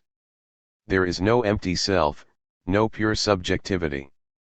Under the control of hubris and concupiscence, the self can approach the state of disintegration. The attempt of the finite self to be the center of everything gradually has the effect of its ceasing to be the center of anything. Both self and world are threatened. Man becomes a limited self, in dependence on a limited environment. He has lost his world, he has only his environment. This fact includes the basic criticism of the environmental theories of man. They assert a view of man's essential nature which actually describes man's existential estrangement from his essential nature. Man essentially has a world because he has a fully centered self. He is able to transcend every given environment in the direction of his world. Only the loss of his world subjects him to the bondage of an environment which is not really his environment, namely, the result of a creative encounter with his world represented by a part of it. Man's true environment is the universe, and every special environment is qualified as a section of the universe. Only in estrangement can man be described as a mere object of environmental impact. 2. The conflicts in the ontological polarities in the state of estrangement. A. The separation of freedom from destiny. The interdependence of self-loss and world loss in the state of estrangement is manifest in the interdependent loss of the polar elements of being. The first of these are freedom and destiny. In essential being, i.e., the state of dreaming innocence, freedom and destiny lie within each other, distinct but not separated, in tension but not in conflict. They are rooted in the ground of being, i.e., the source of both of them and the ground of their polar unity. In the moment of aroused freedom a process starts in which freedom separates itself from the destiny to which it belongs. It becomes arbitrariness. Willful acts are acts in which freedom moves toward the separation from destiny. Under the control of hubris and concupiscence, freedom ceases to relate itself to the objects provided by destiny. It relates itself to an indefinite number of contents. When man makes himself the center of the universe, freedom loses its definiteness. Indefinitely and arbitrarily, freedom turns to objects, persons, and things which are completely contingent upon the choosing subject and which therefore can be replaced by others of equal contingency and ultimate unrelatedness. Existentialism, supported by depth psychology, described the dialectics of this situation in terms of the restlessness, emptiness, and meaninglessness connected with it. If no essential relation between a free agent and his objects exists, no choice is objectively preferable to any other, no commitment to a cause or a person is meaningful, no dominant purpose can be established. The indications coming from one's destiny remain unnoticed or are disregarded. This certainly is the description of an extreme situation, but in its radicalism it can reveal a basic trend in the state of universal estrangement. To the degree to which freedom is distorted into arbitrariness, destiny is distorted into mechanical necessity. If man's freedom is not directed by destiny or if it is a series of contingent acts of arbitrariness, it falls under the control of forces which move against one another without a deciding center. What seems to be free proves to be conditioned by internal compulsions and external causes. Parts of the self overtake the center and determine it without being united with the other parts. A contingent motive replaces the center which is supposed to unite the motives in a centered decision, but it is unable to do so. This is the ontological character of the state described in classical theology as the bondage of the will. In view of this structure of destruction, One could say, man has used his freedom to waste his freedom, and it is his destiny to lose his destiny. The distortion of freedom into arbitrariness and of destiny into mechanical necessity is mirrored in the traditional controversy between indeterminism and determinism. Like the environmental theory of man, indeterminism as well as determinism is a theory of man's essential nature in terms which are descriptions of man's estranged nature. Indeterminism makes man's freedom a matter of contingency. In doing so, it removes the very responsibility which it tried to preserve against determinism. And determinism surrenders man's freedom to mechanical necessity, transforming him into a completely conditioned thing which, as such, has no destiny, not even the destiny of having a true theory of determinism, for under the control of mechanical necessities, there is neither truth nor destiny. Indeterminism, as well as determinism, is a mirror of man's state of estrangement, with respect to freedom and destiny. b. The separation 0-1 dynamics from every living being, and, in terms of analogy, every being, drives beyond itself and beyond the given form through which it has being. In man's essential nature, dynamics and form are united. Even if a given form is transcended, this happens in terms of form. In essential being there are forms of the self-transcendence of form. Their unity with the dynamics of being is never disrupted. One can see this unity fragmentarily in personalities in whom grace is effective, in the secular as well as the religious realm. In contrast to such symbols of reunion, the existential disruption of dynamics and form is obvious. Under the control of hubris and concupiscence, man is driven in all directions without any definite aim and content. His dynamics are distorted into a formless urge for self-transcendence. It is not the new form which attracts the self-transcendence of the person, the dynamics has become an aim in itself. One can speak of the temptation of the new, which in itself is one necessary element in all creative self-actualization, but which in distortion sacrifices the creative for the new. Nothing real is created if the form is lacking, for nothing is real without form. Yet form without dynamics is equally destructive. If a form is abstracted from the dynamics in which it is created and is imposed on the dynamics to which it does not belong, it becomes external law.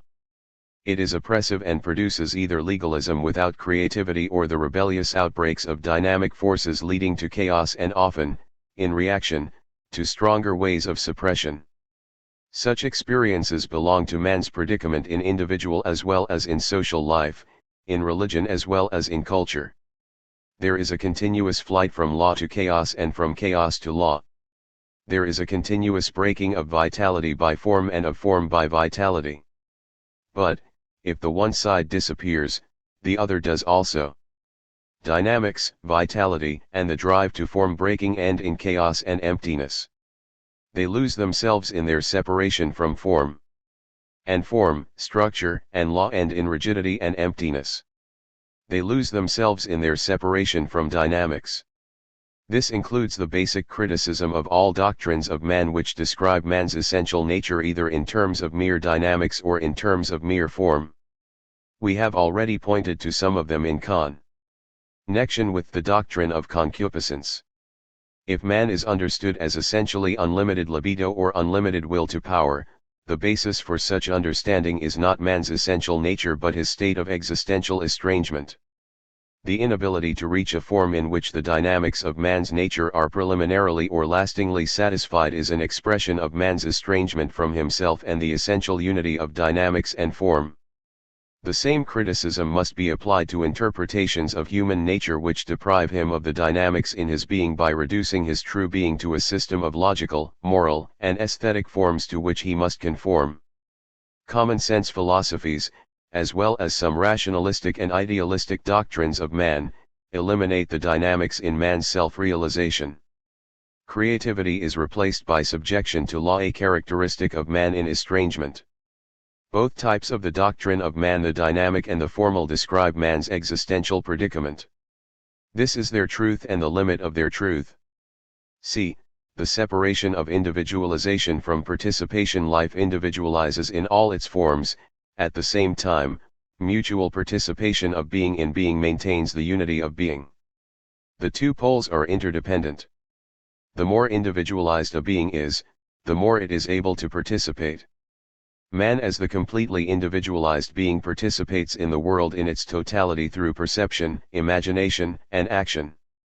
In principle, there are no limits to his participation, since he is a completely centered self. In the state of estrangement, man is shut within himself and cut off from participation. At the same time, he falls under the power of objects which tend to make him into a mere object without a cellpound. If subjectivity separates itself from objectivity, the objects swallow the empty shell of subjectivity. This situation has been described sociologically and psychologically. These descriptions have shown the interdependence of the loneliness of the individual and his submergence in the collective in a convincing way. However, they are directed toward a particular historical situation, predominantly our own. They give the impression that the situation to which they point is historically and sociologically conditioned and would change basically with a change in conditions. Theology must join existentialism in showing the universally human character of loneliness in interdependence with submergence in the collective. It is true that special situations reveal more sharply special elements in 66. Man's existential situation. They reveal them, but they do not create them. The danger of depersonalization or objectivization, becoming a thing, is most outspoken in Western industrial society. But there are dangers of the same character in all societies, for the separation of individualization from participation is a mark of estrangement generally. These dangers belong to the structures of destruction and are grounded in the level of evil in all history. This situation is also mirrored in those doctrines of man which claim to describe man's essential nature but which give a true account only about man's estrangement. Isolated subjectivity appears in idealistic epistemologies which reduce man to a cognitive subject, ens cogitans, who perceives, analyzes, and controls reality. The act of knowing is deprived of any participation of the total subject in the total object. There is no eros in the way in which the subject approaches the object and in which the object gives itself to the subject. On some levels of abstraction this is necessary, but if it determines the cognitive approach as a whole, it is a symptom of estrangement. And, since man is a part of his world, he himself becomes a mere object among objects. He becomes a part of the physically calculable whole, thus becoming a thoroughly calculable object himself. This is the case whether the psychological level is explained physiologically and chemically or whether it is described in terms of independent psychological mechanisms. In both cases a theoretical objectivation is carried through which can be and is being used for the practical dealing with men as though they were mere objects. The situation of estrangement is mirrored in both the theoretical and the practical encounter with man as a mere object. Both are structures of self-destruction, i.e., basic sources of evil. 3. Finitude and estrangement. A. Death, finitude, and guilt. Estranged from the ultimate power of being, man is determined by his finitude. He is given over to his natural fate. He came from nothing, and he returns to nothing. He is under the domination of death and is driven by the anxiety of having to die. This, in fact, is the first answer to the question about the relation of sin and death. In conformity with biblical religion, it asserts that man is naturally mortal. Immortality as a natural quality of man is not a Christian doctrine, though it is possibly a Platonic doctrine. But even Plato has Socrates put a question mark on the very arguments. For the immortality of the soul which Socrates develops in the discussions prior to his death. Certainly, the nature of the eternal life which he attributes to the soul has little resemblance to the popular beliefs of many Christians about the hereafter. Plato speaks of the participation of the soul in the eternal realm of essences, ideas, of its fall from and possible return to this realm, though not a realm in any spatial or temporal sense. In the biblical story of paradise a quite different interpretation of the relation of the fall and death is given. The biblical symbols are even farther removed from the popular image of immortality. According to the Genesis account, man comes from dust and returns to dust. He has immortality only as long as he is allowed to eat from the tree of life, the tree which carries the divine food or the food of eternal life. The symbolism is obvious. Participation in the eternal makes man eternal, separation from the eternal leaves man in his natural finitude. It was therefore in line with these ideas that the early Church Fathers called the sacramental food of the Lord's Supper the medicine of immortality, and that the Eastern Church let the message of the Christ focus on his resurrection as the moment in which eternal life is provided for those who are otherwise left to their natural mortality. In estrangement man is left to his finite nature of having to die. Sin does not produce death but gives to death the power which is conquered only in participation in the eternal. The idea that the fall has physically changed the cellular or psychological structure of man, and nature, is absurd and unbiblical. If man is left to his having to die, the essential anxiety about non-being is transformed into the horror of death. Anxiety about non-being is present in everything finite. It is consciously or unconsciously effective in the whole process of living. Like the beating of the heart, it is always present, although one is not always aware of it. It belongs to the potential state of dreaming innocence, as well as to the contested and decided unity with God as expressed in the picture of Jesus as the Christ. The dramatic description of the anxiety of Jesus in having to die confirms the universal character of the relation of finitude and anxiety. Under the conditions of estrangement, anxiety has a different character, brought on by the element of guilt. The loss of one's potential eternity is experienced as something for which one is responsible in spite of its universal tragic actuality. Sin is the sting of death, not its 68. Physical cause. It transforms the anxious awareness of one's having to die into the painful realization of a lost eternity.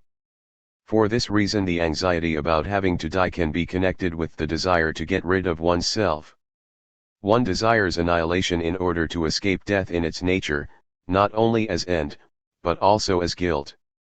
Under the condition of estrangement, anxiety about death is more than anxiety about annihilation. It makes death an evil, a structure of destruction. The transformation of essential finitude into existential evil is a general characteristic of the state of estrangement. It has been depicted most recently in both Christian and non-Christian analyses of the human situation, recently and very powerfully in existentialist literature.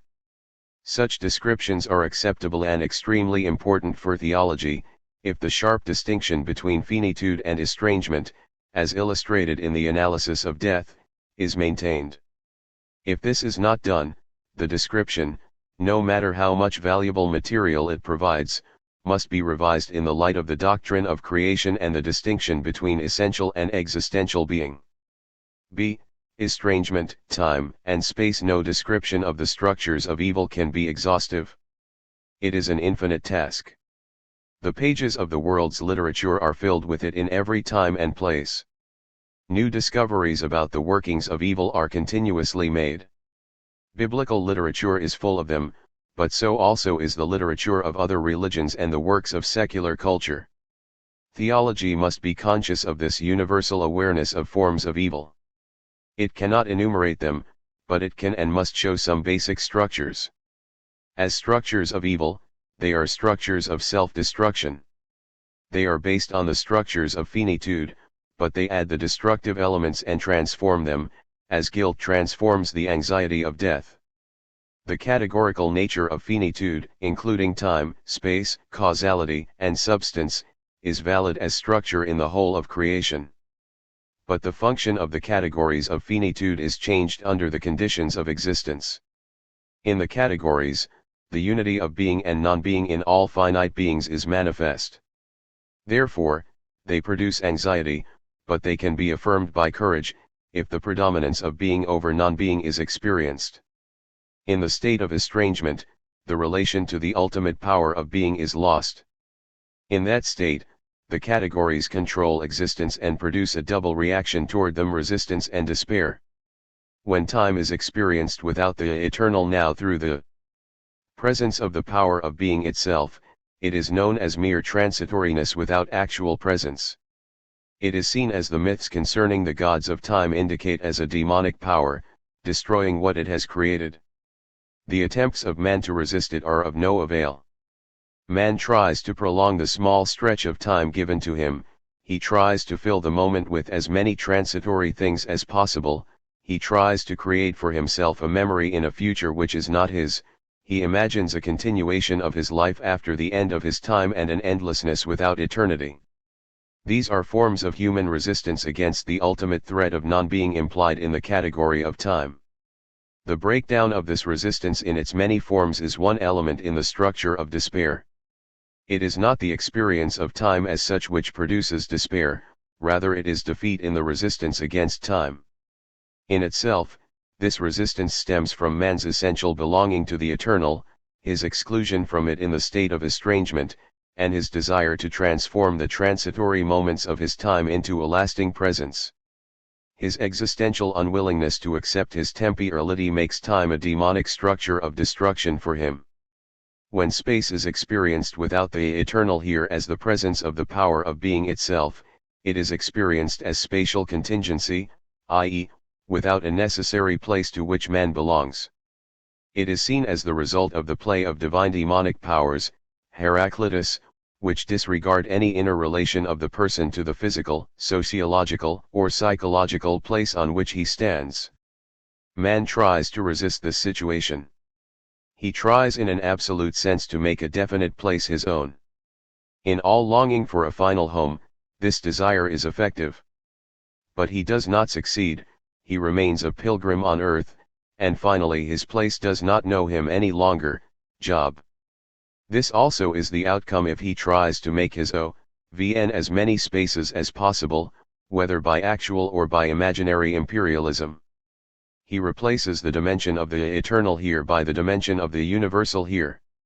He tries to resist the spatial beside each other, which includes his finitude, and he is defeated and thrown into the despair of ultimate uprootedness.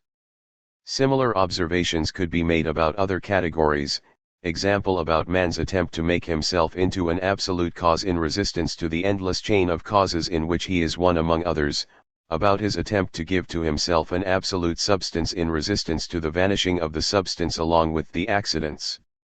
These attempts are expressions of man's awareness of his potential infinity. But they necessarily fail if they are attempted without the presence of the ground of all causal dependence and all accidental changes. Without the power of being itself, man cannot resist the element of non-being in both causality and substance, and his failure to resist is another element in the structure of despair. See, estrangement, suffering, and loneliness. The conflicts in the ontological polarities and the transformation of the categories of finitude under the conditions of estrangement have consequences for man's predicament in all directions. Two outstanding examples of these consequences are discussed here: suffering and loneliness. The former concerns man in himself, the latter, man in relation to others. These two cannot be separated from each other, they are interdependent, though distinguishable. Suffering, like death, is an element of finitude. It is not removed but is transformed into blessedness in the state of dreaming innocence. Under the conditions of existence, man is cut off from this blessedness, and suffering lays hold of him in a destructive way. Suffering becomes a structure of destruction and evil. It is decisive for the understanding of Christianity and the great religions of the East, especially Buddhism, that suffering as an element of essential finitude is distinguished from suffering as an element of existential estrangement. If, as in Buddhism, this distinction is not made, finitude and evil are identified. Salvation becomes salvation from finitude and from the suffering it implies. But it is not as it is in Christianity salvation from the estrangement which transforms suffering into a structure of destruction. The Buddhist interpretation of suffering is right to the extent that it derives suffering from the will to be. Suffering is therefore overcome by the self-negation of the will's desire to be something particular. In Christianity the demand is made to accept suffering as an element of finitude with an ultimate courage and thereby to overcome that suffering which is dependent on existential estrangement, which is mere destruction. Christianity knows that such a victory over destructive suffering is only partly possible in time and space. But whether this fragmentary victory is fought for or not makes all the difference between Western and Eastern cultures, as a comparison shows. It changes the valuation of the individual, of personality, of community, and of history. It has, in fact, determined the historical destiny of mankind. 7.1. The distinction between suffering as an expression of finitude and as a result of estrangement is valid, in spite of the fact that it never can be concretely affirmed because of the ambiguity which characterizes life as life. But it is possible to speak of the type of suffering in which meaning can be experienced, in contrast, for example, to meaningless suffering. Suffering is meaningful to the extent that it calls for protection and healing in the being which is attacked by pain. It can show the limits and the potentialities of a living being. Whether it does so or not is dependent both on the objective character of suffering and on the way in which it is taken by the suffering subject.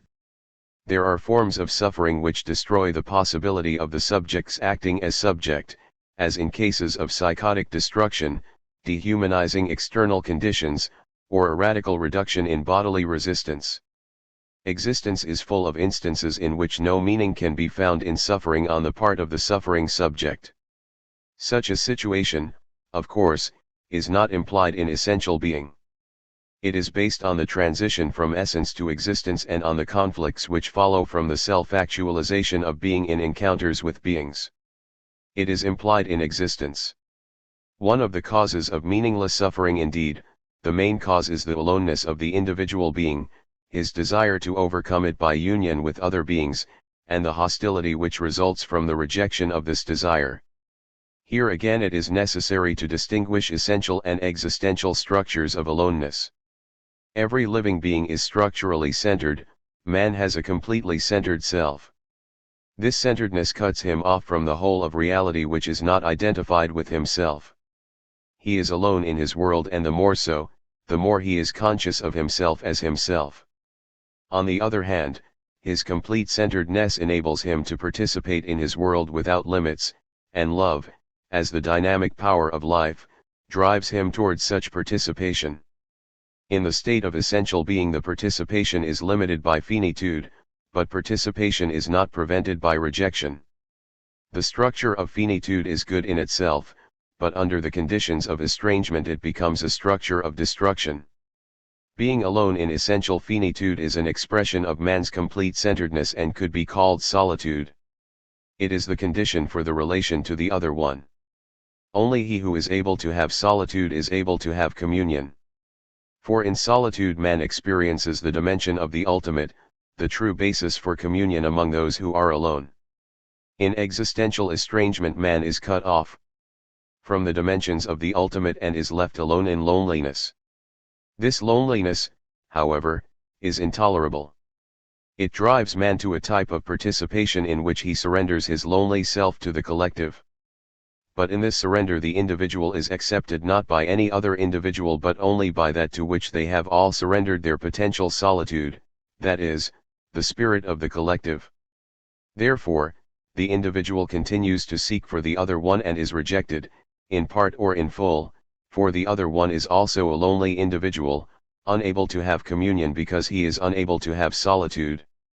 Such rejection is the source of much hostility not only against those who reject one but also against oneself.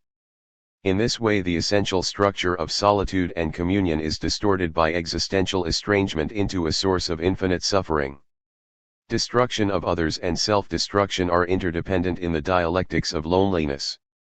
If the distinction between essential solitude and existential loneliness is not maintained, ultimate unity is possible only by the annihilation of the lonely individual and through his disappearance in an undifferentiated substance. The solution aspired to in radical mysticism is analogous to the answer to the problem of suffering given in Buddhism. There is no loneliness in the ultimate, but neither is there solitude or communion, because the centered self of the individual has been dissolved. This comparison shows how decisive for the Christian understanding of evil and salvation is the distinction between essential solitude and existential loneliness. d. Estrangement, doubt, and meaninglessness. Finitude includes doubt. The true is the whole, Hegel. But no finite being has the whole, therefore, it is an expression of the acceptance of his finitude that he accepts the fact that doubt belongs to his essential being. Even dreaming innocence implies doubt. Therefore, the serpent in the myth of the paradise story could evoke the doubt of man.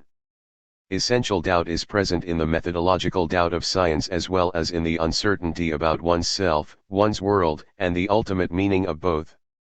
No proof is needed to show that, without the radical questioning of everything, there is no cognitive approach to an encountered reality. The question indicates both a having, without which no question would be possible, and a not having, without which no question would be necessary. This situation of essential doubt is given to man even in the state of estrangement and makes it possible. 73. For him to analyze and control reality to the extent that he is willing to use it honestly and sacrificially. But finitude also includes uncertainty in every other respect. It is an expression of the general insecurity of the finite being, the contingency of his being at all, the fact that he is not by himself but is thrown into being, Heidegger, the lack of a necessary place and a necessary presence. This insecurity also appears in the choices in personal relations and in other parts of encountered reality. It appears in the indefiniteness of feeling and in the risk in every decision. Finally, it appears in the doubt about oneself and one's world as such. It appears as the doubt or uncertainty about being as being.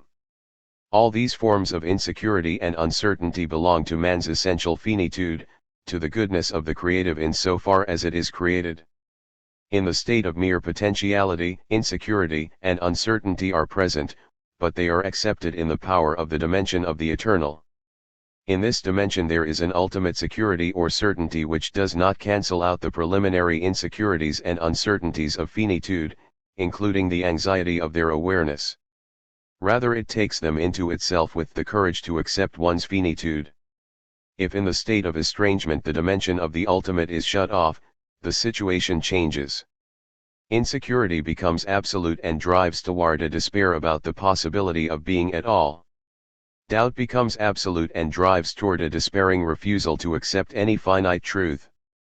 Both together produce the experience that the structure of finitude has become a structure of existential destruction.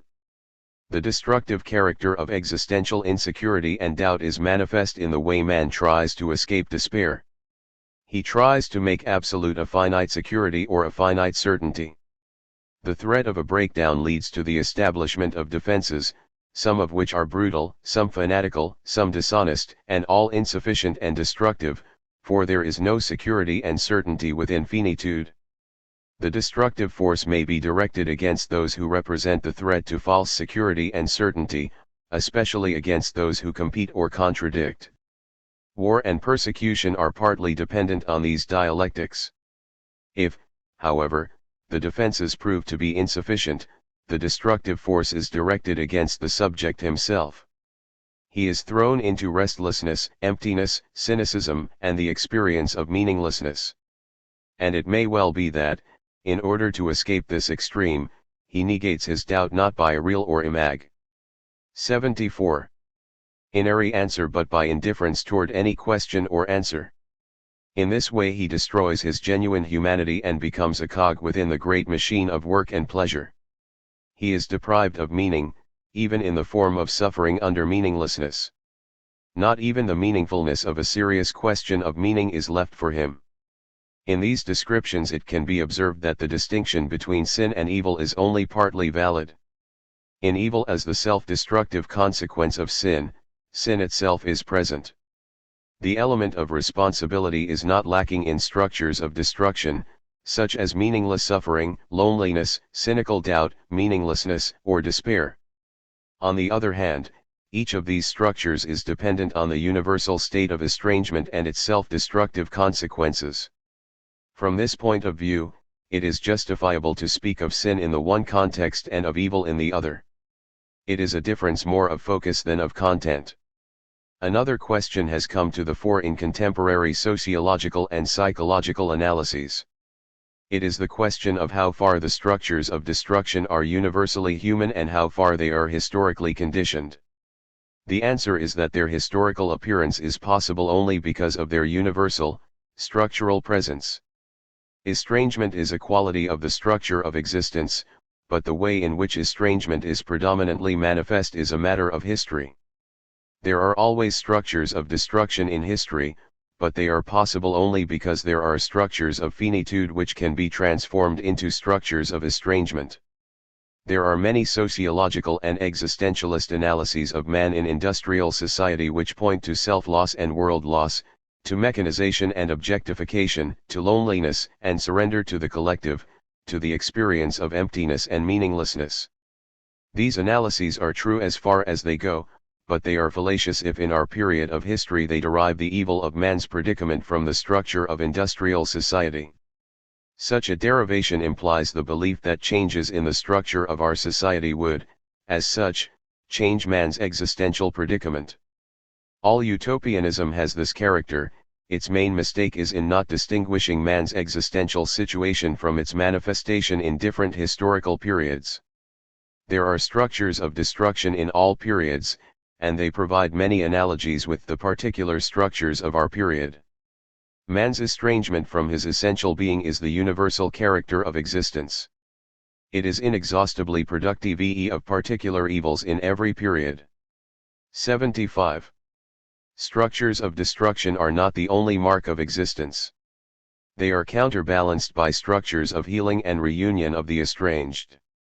But this ambiguity of life is not a reason for the utopian derivation of the evils of a period from the structures of this period without reference to the situation of universal estrangement.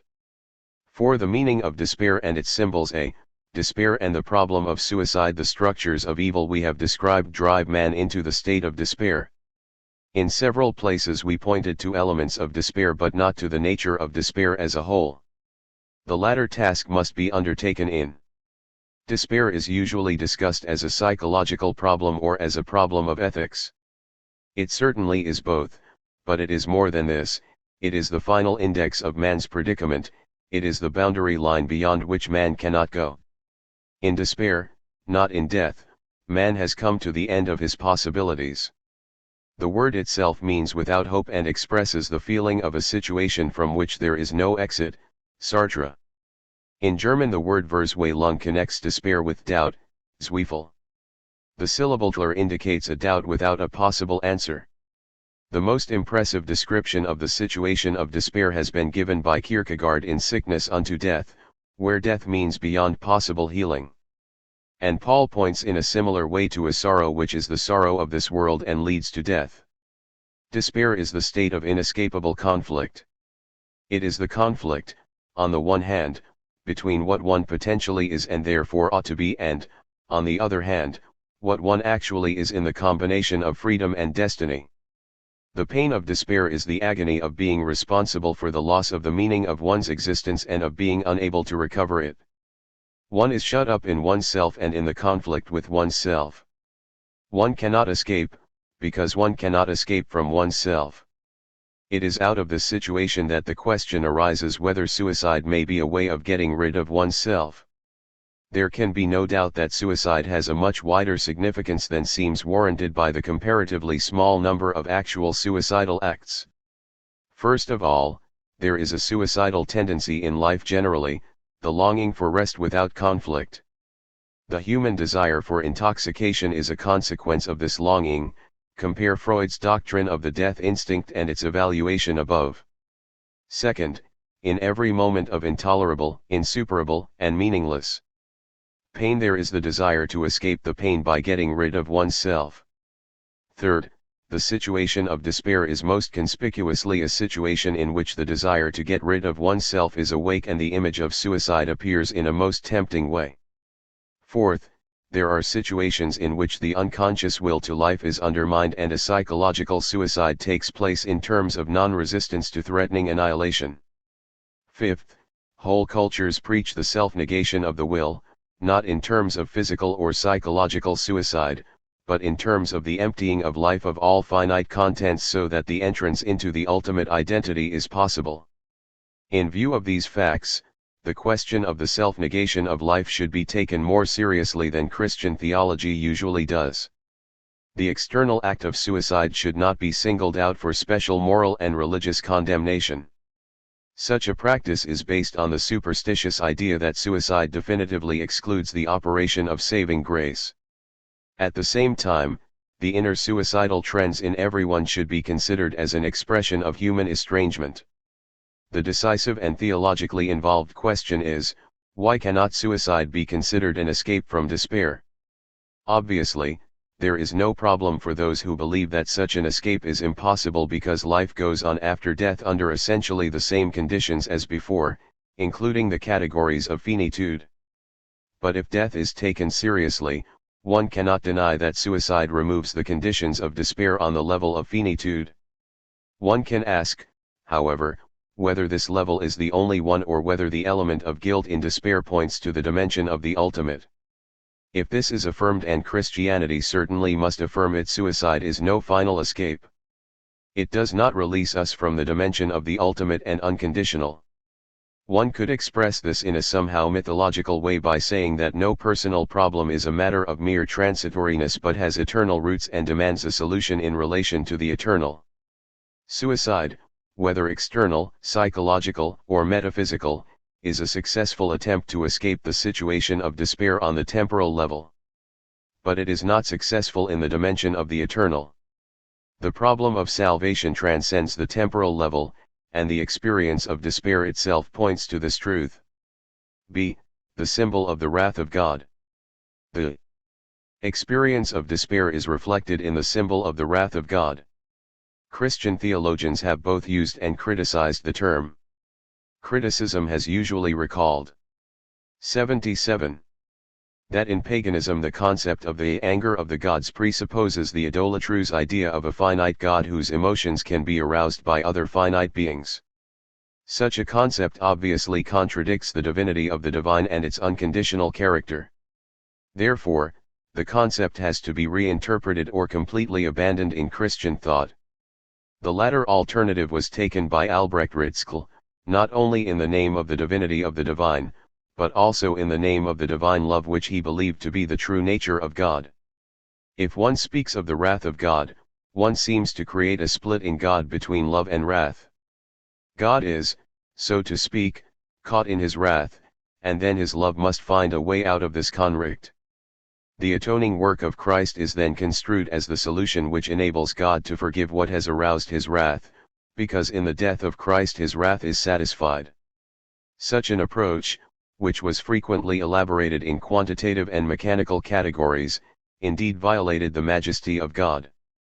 Ritschl therefore interpreted the New Testament passages in which the wrath of God is mentioned in such a way as to point to the ultimate judgment. The wrath of God is an expression of the negative side of the final judgment. One must ask, however, whether the experience of despair does not justify the use of the symbol wrath of God to express an element in the relationship between God and man. One may refer to Luther, who showed an existential approach to the problem when he said, "As you believe him, so you have him." For those who are aware of their own estrangement from God, God is the threat of ultimate destruction. His face takes on demonic traits. However, those who are reconciled to him realize that, although their experience of the wrath of God was genuine, it was not the experience of a God other than the one to whom they are reconciled. Rather, their experience was the way in which the God of love acted in relation to them. The divine love stands against all that which is against love, leaving it to its self-destruction, in order to save those who are destroyed, for, since that which is against love occurs in persons, it is the person which falls into self-destruction. This is the only way in which love can operate in the one who rejects love. In showing any man the self-destructive consequences of his rejection of love, love acts according to its own nature, although he who experiences it does so as a threat to his being. He perceives God as the God of wrath, rightly so in preliminary terms, wrongly so in ultimate terms. But the theoretical knowledge that his experience of God as the God of wrath is not the final experience of God does not remove the reality of God as a threat to his being and nothing but a threat. Only the acceptance of forgiveness can transform the image of the wrathful God into the ultimately valid image of the God of love. E. The symbol of endemnation. The Experience of despair is also expressed in the symbol of condemnation. Usually one speaks of eternal condemnation. But this is a theologically untenable combination of words. God alone is eternal. Those who participate in the divine eternity and in the limitation of finitude have conquered the despair expressed in the experience of condemnation. In the theologically precise sense of the word, eternity is the opposite of condemnation. But if eternal is understood as endless, one would ascribe endless condemnation to that which by its very nature has an end, namely, finite man. Man's time comes to an end with himself. Therefore, one should eliminate the term eternal condemnation from the theological vocabulary. Instead, one should speak of condemnation as removal from the eternal. This seems to be implied in the term eternal death, which certainly cannot mean everlasting death, since death has no duration. The experience of separation from one's eternity is the state of despair. It points beyond the limits of temporality and to the situation of being bound to the divine life without being united with it in the central act of personal love. Neither experience nor language allows us to say more about it. For the negative can be experienced and spoken of only in union with the positive. Both for time and for eternity, one must say that even in the state of separation God is creatively working in us even if his creativity takes the way of destruction.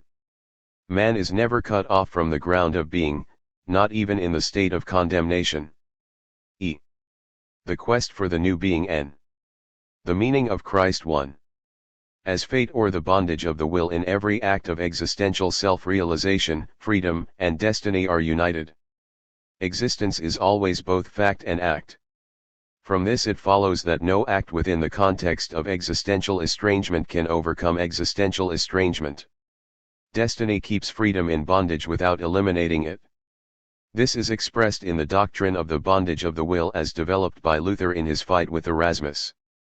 Before this it 79 was expressed by Augustine against Pelagius and, before that, by Paul against the Judaists. In these three instances and in many others the meaning of theological anti-Pelagianism has been misunderstood by being confused with philosophical determinism.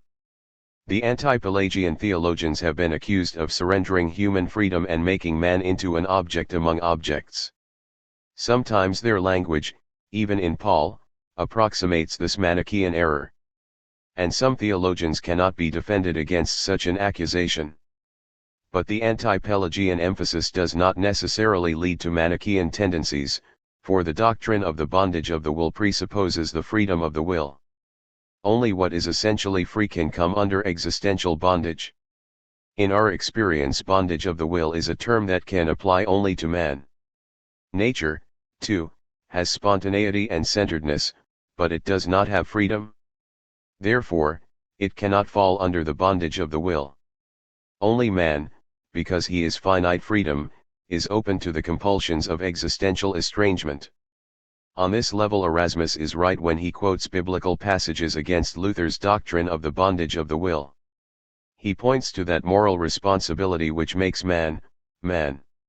Yet this was not denied, either by Luther or by the other representatives of the concept of the bondage of the will.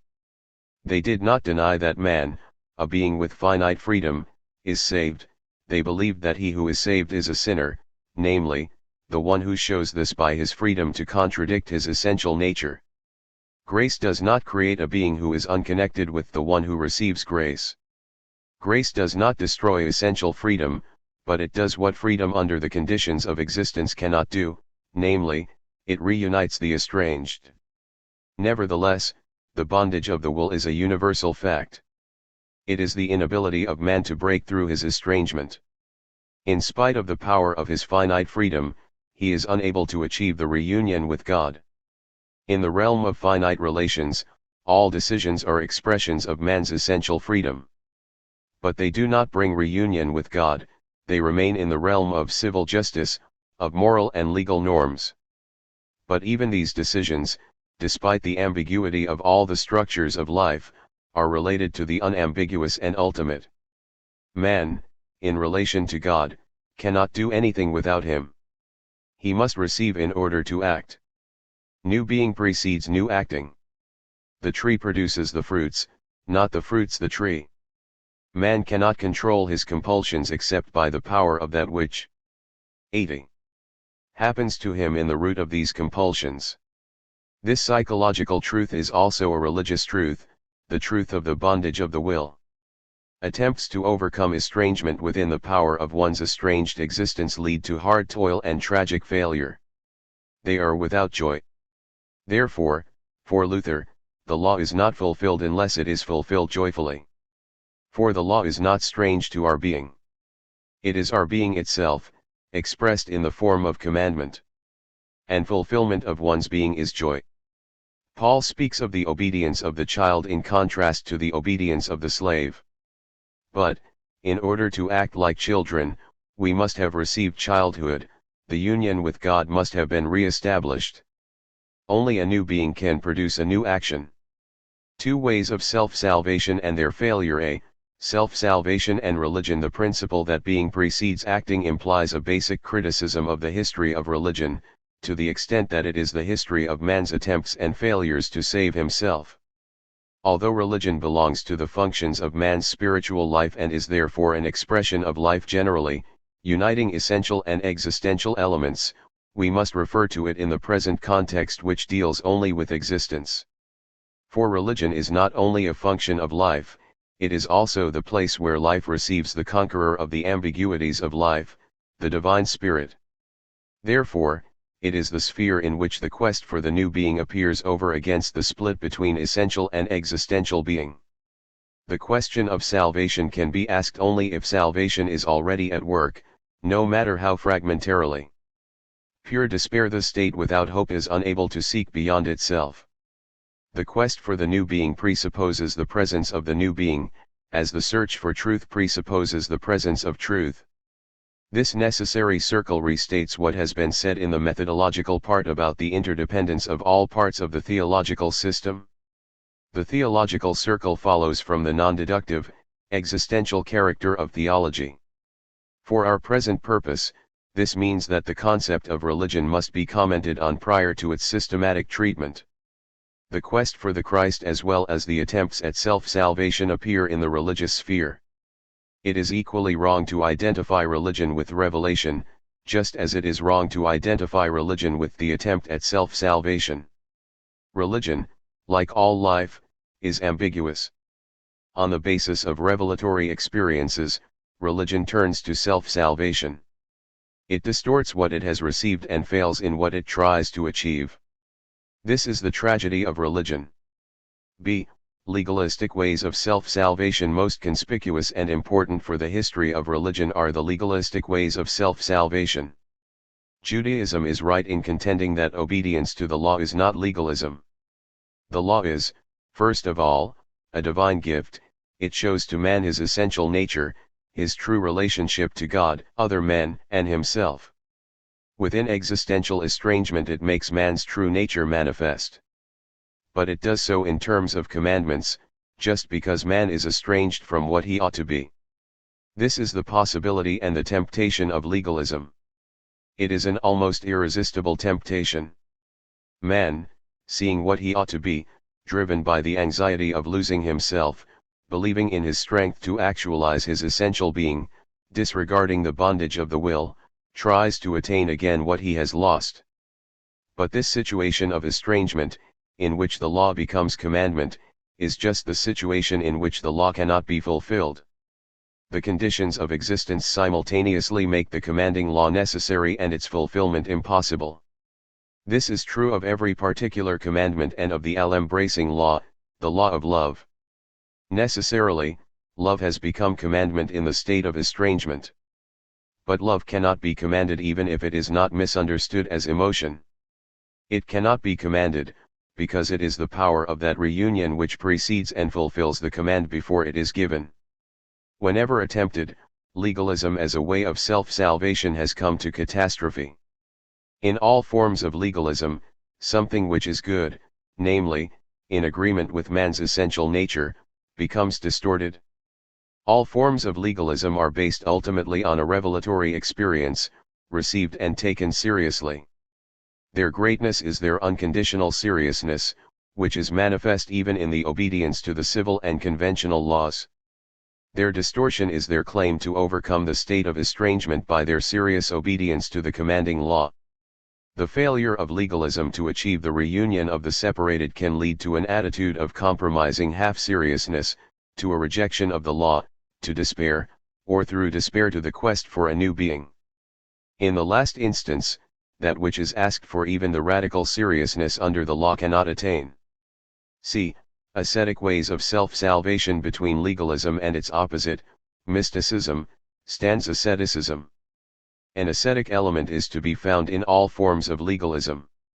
In order to avoid the lawlessness of concupiscence, the ascetic tries to extinguish desire completely by eliminating as many objects of possible desire as he can within the limits of finite existence. 82. Here again a truth is distorted by the attempt to use it as a way to self-salvation. The term asceticism is used in different ways. It designates self-restriction in connection with obedience to law. As such, it is a necessary element in every act of moral self-realization. It puts limits to the endlessness of libido and the will to power and turns them to an acceptance of one's finitude. As such, it is an implement of wisdom and a demand of love. Asceticism is also a restriction which is not demanded in itself but is used as a means of self-discipline when self-restriction is objectively demanded. Such asceticism is admissible if it is a disciplinary exercise and does not claim to be more. It is, however, always in danger of being valued as a means to self-salvation. The voluntary putting aside of something objectively good in itself often appears as a victory over estrangement. There is a similar danger in using ascetic restriction in relation to one finite good in order to attain another finite good. This is inner worldly asceticism and is exemplified in the Puritan attitude toward work, pleasure, accumulation of money, etc. These qualities had their reward in the technical and economic control of nature and society, and this has been valued as an expression of divine blessing. Although, doctrinally, ascetic self-restriction does not earn the divine blessing, psychologically the ascetic self-control of the Puritan is inevitably turned into a cause of divine blessing. In this way, self-salvation through ascetic acts crept into Protestant churches, even though they are doctrinally based on the most radical rejection of self-salvation. The main form of asceticism, which could be called ontological asceticism, is based on the ontological devaluation of finite being. Finitude should not be, because it contradicts being itself. Finitude and fall are identical, and the tragic state of finite reality is beyond salvation. The only way to salvation is through the complete negation of finite reality, emptying oneself of the manifold contents of the encountered world. The main ascetic ways of self-salvation as elaborated historically are usually part of a mystical type of religion in which self-salvation is attempted through mystical evaluation beyond finite reality. Ascetic methods of self-salvation fail insofar as they try to force the reunion with the infinite by conscious acts of self-negation. But the objects of concupiscence in human nature do not actually disappear, they are still present in the form of repression. Therefore, they often reappear in the form of over-engrossing imagination or in such transformations as the will to domination, fanaticism, and sadomasochistic or suicidal tendencies. According to medieval art and literature, the demonic is most surely manifested in the medieval ascetics. As an element in the processes of life, asceticism is necessary. As an attempt at self-salvation, asceticism is a dangerous distortion and a failure. Mystical ways at self-salvation. Ordinarily, the ontological form of asceticism appears in mysticism. Therefore, we must now deal with the mystical attempts at self-salvation.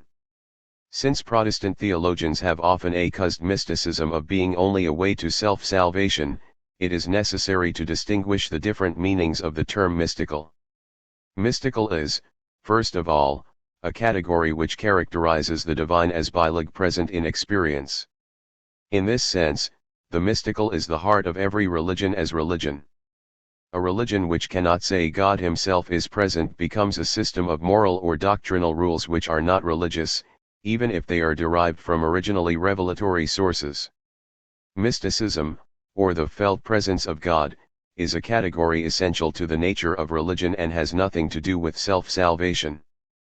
But self-salvation is evident if one tries to reach reunion through bodily and mental exercises. Much Eastern and parts of Western mysticism do have this character. In this sense, mysticism is largely, though not fully, an attempt at self-salvation, at trying to transcend all realms of finite being in order to unite the finite being with the infinite. But this attempt, like the other attempts at self-salvation, is a failure. A real union of the mystic with God is never reached. But, even if it were reached, it would not overcome the estrangement of ordinary existence.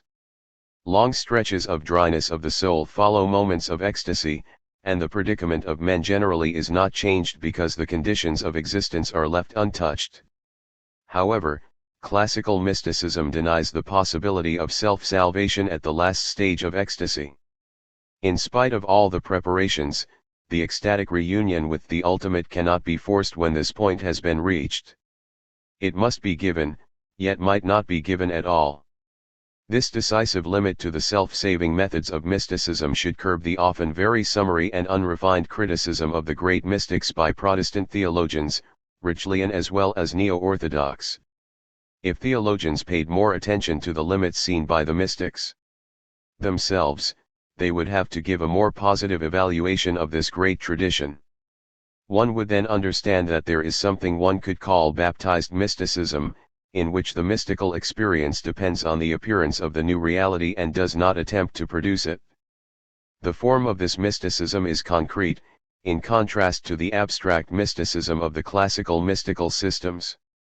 It follows Paul's experience of being in Christ, namely, in the spiritual power which is Christ. In principle, such mysticism is beyond the attitude of self-salvation, although it is not protected against actual relapses, for self-salvation is a temptation in all religious forms, and relapses appear in the midst of Christianity. Sacramental, doctrinal, emotional ways of self-salvation to the legalistic, ascetic, and mystical ways of self-salvation can be added the sacramental, the doctrinal, and the emotional. Although the sacramental way is more characteristic of the Roman Catholic Church and the doctrinal way more characteristic of the Protestant Church, especially the Lutheran churches, it is possible to discuss both ways together. There is so much doctrinal self-salvation in Roman Catholicism and so much sacramental self-salvation in Lutheran Protestantism that a separate treatment would be inappropriate. In both cases a special manifestation of the new being in visual or verbal form is distorted into a ritual or intellectual work which conquers existential estrangement through its very performance.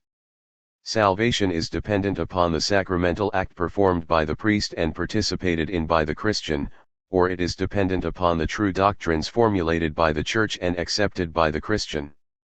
In Roman Catholicism the sacramental work is justified because the Roman Church is a synthesis of salvation by God and self-salvation. In Protestantism the Pelagian element of self-salvation was removed, but it nevertheless returned both in orthodoxy and in Pietism, fundamentalism and revivalism. Classical orthodoxy established a kind of sacramentalism of the pure doctrine. Under the title Obedience to the Word of God, obedience was asked to the letter of the Bible, and, since the meaning of the Bible is not obvious, obedience to a special interpretation of the Bible by a special, historically dated theology was demanded, and is demanded in present-day fundamentalism. In many cases, especially in a period in which critical consciousness developed, this led to an intellectual asceticism or to the sacrifice of man's critical power. This demand is analogous to that made in monastic or Puritan asceticism, where all vital powers are sacrificed. Having shown the interdependence of the sacramental and doctrinal in theory and in fact, it is still possible to delineate their shortcomings separately. Sacramental self-salvation is the distortion of sacramental receptivity. The sacramental presence of the divine, expressed in ways which go far beyond the so-called sacraments, is itself in opposition to self-salvation. But in religious actualization in rites, elements of self-salvation can enter the procedures and distort their original meaning. The mere performance of the accepted rites or the mere participation in a sacramental act is considered to have saving power. The sacrament is given, and, as such, it is understood to negate self-salvation. But the way in which it is used opens wide the door for a self-saving attitude. The anxious question of whether or not one has performed what one should perform or whether one has proceeded with the right form and with the right attitude shows that reunion with the divine source of the sacramental act has not been reached. Sacramental self-salvation is not only a highly dialectical concept, it is also an actual impossibility. It can never bring about a reunion with God. The same is true of doctrinal self-salvation. In Lutheran Protestantism, the phrase justification by faith was partly responsible for the distortion of doctrine into a tool of self-salvation. Faith as the state of being grasped by an ultimate was distorted and became the belief in doctrine. Thus faith as the reception of the message that one is accepted became a proposition for intellectual affirmation. But the demand for such an affirmation cannot help raising further questions. Do I really believe? Is not my belief a transitory suppression of doubt and of cognitive honesty? And, if I do not really believe, is my salvation lost? The terrible inner struggles between the will to be honest and the will to be saved show the failure of doctrinal self-salvation. In contrast to both the sacramental and the doctrinal forms of self-salvation, as we have indicated, stands the emotional. For example, Pietism demanded radical personal commitment in terms of a conversion experience and a devotional dedication of one's life, including legal and doctrinal elements of self-surrender. The temptation to self-salvation is present in Pietism and in revivalism of all forms, for they provoke the desire for emotions which are not genuine but are artificially created. This happens through evangelists and through artificially. 86. Directing one's own emotional possibilities toward conversion and sanctification experiences. In that situation, elements of self-salvation are brought into the orbit of the divine acts of salvation which one wishes to appropriate. The personal encounter with God and the reunion with Him are the heart of all genuine religion. It presupposes the presence of a transforming power and the turn toward the ultimate from all preliminary concerns. Yet, in its distorted form, piety becomes a tool with which to achieve a transformation within oneself. But anything which is imposed upon man's spiritual life by himself or by others remains artificial, producing anxiety, fanaticism, and the intensification of works of piety. It discloses the final failure of the pietistic way of self-salvation. All ways of self-salvation distort the way of salvation. The general rule that the negative lives from the distortion of the positive is also valid in this case. This shows the inadequacy of a theology which identifies religion with the human attempt at self-salvation and derives both from man in his state of estrangement. Actually, even the awareness of estrangement and the desire for salvation are effects of the presence of saving power, in other words, revelatory experiences. The same is true of the ways of self-salvation. Legalism presupposes the reception of the law in a revelatory experience, asceticism, the awareness of the infinite as judging the finite, mysticism, the experience of ultimacy in being and meaning, sacramental self-salvation, the gift of the sacramental presence, doctrinal self-salvation, the gift of manifest truth, emotional self-salvation, the transforming power of the holy. Without these presuppositions, man's attempts at self-salvation could not even begin. Falsa religio is not identical with special historical religions but with the self-saving attempts in every religion, even in Christianity. 3. Non-historical and historical expectations of the new being. The quest for the new being is universal because the human predicament and its ambiguous conquest are universal. It appears in all religions. Even in the few cases in which a completely autonomous culture has developed as in Greece, Rome, and the modern period of the Western world, utopian expectation of a new reality is present. The religious substance is effective under the secular form. The character of the quest for the new being changes from religion to religion, and from culture to culture. However, One can distinguish two main types in polar relation, that is, partly conflicting with each other and partly in unity. The decisive difference refers to the role of history in both types. The new being can be sought above history, and it can be understood as the aim of history. The first type is predominantly non-historical, the second type, predominantly historical. For instance, most polytheistic religions are predominantly non-historical. The mystical reactions against polytheism found in Brahmanism and Buddhism and the humanistic reactions against polytheism in classical Greece are, however, also non-historical. In these, as in other expressions of ultimate concern, the new being is divine power, appearing in many ways to overcome the human predicament, within the limits of finitude. Here the divine is equally near to and equally remote from each period of history. Certainly, salvation begins in history, because man lives in history. But salvation does not occur through history. If there is a vision of history at all, it is envisaged as a circular, self-repeating movement. Nothing new is created by it. The new being is not the aim of history but appears in the epiphanies of the gods, in spiritual effects produced by ascetics and seers, in divine incarnations, in oracles, and in spiritual elevation. Such divine manifestations are received by individuals, they can be communicated to disciples, but they are not directed to groups. A group, whether a family or mankind as a whole, does not participate in the effects of the new being. The misery of mankind in history is not to be changed, but individuals may transcend the whole sphere of existence, things, men, and gods. The new being in this interpretation is the negation of all beings and the affirmation of the ground of being alone.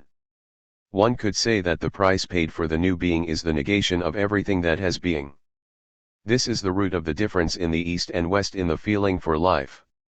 In the West, religion and culture have been determined by the historical type, by the expectation of the new being in the historical process.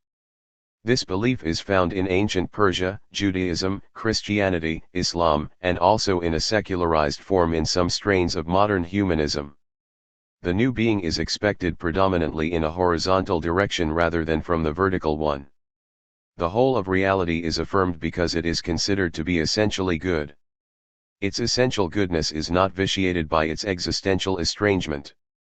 But the expectation of the 88 new being is the expectation of a transformed reality. The transformation occurs in and through a historical process which is unique, unrepeatable, irreversible. Bearers of this process are historical groups, such as families, nations, and the Church. Individuals bear it only in relation to historical groups. The actualization of the new being occurs differently according to the forms of the historical type. It occurs either in a slow progress, in definite qualitative degrees, in the center of the whole process, or at its end when history is elevated to eternity. Some of the possibilities are frequently combined. This is not the place to discuss them systematically. But it can be stated that in Christianity the decisive event occurs in the center of history and that it is precisely the event that gives history a center, that Christianity is also aware of the not yet, which is the main emphasis in Judaism, and that Christianity knows the revelatory possibilities in every moment of history. All this is included in the title of the Christ, the name which Christianity applied to the bearer of the new being in its final manifestation. For the symbol of Christ, its historical and its trans-historical meaning, the history of the symbol Messiah, Christ, shows that its origin transcends both Christianity and Judaism, thus confirming the universal human expectation of a new reality. When Christianity used the symbol for what it believed to be the central event in history, it accepted as the religion of the Old Testament had done before it a large amount of symbolic material taken from the social organization of the Semitic and Egyptian world, especially from the political institution of kingship. The Messiah, the Anointed One, is the king. He conquers the enemies and establishes peace and justice. The more the political meaning of the idea was transcended, the more symbolic the figure of the king became. More and more mythological traits were affixed to it. But the Messiah always remained related to history, i.e., to a historical group, its past and its future. The Messiah does not save individuals in a path leading out of historical existence, he is to transform historical existence. The individual enters a new reality which embraces society and nature.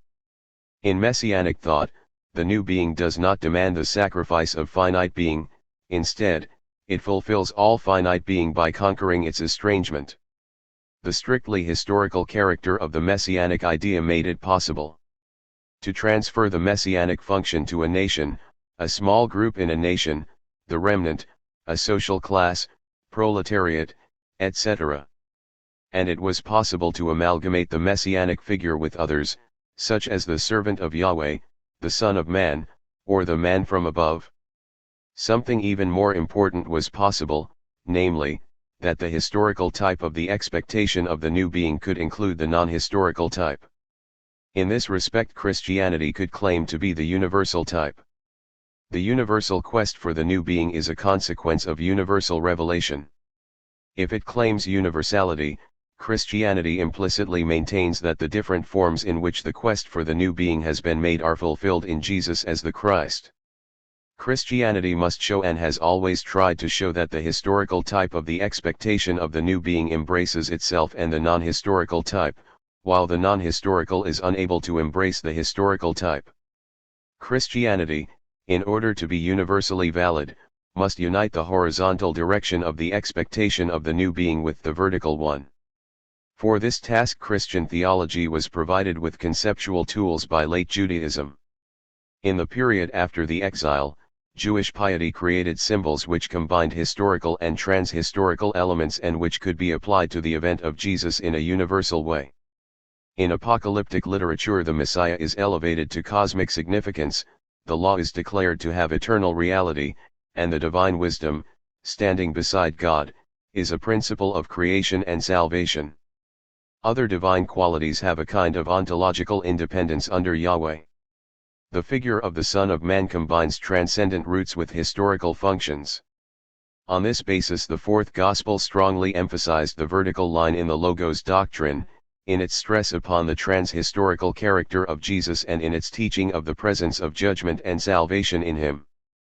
The receding of the eschatological consciousness of early Christianity led to an almost exclusive emphasis on individual salvation.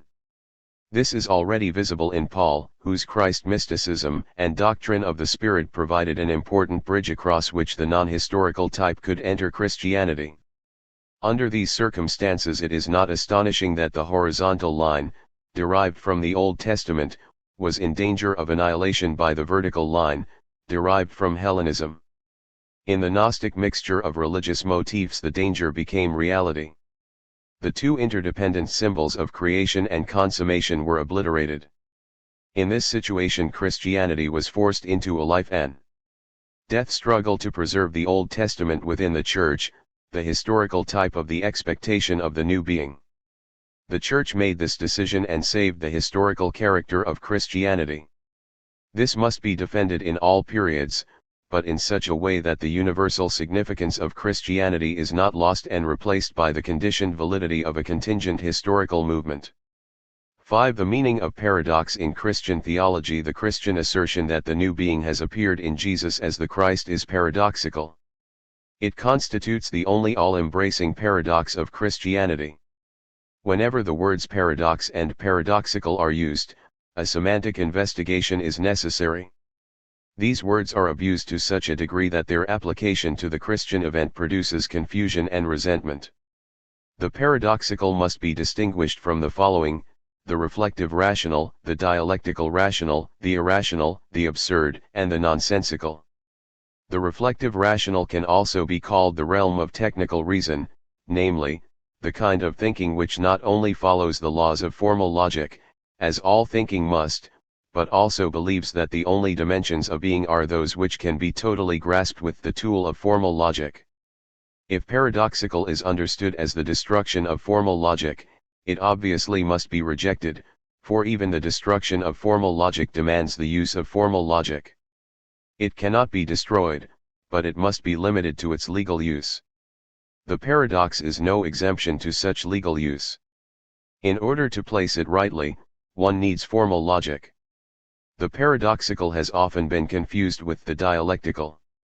Dialectical thinking is rational, not paradoxical.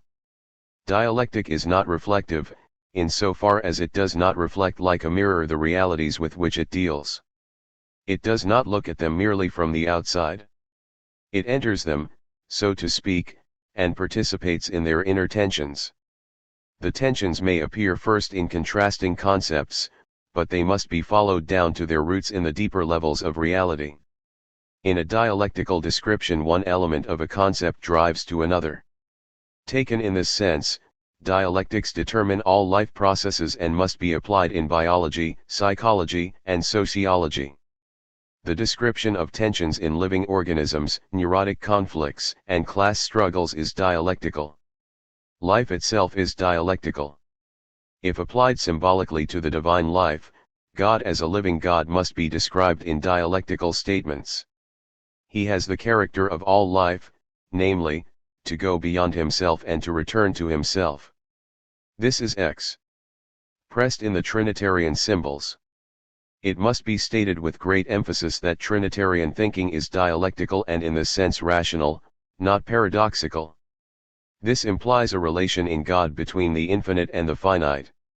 God is infinite, insofar as he is the creative ground of the finite and eternally produces the finite potentialities in himself. The finite does not limit him but belongs to the eternal process of his life. All this is dialectical and rational in character, yet in every statement it points to the divine mystery. In all its expressions, theology refers to the divine mystery, the mystery of eternal being. The tools of theology are rational, dialectical, and paradoxical. They are not mysterious in speaking of the divine mystery. The theological paradox is not irrational. But the transition from essence to existence, from the potential to the actual, from dreaming innocence to existential guilt and tragedy, is irrational. In spite of its universality, this transition is not rational. In the last analysis it is irrational. We encounter the irrationality of this transition from essence to existence in everything, and its present is irrational, not paradoxical. It is an undeniable fact which must be accepted, although it contradicts the essential structure of everything created. It would be unnecessary to confront the paradoxical with the absurd if it were not for the confusing phrase, credoquia absurdum, which has been wrongly attributed to Tertullian, and if it were not for the fact that the paradoxical has been identified with the absurd. Combinations of logically compatible words become absurd when they contradict the meaningful order of reality. Therefore, the absurd lies in the neighborhood of the grotesque and the ridiculous. We have used this term several times in rejecting symbolic literalism and its grotesque consequences. Such absurdities, however, have no relation to the paradox of the Christian message. Finally, the paradox is not nonsense. It should be unnecessary to state this, but it is not. Unfortunately, there are always theologians who indulge in the production of propositions which have no meaning semantically and who, in the name of the Christian faith, insist that one has to accept them in order to be a true Christian. They argue that divine truth is above human reason. But the divine truth cannot be expressed in meaningless propositions. Everybody could formulate sentences of this type indefinitely, but they would not make sense, and the paradox is not nonsense. We have already touched on the relation of the divine mystery to the different logical categories which were compared with paradox. Mystery does not belong in this series. It is present whenever one speaks of God and divine things. It is based on the nature of the divine itself, its infinity and eternity, its unconditional and ultimate character, its transcendence of the subject-object structure of reality. This mystery of the divine is the presupposition of all theology. But it does not exclude the logos of theos and, with it, theology as such. The logos of theos must be expressed in reflective, dialectical, and paradoxical terms. But theos, the divine mystery, transcends all of them. Those who pile paradox upon paradox are not nearer to the divine mystery than those who, with the tools of reflective reason, give an account of the semantic meaning of religious concepts supposing that both acknowledge the ultimate mystery of being. After this limited discussion of the concept of the paradoxical, we must state in affirmative terms that the concept should be understood in the literal sense of the word. That is paradoxical which contradicts the Dasein, the opinion which is based on the whole of ordinary human experience, including the empirical and the rational. The Christian paradox contradicts the opinion derived from man's existential predicament and all expectations imaginable on the basis of this predicament. The offense given by the paradoxical character of the Christian message is not against the laws of understandable speech but against man's ordinary interpretation of his predicament with respect to himself, his world, and the ultimate underlying both of them. It is an offense against man's unshaken reliance upon himself, his self-saving attempts, and his resignation to despair. Against each of these three attitudes the manifestation of the new being in Christ is judgment and promise. The appearance of the new being under the conditions of existence, yet judging and conquering them, is the paradox of the Christian message. This is the only paradox and the source of all paradoxical statements in Christianity. The paradoxical statement that the situation of the Christian is simul peccator, simul justus, at the same time unjust and just, namely, justified, is not a paradox beside the Christological paradox, that Jesus is the Christ. Historically and systematically, everything else in Christianity is a corroboration of the simple assertion that Jesus is the Christ.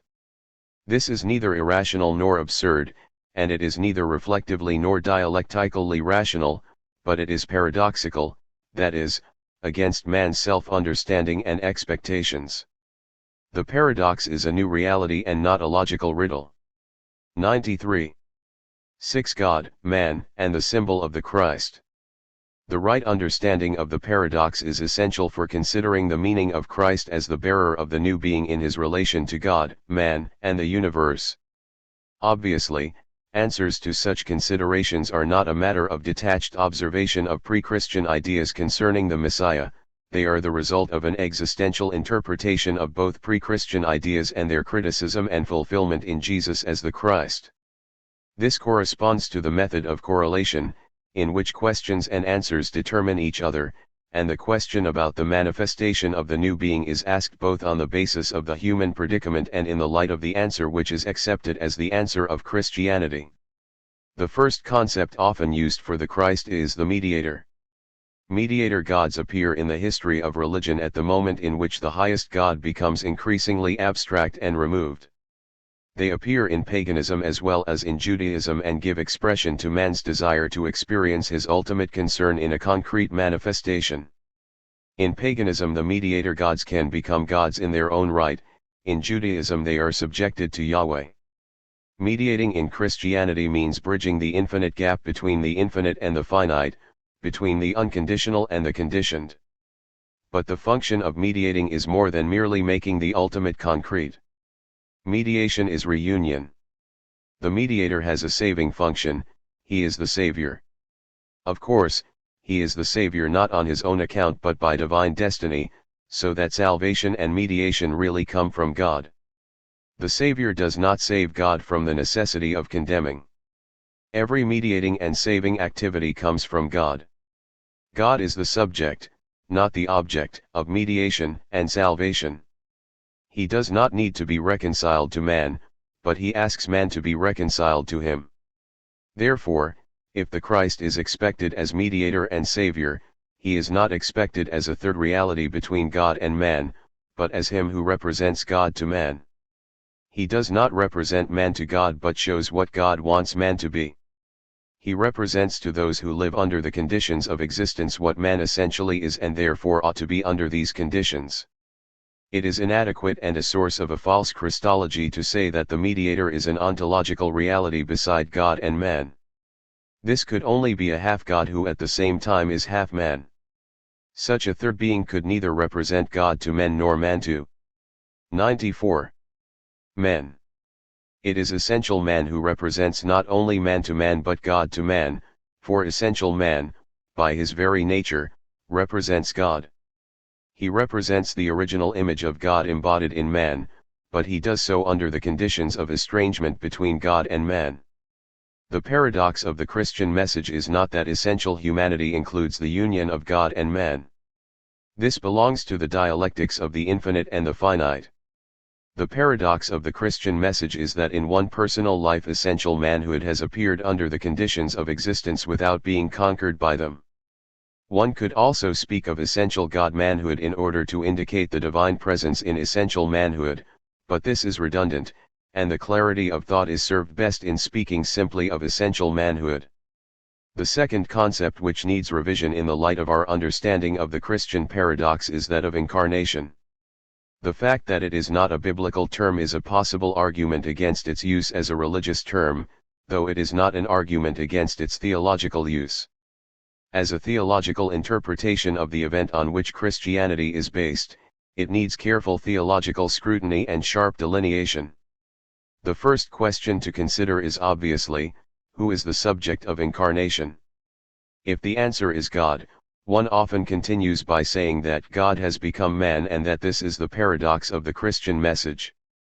But the assertion that God has become man is not a paradoxical but a nonsensical statement. It is a combination of words which makes sense only if it is not meant to mean what the words say. The word God points to ultimate reality, and even the most consistent Scotists had to admit that the only thing God cannot do is to cease to be God. But that is just what the assertion that God has become man means. Even if one speaks of God as becoming, he still remains God in each moment. He does not become something that is not God. Therefore, it is preferable to speak of a divine being which has become man and to refer to the term Son of God or the spiritual man or the man from above, as they are used in biblical language. Any one of these designations so used is not nonsensical but is dangerous for two reasons. First, there is the polytheistic connotation of divine beings besides God, and, second, incarnation is interpreted in terms of a mythology in which divine beings are transmuted into natural objects or human beings. In this sense, incarnation is far from being a characteristic of Christianity. It is, on the contrary, a characteristic of paganism insofar. 95. As, within it, no God has overcome the finite basis on which he stands. Because of this, the mythological imagination within polytheism has had no difficulty in transforming divine beings into both natural objects and human beings. The unqualified use of the term incarnation in Christianity creates pagan, or at least superstitious, connotations. A modifying interpretation of the term incarnation would have to follow the Yuan 9 statement that the Logos became flesh. Logos is the principle of the divine self-manifestation in God as well as in the universe, in nature as well as in history. Flesh does not mean a material substance but stands for historical existence. And became points to the paradox of God participating in that which did not receive him and in that which is estranged from him. This is not a myth of transmutation but the assertion that God is manifest in a personal life process as a saving participant in the human predicament. If incarnation is understood in this qualifying way, then the Christian paradox can be expressed by this term. But perhaps this is an unwise course, since it is practically impossible to protect the concept from superstitious connotations. In discussing the character of the quest for and the expectation of the Christ, a question arises which has been carefully avoided by many traditional theologians, even though it is consciously or unconsciously alive for most contemporary people. It is the problem of how to understand the meaning of the symbol Christ in the light of the immensity of the universe, the heliocentric system of planets, the infinitely small part of the universe which man and his history constitute, and the possibility of other worlds in which divine self-manifestations may appear and be received. Such developments become especially important if one considers that biblical and related expectations envisaged the coming of the Messiah within a cosmic frame. The universe will be reborn into a new eon. The function of the bearer of the new being is not only to save individuals and to transform man's historical existence but to renew the universe. And the assumption is that mankind and individual men are so dependent on the powers of the universe that salvation of the one without the other is unthinkable. The basic answer to these questions is given in the concept of essential man appearing in a personal life under the conditions of existential estrangement. This restricts the expectation of the Christ to historical mankind. The man in whom essential man has appeared in existence represents human history. More precisely, as its central event, he creates the meaning of human history. It is the eternal relation of God to man which is manifest in the Christ. At the same time, our basic answer leaves the universe open for possible divine manifestations in other areas or periods of being. Such possibilities cannot be denied. But they cannot be proved or disproved. Incarnation is unique for the special group in which it happens, but it is not unique in the sense that other singular incarnations for other unique worlds are excluded. Man cannot claim that the infinite has entered the finite to overcome its existential estrangement in mankind alone. Man cannot claim to occupy the only possible place for incarnation. Although statements about other worlds and God's relation to them cannot be verified experientially, they are important because they help to interpret the meaning of terms like mediator, savior, incarnation, the Messiah, and the new eon. Perhaps one can go a step further. The interdependence of everything with everything else in the totality of being includes a participation of nature in history and demands a participation of the universe in salvation. Therefore, if there are non-human worlds in which existential estrangement is not only real as it is in the whole universe but in which there is also a type of awareness of this estrangement, such worlds cannot be without the operation of saving power within them. Otherwise self-destruction would be the inescapable consequence. The manifestation of saving power in one place implies that saving power is operating in all places. The expectation of the Messiah as the bearer of the new being presupposes that God loves the universe, even though in the appearance of the Christ he actualizes this love for historical man alone. In the last sections we have analyzed the expectation of the new being, the meaning of the symbol Christ, and the validity of the different concepts in which theology has interpreted this meaning. We have not yet spoken of the actual appearance of the Christ in Jesus, although, according to the theological circle, this is presupposed in the description of the expectation. We now turn to the event which, according to the Christian message, has fulfilled the expectations, namely, the event which is called Jesus, the Christ. 2. A. Jesus as the Christ. 1. The name Jesus Christ.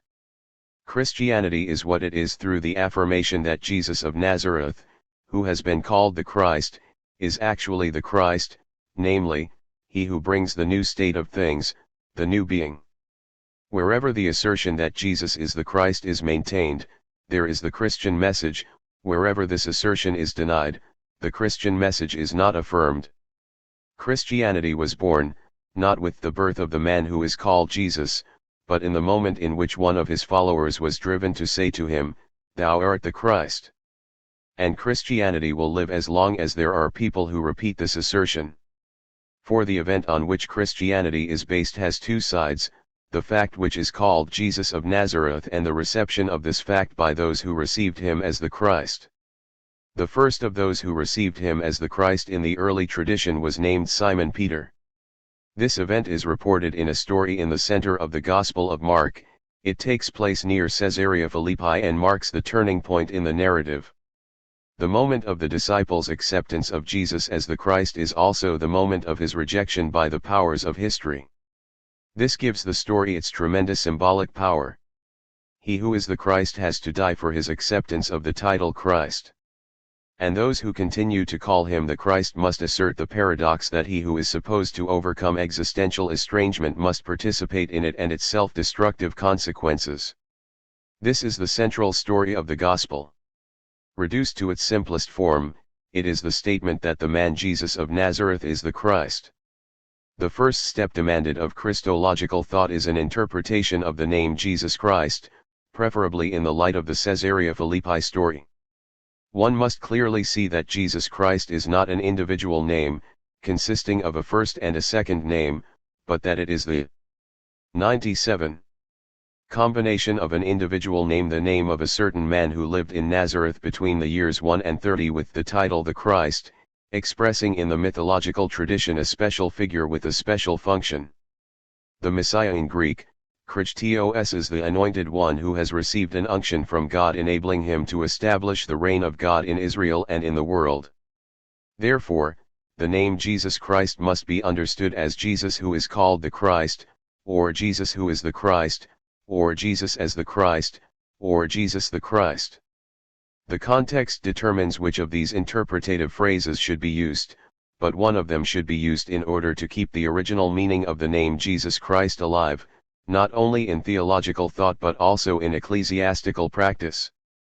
Christian preaching and teaching must continually re-emphasize the paradox that the man Jesus is called the Christ, a paradox which is often drowned in the liturgical and homiletic use of Jesus Christ as a proper name. Jesus Christ means originally, essentially, and permanently Jesus who is the Christ.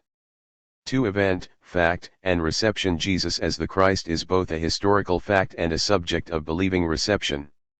One cannot speak the truth about the event on which Christianity is based without asserting both sides. Many theological mistakes could have been avoided if these two sides of the Christian event had been emphasized with equal strength. And Christian theology as a whole is undercut if one of them is completely ignored. If theology ignores the fact to which the name of Jesus of Nazareth points, it ignores the basic Christian assertion that essential God-manhood has appeared within existence and subjected itself to the conditions of existence without being conquered by them. If there were no personal life in which existential estrangement had been overcome, the new being would have remained a quest and an expectation and would not be a reality in time and space. Only if the existence is conquered in one point, a personal life, representing existence as a whole, is it conquered in principle, which means in beginning and in power. This is the reason that Christian theology must insist on the actual fact to which the name Jesus of Nazareth refers. It is why the Church prevailed against competing groups in the religious movements of the first centuries. This is the reason that the Church had to fight a vehement struggle with the Gnostic docetic elements within itself, elements which entered Christianity as early as the New Testament. And this is the reason that anyone who takes seriously the historical approach to the New Testament and its critical methods becomes suspect of docetic ideas, however strongly he may emphasize the factual side of the message of Jesus the Christ. Nevertheless, the other side, the believing reception of Jesus as the Christ, calls for equal emphasis. Without this reception, the Christ would not have been the Christ, namely, the manifestation of the new being in time and space. If Jesus had not impressed himself as the Christ on his disciples and through them upon all following generations, the man who is called Jesus of Nazareth would perhaps be remembered as a historically and religiously important person. As such, he would belong to the preliminary revelation, perhaps to the preparatory segment of the history of revelation. He could then have been a prophetic anticipation of the new being, but not the final manifestation of the new being itself. He would not have been the Christ even if he had claimed to be the Christ. The receptive side of the Christian event is as important as the factual side. And only their unity creates the event upon which Christianity is based. According to later symbolism, the Christ is the head of the Church, which is his body. As such, they are necessarily interdependent. 3. History and the Christ. If the Christ is not the Christ without those who receive him as the Christ, what would it mean for the validity of this message if the continuity of the Church as the group which receives him as the Christ were interrupted or destroyed? It could be imagined, and today more easily than ever, that the historical tradition in which Jesus appears as the center would break down completely. It could be imagined that a total catastrophe and a completely new beginning of the human race would leave no memory of the event Jesus as the Christ. Can such a possibility, which is neither verifiable nor refutable, undercut the assertion that Jesus is the Christ, or does the Christian faith forbid such speculation? The latter alternative has become impossible for those who realize that today this possibility has become an actual threat. After mankind has gained the power to extinguish itself, this question cannot be repressed. Will the suicide of mankind be a refutation of the Christian message? The New Testament is aware of the problem of historical continuity. 100. And it clearly indicates that so long as there is human history, namely, up to the end of the world, the new being in Jesus as the Christ is present and effective. Jesus the Christ will be with those who believe in him every day up to the end of time. The thresholds of hell, the demonic powers, will not conquer his church. And, before the end, he will establish his reign of 1,000 years and will come as the judge of all beings. How can such assertions be combined with the possibility that mankind may destroy itself tomorrow?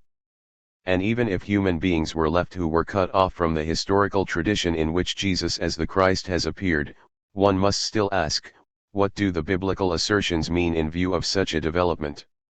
One cannot answer in terms of ordering God not to allow such catastrophes. For the structure of the universe clearly indicates that the conditions of life on earth are limited in time, and the conditions of human life even more so.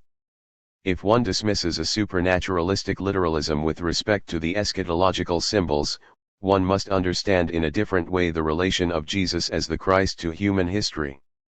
We have discussed a similar problem in connection with the relation of the idea of the Christ to the universe. The question concerned the significance of the idea of the Christ in terms of spatial extension.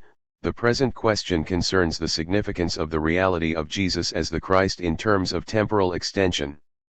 We have answered the first question by saying that the relation of eternal God-manhood to human existence does not exclude other relations of God to other sections or levels of the existing universe. The Christ is God for us. But God is not only for us, he is for everything created.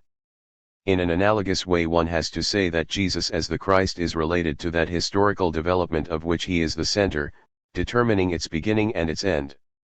It begins the moment human beings start realizing their existential estrangement and raise the question of the new being. Obviously, such a beginning cannot be determined by historical research but must be told in legendary and mythical terms, as in the Bible and other religious literature. Corresponding to this beginning, the end is the moment in which the continuity of that history in which Jesus as the Christ is the center is definitely broken. This moment cannot be determined empirically, either in its nature or in its causes. Its nature may be the disappearance or a complete transformation of what once was historical mankind. Its causes may be historical, biological, or physics. 101. Eichel. In any case, it would be the end of that development of which Jesus as the Christ is the center. In faith it is certain that for historical mankind in its unique, continuous development, as experienced here and now, Christ is the center. But faith cannot judge about the future destiny of historical mankind and the way it will come to an end. Jesus is the Christ for us, namely, for those who participate in the historical continuum which he determines in its meaning. This existential limitation does not qualitatively limit his significance, but it leaves open other ways of divine self-manifestations before and after our historical continuum. For the research for the historical Jesus and its failure from the moment that the scientific method of historical research was applied to biblical literature, theological problems which were never completely absent became intensified in a way unknown to former periods of church history. The historical method unites analytical, critical, and constructive conjectural elements. For the average Christian consciousness shaped by the orthodox doctrine of verbal inspiration, the first element was much more impressive than the second. One felt only the negative element in the term criticism and called the whole enterprise historical criticism or higher criticism or, with reference to a recent method, form criticism. In itself, the term historical criticism means nothing more than historical research. Every historical research criticizes its sources, separating what has more probability from that which has less or is altogether improbable.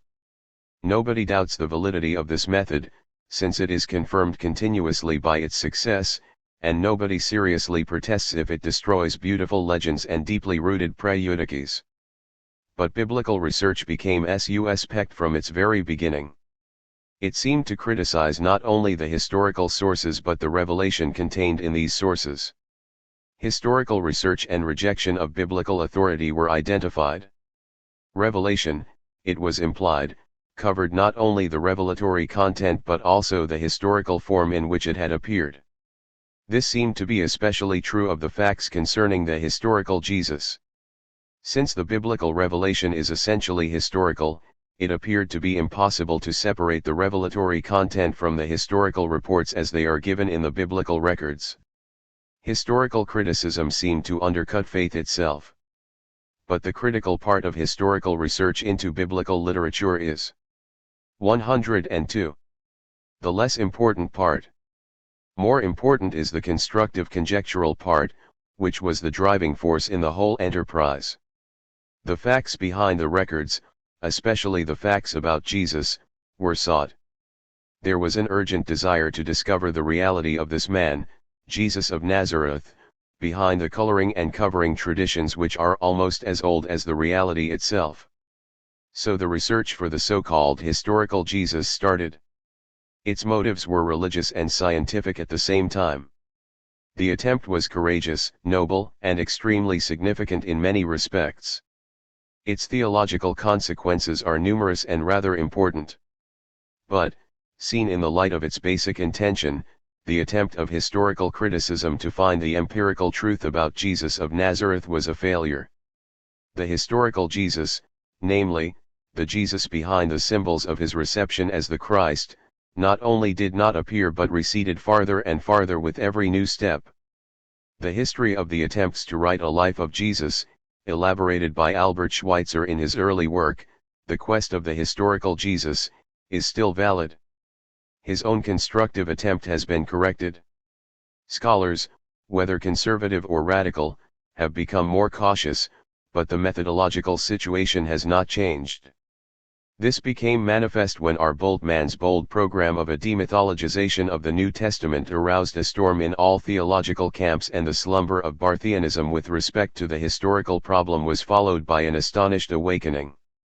But the result of the new, and very old, questioning is not a picture of the so-called historical Jesus but the insight that there is no picture behind the biblical one which could be made scientifically probable. This situation is not a matter of a preliminary shortcoming of historical research which will someday be overcome. It is caused by the nature of the sources itself. The reports about Jesus of Nazareth are those of Jesus as the Christ, given by persons who had received him as the Christ. Therefore, if one tries to find the real Jesus behind the picture of Jesus as the Christ, it is necessary critically to separate the elements which belong to the factual side of the event from the elements which belong to the receiving side. In doing so, one sketches a life of Jesus, and innumerable such sketches have been made.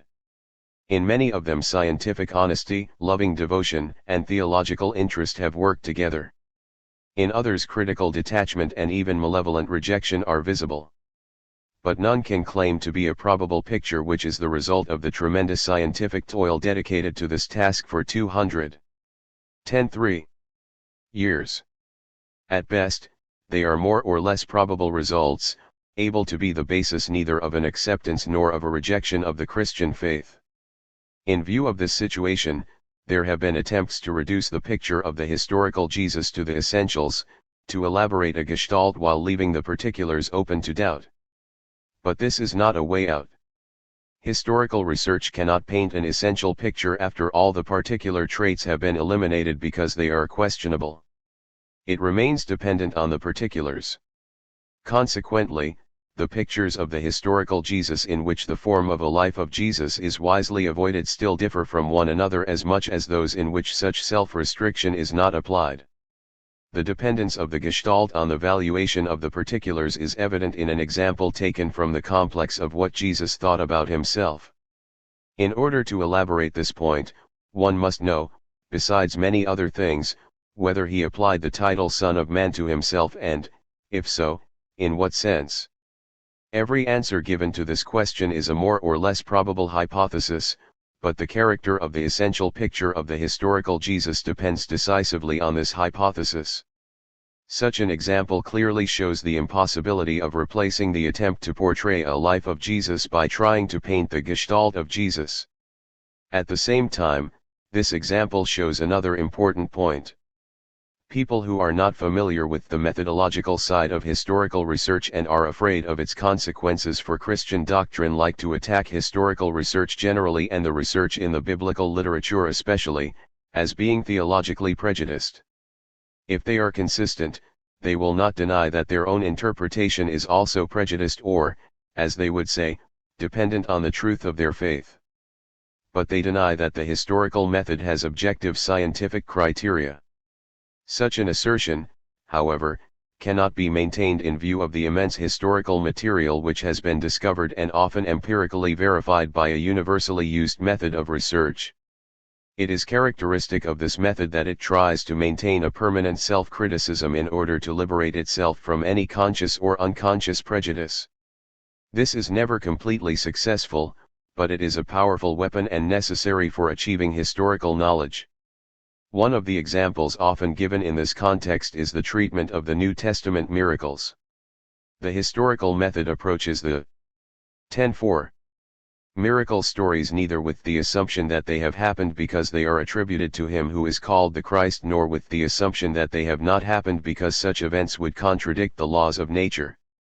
The historical method asks how trustworthy the records are in every particular case, how dependent they are on older sources, how much they might be influenced by the credulity of a period, how well confirmed they are by other independent sources, in what style they are written, and for what purpose they are used in the whole context. All these questions can be answered in an objective way without necessary interference of negative or positive prejudices. The historian never can reach certainty in this way, but he can reach high degrees of probability. It would, however, be a leap to another level if he transformed historical probability into positive or negative historical certainty by a judgment of faith, as will be shown at a later point. This clear distinction is often confused by the obvious fact that the understanding of the meaning of a text is partly dependent on the categories of understanding used in the encounter with texts and records. But it is not wholly dependent on them, since there are philological as well as other aspects which are open to an objective approach. Understanding demands one's participation in what one understands, and we can participate only in terms of what we are, including our own categories of understanding. But this existential understanding should never prejudice the judgment of the historian concerning facts and relations. The person whose ultimate concern is the content of the biblical message is in the same position as the one who is indifferent to it if such questions are discussed as the development of the synoptic tradition, or the mythological and legendary elements of the New Testament. Both have the same criteria of historical probability and must use them with the same rigor, although doing so may affect their own religious or philosophical convictions or prejudices. In this process, it may happen that prejudices which close the eyes to particular facts open them to others. But this opening of the eyes is a personal experience which cannot be made into a methodological principle. There is only one methodological procedure, and that is to look at the subject matter and not at one's own looking at the subject matter. Actually, such looking is determined by many psychological, sociological, and historical factors. These aspects must be neglected intentionally by everyone who approaches a fact objectively.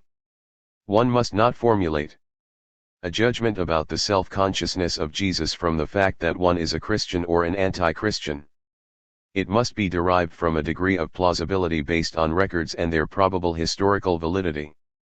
This, of course, presupposes that the content of the Christian faith is independent of this judgment. The search for the historical Jesus was an attempt to discover a minimum of reliable facts about the man Jesus of Nazareth, in order to provide a safe foundation for the Christian faith. This attempt was a failure. Historical research provided probabilities about Jesus of a higher or lower degree. On the basis of these probabilities, it sketched lives of Jesus. But they were more like novels than biographies. They certainly could not provide a safe foundation for the Christian faith. Christianity is not based on the acceptance of a historical novel, it is based on the witness to the messianic character of Jesus by people who were not interested at all in a biography of the Messiah. The insight into this situation induced some theologians to give up any attempt to construct a life or a gestalt of the historical Jesus and to restrict themselves to an interpretation of the words of Jesus. Most of these words, though not all of them, do not refer to himself and can be separated from any biographical context. Therefore, their meaning is independent of the fact that he may or may not have said them. On that basis the insoluble biographical problem has no bearing on the truth of the words rightly or wrongly recorded as the words of Jesus. That most of the words of Jesus have parallels in contemporaneous Jewish literature is not an argument against their validity. This is not even an argument against their uniqueness and power as they appear in collections like the Sermon on the Mount, the parables, and the discussions with foes and followers alike. A theology which tries to make the words of Jesus into the historical foundation of the Christian faith can do so in two ways. It can treat the words of Jesus as the teachings of Jesus or as the message of Jesus. As the teachings of Jesus, they are understood as refined interpretations of the natural law or as original insights into the nature of man. They have no relation to the concrete situation in which they are spoken. As such, they belong to the law, prophecy, or wisdom literature such as is found in the Old Testament. They may transcend all three categories in terms of depth and power, but they do not transcend them in terms of character. The retreat in historical research to the teachings of Jesus reduces Jesus to the level of the Old Testament and implicitly denies his claim to have overcome the Old Testament context. The second way in which historical research restricts itself to the words of Jesus is more profound than the first. It denies that the words of Jesus are general rules of human behavior, that they are rules to which one has to subject oneself, or that they are universal and can therefore be abstracted from the situation in which they were spoken. Instead, they emphasize Jesus' message that the kingdom of God is at hand and that those who want to enter it must decide for or against the kingdom of God. These words of Jesus are not general rules but concrete demands. This interpretation of the historical Jesus, suggested especially by Rudolf Bultmann, identifies the meaning of Jesus with that of his message. He calls for a decision, namely, the decision for God.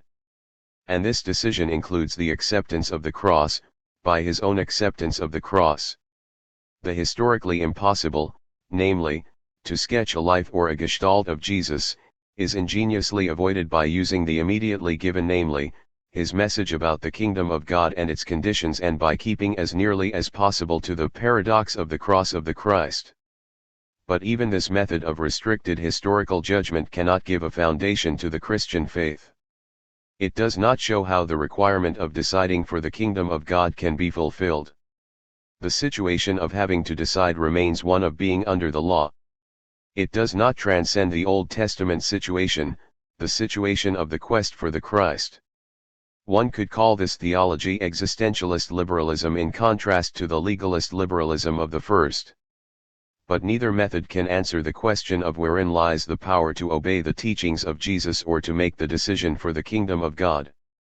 These methods cannot do because the answer must come from a new reality, which, according to the Christian message, is the new being in Jesus as the Christ. The cross is the symbol of a gift before it is the symbol of a demand. But, if this is accepted, it is impossible to retreat from the being of the Christ to his words. The last avenue of the search for the historical Jesus is barred, and the failure of the attempt to give a foundation to the Christian faith through historical research becomes obvious. This result would probably have been more easily acknowledged if it had not been for the semantic confusion about the meaning of the term historical Jesus. The term was predominantly used for the results of historical research into the character and life of the person who stands behind the gospel reports. Like all historical knowledge, our knowledge of this person is fragmentary and hypothetical. Historical research subjects this knowledge to methodological skepticism and to continuous change in particulars as well as essentials. Its ideal is to reach a high degree of probability, but in many cases this is impossible. The term historical Jesus is also used to mean that the event Jesus as the Christ has a factual element. The term in this sense raises the question of faith and not the question of historical research. If the factual element in the Christian event were denied, the foundation of Christianity would be denied. Methodological skepticism about the work of historical research does not deny this element. Faith cannot even guarantee the name Jesus in respect to him who was the Christ. It must leave that to the incertitudes of our historical knowledge. But faith does guarantee the factual transformation of reality in that personal life which the New Testament expresses in its picture of Jesus as the Christ. No fruitful and honest discussion is possible if these two meanings of the term historical Jesus are not clearly distinguished. 5. Historical research and theology. If the attempt to give a foundation to Christian faith and theology through historical research is a failure, the question arises as to whether historical research has other functions in Christianity. It certainly has. The historical approach to biblical literature is one of the great events in the history of Christianity and even of religion and human culture. It is one of the elements of which Protestantism can be proud. It was an expression of Protestant courage when theologians subjected the holy writings of their own church to a critical analysis through the historical method. It appears that no other religion in human history exercised such boldness and took upon itself the same risk. Certainly Islam, Orthodox Judaism, and Roman Catholicism did not do so. This courage received its reward, in that Protestantism was able to join the general historical consciousness and was not forced into an isolated and narrow spiritual world without influence in the creative development of spiritual life. Protestantism, except in its fundamentalistic groups, 108, was not driven into that unconscious dishonesty wherein the results of historical research are rejected on the basis of dogmatic prejudice, not on the basis of evidence. This was a daring attitude and not without serious risk. But the Protestant groups which took this risk have kept alive, in spite of the various crises into which radical historical criticism threw them. It became more and more manifest that the Christian assertion that Jesus is the Christ does not contradict the most uncompromising historical honesty. Of course, the way in which this assertion is expressed has had to be changed under the impact of the historical approach. The first and most important of these changes is that theology has learned to distinguish between the empirically historical, the legendary, and the mythological elements in the biblical stories of both testaments. It discovered criteria for these different forms of semantic expression and applied them with the methodological strictness employed by every good historian. It is obvious that this distinction between three semantic forms has important consequences for the work of the systematic theologian. It prevents him from giving dogmatic validity to judgments which belong to the realm of higher or lower probability. If he makes historical decisions, he can do so only as a historian, not as an interpreter of the Christian faith. He cannot give dogmatic validity to historically probable judgments. Whatever faith can do in its own dimension, it cannot overrule historical judgments. It cannot make the historically improbable probable, or the probable improbable, or the probable or improbable certain. The certitude of faith does not imply certainty about questions of historical research. This insight is widespread today and is the greatest contribution of historical research to. But it is not the only one, there are several others, one being the insight into the development of the Christological symbols. By analyzing the difference between historical, legendary, and mythical elements in the Gospel reports, historical research has given systematic theology a tool for dealing with the Christological symbols of the Bible. Cannot escape this task, since it is through these symbols that theology from the very beginning has tried to give the logos of the Christian message in order to show its rationality. Some Christological symbols used in the New Testament are, Son of David, Son of Man, Heavenly Man, Messiah, Son of God, Kyrios, Logos. There are still others of less significance. They develop in the following 4 steps. The first to be mentioned is that these symbols have arisen and grown in their own religious culture and language. The second is the use of these symbols by those to whom they had become alive as expressions of their self-interpretation and as answers to the questions implied in their existential predicament. The third is the transformation that these symbols underwent in meaning when used to interpret the event on which Christianity is based. The fourth is their distortion by popular superstition, supported by theological literalism and supernaturalism. Examples of these 4 steps in the development of the Christological symbols will disclose the validity of this analysis. The symbol Son of Man, which is used most frequently by Jesus in pointing to himself in all 4 Gospels, designates an original unity between God and man. Especially is this the case if Cinna accepts a connection between the Persian symbol of the original man and the Pauline idea of the spiritual man. This is the first step delineated above or applied to the symbol Son of Man. The second one follows from the way in which the man from above is contrasted with man's situation of existential estrangement from God, his world, and himself. This contrast includes the expectation that the Son of Man will conquer the forces of estrangement and re-establish the unity between God and man. In the third step, the symbol Son of Man, or one of the corroborating symbols, is recorded as Jesus applying the term to himself, as, for instance, in the trial scene before the high priest. The original vision of the function of the Son of Man is decisively transformed in this account. This is so much the case that the accusation of blasphemy for calling himself the Son of Man who will appear as the judge of this eon on the clouds of the sky was understandable. Literalism takes the fourth step by imagining a transcendent being who, once upon a time, was sent down from his heavenly place and transmuted into a man. In this way a true and powerful symbol becomes an absurd story, and the Christ becomes a half-God, a particular being between God and man. The symbol Son of God, applied to the Christ, can be dealt with in the same four steps. In biblical language, sonship means an intimate relationship between father and son. Man in his essential nature, in his dreaming innocence, has such a relation to God. Israel has gained it by her election to sonship. In paganism, certain divine or half-divine figures are sons of a god. Although these two ways of using the IIO symbol Son of God differ greatly, they have the presupposition in common that human nature makes possible a father-son relation between God and man. But this relation has been lost by man's estrangement from God, by his self-elevation against God, and by his turning away from God. Sonship to God has ceased to be a universal fact. Only special divine acts can re-establish it. Christianity considers the Christ as the only begotten Son of God, thus putting him in contrast to all other men and their natural, although lost, sonship to God. Son of God becomes the title of the one in whom the essential unity of God and man has appeared under the conditions of existence. The essentially universal becomes existentially unique. But this uniqueness is not exclusive. Everyone who participates in the new being actualized in him receives the power of becoming a child of God himself. The Son re-establishes the child character of every man in relation to God, a character which is essentially human. This use of the Son of God symbol transcends the Jewish as well as the pagan use.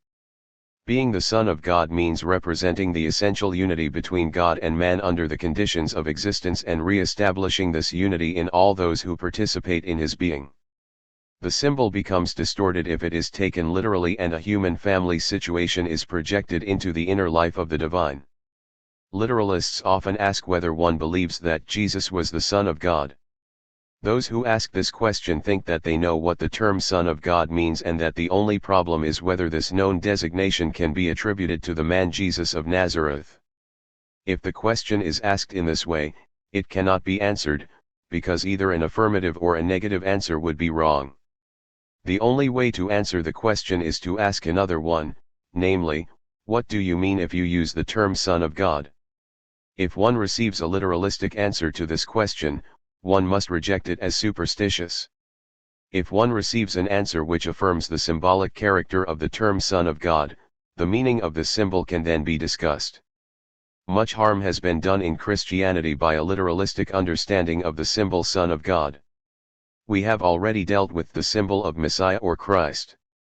But we must reinterpret the symbol in the light of the four steps we have outlined in relation to all Christological symbols. The first step points to the historical transhistorical figure through whom Yahweh will establish his kingdom in Israel and, through Israel, in the whole world. The oscillation between inner historical and suprahistorical qualities of the Messiah and his kingdom belongs to the essence of the symbol, but in such a way that in the prophetic period the historical emphasis prevailed and in the apocalyptic period the transhistorical element became decisive.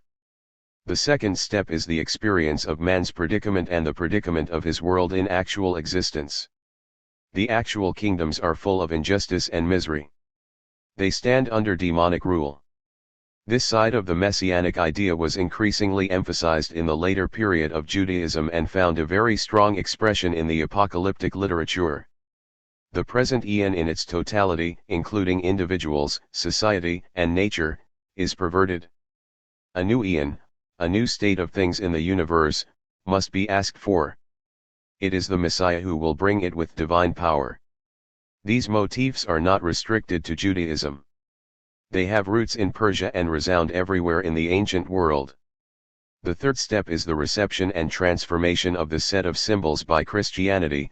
The Messiah who is supposed to bring the new eon is defeated by the powers of the old eon. The defeat of the Messiah on the cross is the most radical transformation of the symbol of the Messiah, so radical that Judaism up to the present day denies the messianic character of Jesus just for this reason. A defeated Messiah is not a Messiah at all. Christianity acknowledges the paradox and accepts it. The fourth step is the literalistic distortion of the messianic paradox. It starts with the way in which the title the Christ became a part of a proper name and ceased to be the symbolic designation of a function. Christ became an individual with supernatural powers who, through a voluntary sacrifice, made it possible for God to save those who believe in him. The paradox of the transformed messianic symbol disappeared. The last example for the development of the Christological symbols is that conceptual symbol which became the main tool for the Christological work of the Church, the Logos. It can be called a conceptual symbol because the Logos, as conceived by Stoicism, unites cosmological and religious elements. It unites rational structure and creative power. In Philo and the Fourth Gospel, the religious and symbolic quality of the idea of the Logos prevails. But the rational side does not disappear. The rational structure of the universe is mediated through the Logos. This is the first step in the consideration of the symbol of the Logos. In the second, the existential background of this idea must too be considered. The answer is given by Heraclitus, the creator of the Logos doctrine, when he contrasts the universal Logos and its laws with the foolishness of the people and the disorder in society. Stoicism took over this motif and pointed to the unbridgeable gap between the wise one who participates in the Logos and the mass of fools who are separated from, but try to come nearer to, the Logos. In Philo, the motif is the unapproachable mystery of God which demands a mediating principle between God and man and drives him to his Logos doctrine. In Christianity following the Fourth Gospel, both motifs are present. The Logos reveals the mystery and reunites the estranged by appearing as a historical reality in a personal life. And this is the third step in our consideration. The conceptual symbol of the Logos is received and transformed by Christianity. The universal principle of divine self-manifestation is, in its essential character, qualitatively present in an individual human being. He subjects himself to the conditions of existence and conquers existential estrangement within estranged existence. Participation in the universal Logos is dependent on participation in the Logos actualized in a historical personality. Christianity replaces the wise man of Stoicism with the spiritual man. The spiritual man is aware of his foolishness as overcome by the foolishness of the cross, the paradox of him in whom the Logos was present without restriction. Here also a fourth step must be considered, the remythologization of the conceptual symbol Logos into the story of the metamorphosis of a divine being into the man Jesus of Nazareth. The term incarnation is often misunderstood in this way, and some pictorial or artistic expressions of Trinitarian symbolism support such remythologization by identifying the universal principle of the divine self-manifestation with the historical figure of Jesus of Nazareth. Traditional theology protested against this mythologizing by rejecting the absurd idea that the Logos element was lacking in divine life when the Logos was in history. Against such absurdities, a demythologization of the symbol of the Logos has been and must be exercised. Historical criticism is largely responsible for our understanding of the development of Christological symbols. They can be used again by theology, for they are liberated from literalistic connotations which made them useless for theology and an unnecessary stumbling block for those who wanted to understand the meaning of the Christian symbols. 113. This is one of the great indirect contributions of scientific research to theology and faith. Neither faith nor theology is based on these insights, but both are protected by them against superstition and absurdity. 6. Faith and historical skepticism. The preceding evaluation of the historical approach to the biblical records led to a negative and a positive assertion. The negative assertion is that historical research can neither give nor take away the foundation of the Christian faith. The positive assertion is that historical research has influenced and must influence Christian theology, first, by giving an analysis of the three different semantic levels of biblical literature, and, analogously, of Christian preaching in all periods, second, by showing in several steps the development of the Christological symbols, as well as the other systematically important symbols, and, finally, by providing a precise philological and historical understanding of the biblical literature. By means of the best methods developed in all historical work. But it is necessary systematically to raise once more a question which is continuously being asked with considerable religious anxiety. Does not the acceptance of the historical method for dealing with the source documents of the Christian faith introduce a dangerous insecurity into the thought and life of the Church and of every individual Christian? Could not historical research lead to a complete skepticism about the biblical records? Is it not imaginable that historical criticism could come to the judgment that the man Jesus of Nazareth never lived? Did not some scholars, though only a few and not very important ones, make just this statement? And even if such a statement can never be made with certainty, is it not destructive for the Christian faith if the non-existence of Jesus can somehow be made probable, no matter how low the degree of probability? In reply, let us first reject some insufficient and misleading answers. It is inadequate to point out that historical research has not yet given any evidence to support such skepticism. Certainly, it has not yet. But the anxious question remains of whether it could not do so sometime in the future. Faith cannot rest on such unsure ground. The answer, taken from the not yet of skeptical evidence, is insufficient. There is another possible answer, which, though not false, is misleading. This is to say that the historical foundation of Christianity is an essential element of the Christian faith itself, and that this faith, through its own power, can overrule skeptical possibilities within historical criticism. It can, it is maintained, guarantee the existence of Jesus of Nazareth and at least the essentials in the biblical picture. But we must analyze this answer carefully, for it is ambiguous. The problem is, exactly what can faith guarantee? And the inevitable answer is that faith can guarantee only its own foundation, namely, the appearance of that reality which has created the faith. This reality is the new being, who conquers existential estrangement and thereby makes faith possible. This alone faith is able to guarantee, and that because its own existence is identical with the presence of the new being. Faith itself is the immediate, not mediated by conclusions, evidence of the new being within and under the conditions of existence. Precisely that is guaranteed by the very nature of the Christian faith. No historical criticism can question the immediate awareness of those who find themselves transformed into the state of faith. One is reminded of the Augustinian Cartesian refutation of radical skepticism. That tradition pointed to the immediacy of a self-consciousness which guaranteed itself by its participation in being. By analogy, one must say that participation, not historical argument, guarantees the reality of the event upon which Christianity is based. It guarantees a personal life in which the new being has conquered the old being. But it does not guarantee his name to be Jesus of Nazareth. Historical doubt concerning the existence and the life of someone with this name cannot be overruled. He might have had another name. This is a historically absurd, but logically necessary, consequence of the historical method. Whatever his name, the new being was and is actual in this man. But here a very important question arises. How can the new being who is called the Christ transform reality if no concrete trait of his nature is left? Kierkegaard exaggerates when he says that it is sufficient for the Christian faith nakedly to assert that in the years 1 to 30 God sent his Son. Without the concreteness of the new being, its newness would be empty. Only if existence is conquered concretely and in its manifold aspects, is it actually conquered.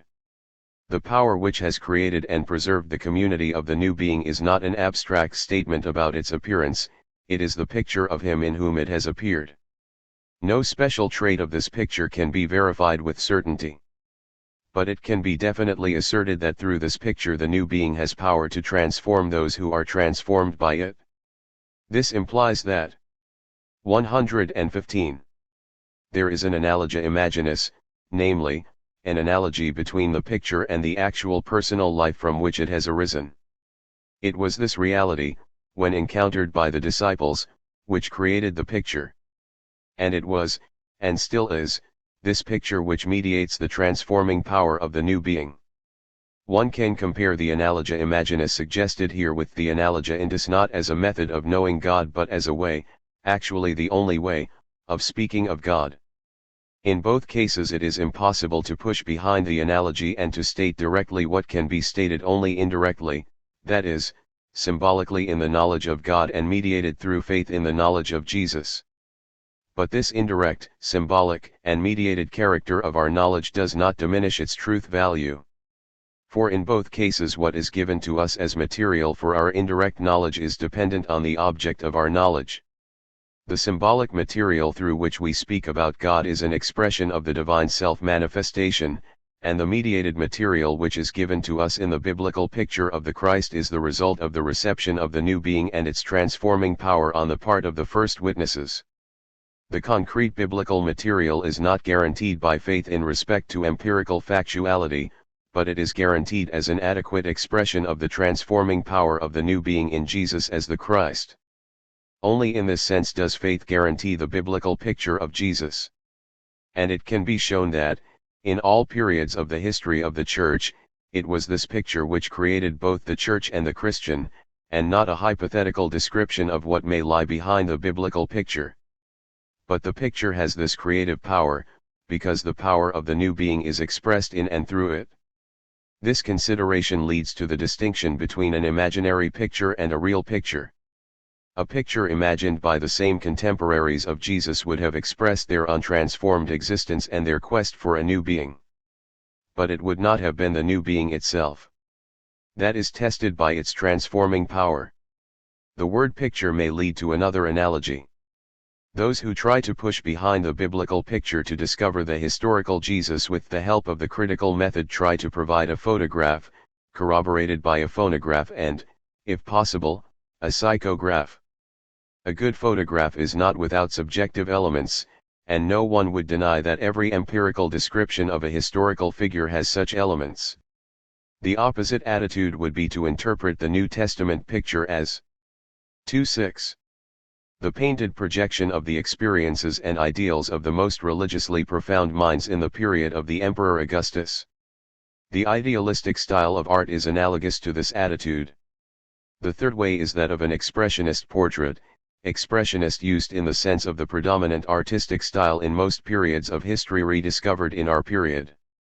In this approach a painter would try to enter into the deepest levels of the person with whom he deals. And he could do so only by a profound participation in the reality and the meaning of his subject matter. Only then could he paint this person in such a way that his surface traits are neither reproduced as in photography, or naturalistically imitated, nor idealized according to the painter's ideal of beauty but are used to express what the painter has experienced through his participation in the being of his subject. This third way is meant when we use the term real picture with reference to the gospel records of Jesus as the Christ. With Adolf Schlatter we can say that we know nobody as well as Jesus. In contrast to all other persons, the participation in him takes place not in the realm of contingent human individuality, which can never be approached completely by any other individual, but in the realm of his own participation in God, a participation which, in spite of the mystery of every person's relation to God, has a universality in which everyone can participate. Of course, in terms of historical documentation we do know many people better than Jesus. But in terms of personal participation in his being, we do not know anyone better because his being is the new being which is universally valid for every human being. A very interesting argument against the position taken here must be mentioned.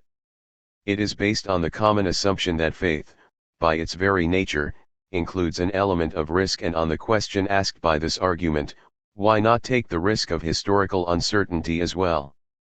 The affirmation that Jesus is the Christ is an act of faith and consequently of daring courage. It is not an arbitrary leap into darkness, but a decision in which elements of immediate participation and therefore certitude are mixed with elements of strangeness and therefore incertitude and doubt. But doubt is not the opposite of faith, it is an element of faith. Therefore, there is no faith without risk.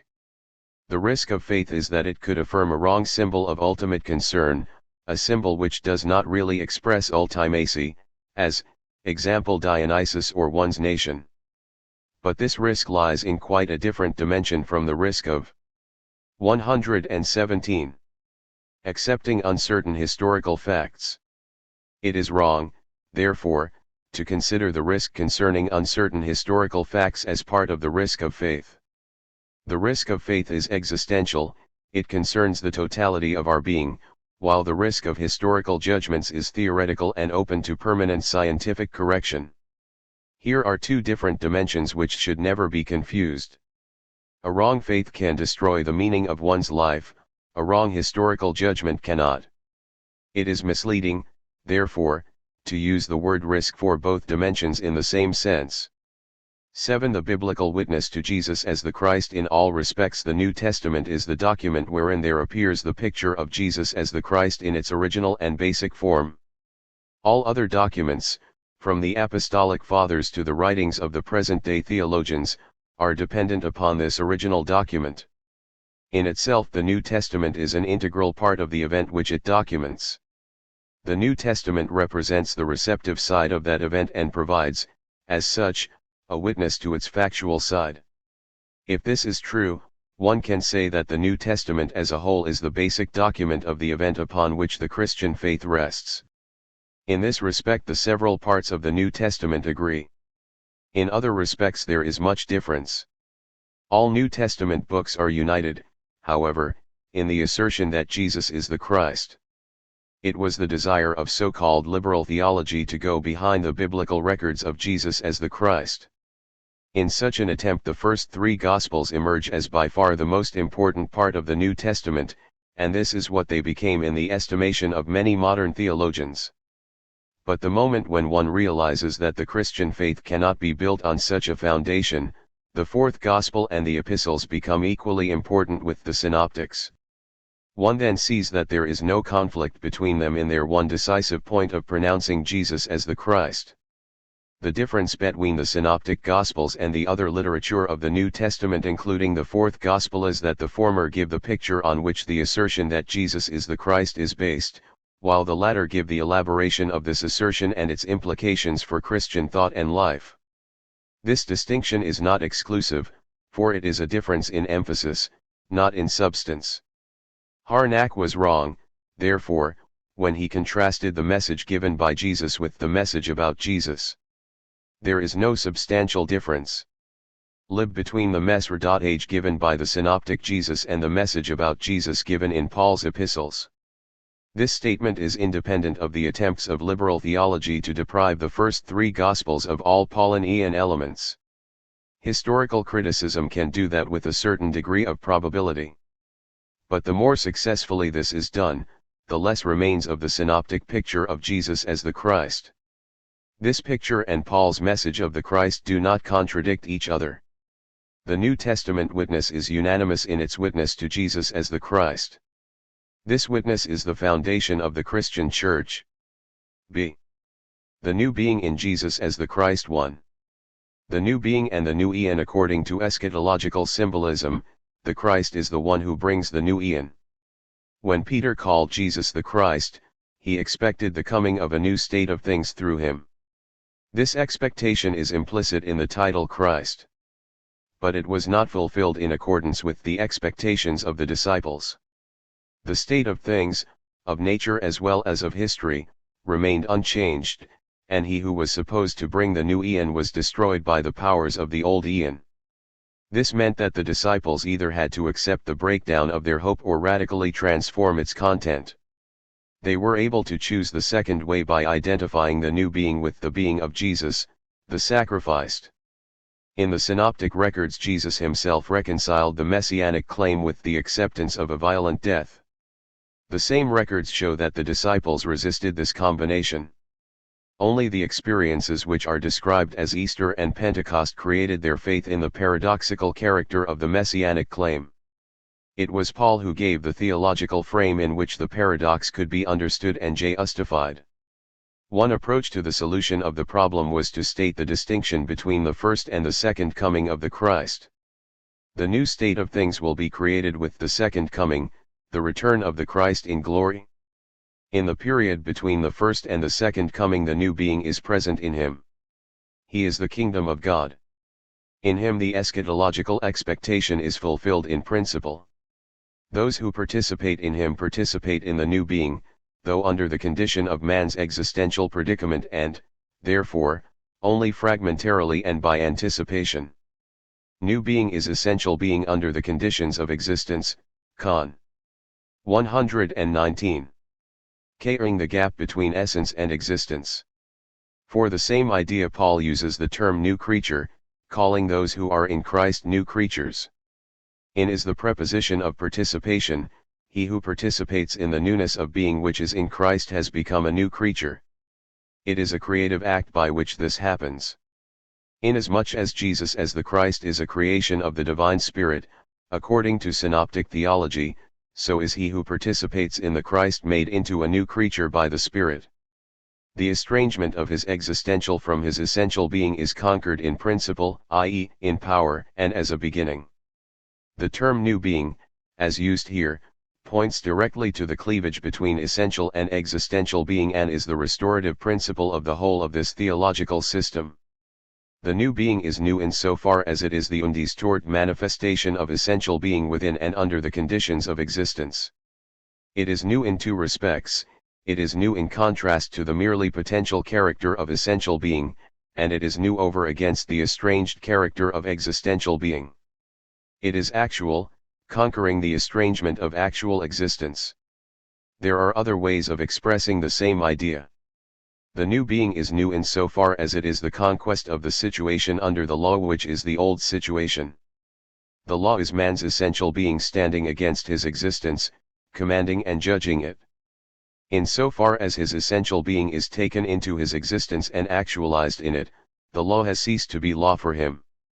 Where there is new being, there is no commandment and no judgment. If, therefore, we call Jesus as the Christ the new being, we say with Paul that the Christ is the end of the law. In terms of the eschatological symbolism, it can also be said that Christ is the end of existence. He is the end of existence lived in estrangement, conflicts, and self-destruction. The biblical idea that the hope of mankind for a new reality is fulfilled in Jesus as the Christ is an immediate consequence of the assertion that in him the new being is present. His appearance is realized eschatology, Dodd. Of course, it is fulfillment in principle, it is the manifestation of the power and the beginning of fulfillment. But it is realized eschatology insofar as no other principle of fulfillment can be expected. In him has appeared what fulfillment qualitatively means. With the same qualification, one can say that in him history has come to an end, namely, that its preparatory period has reached its aim. Nothing qualitatively new in the dimension of the ultimate can be 120. Duced by history which is not implicitly present in the new being in Jesus as the Christ. The assertion that the Christ is the end of history seems to be absurd in the light of the history of the last 2000 years. But it is not absurd if one understands the double sense of end, namely, finish and aim. In the sense of finish, history has not yet come to an end. It goes on and shows all the characteristics of existential estrangement. It is the place in which finite freedom is at work, producing existential distortion and the great ambiguities of life. In the sense of aim, history has come to an intrinsic end qualitatively, namely, in the appearance of the new being as a historical reality.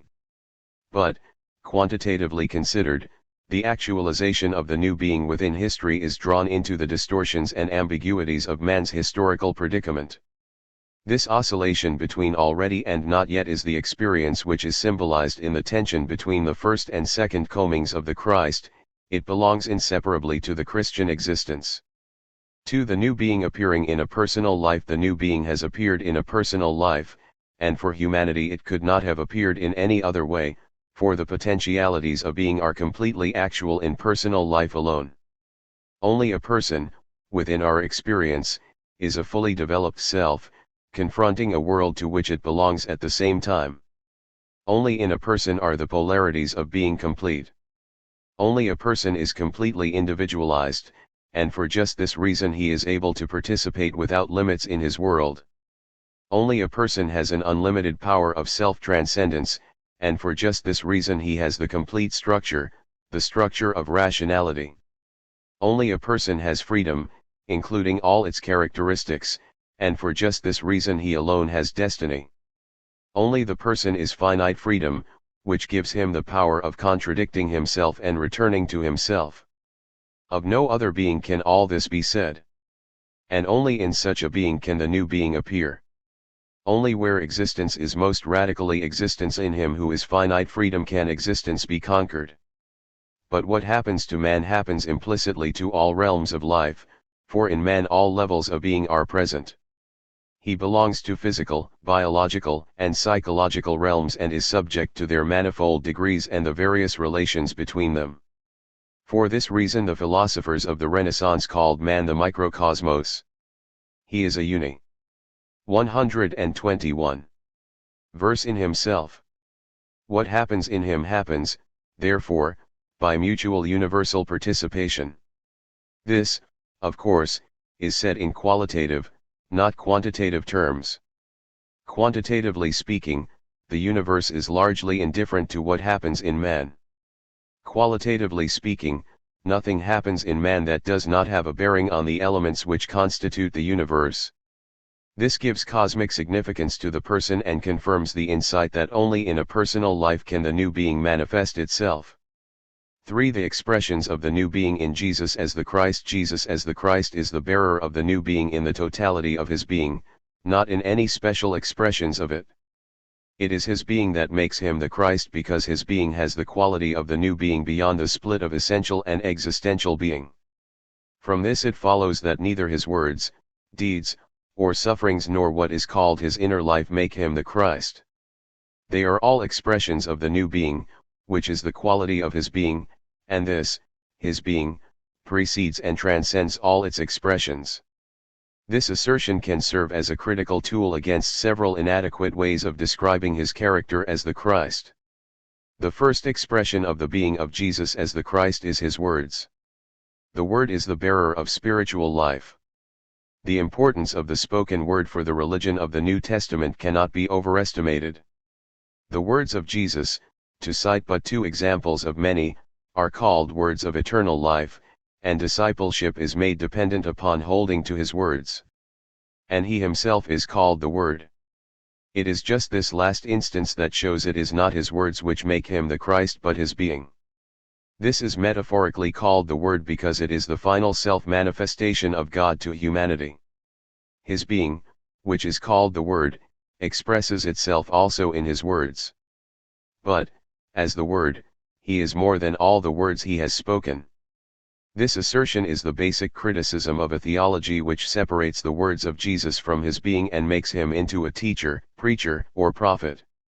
This theological tendency, as old as the Church, is represented by ancient and modern rationalism.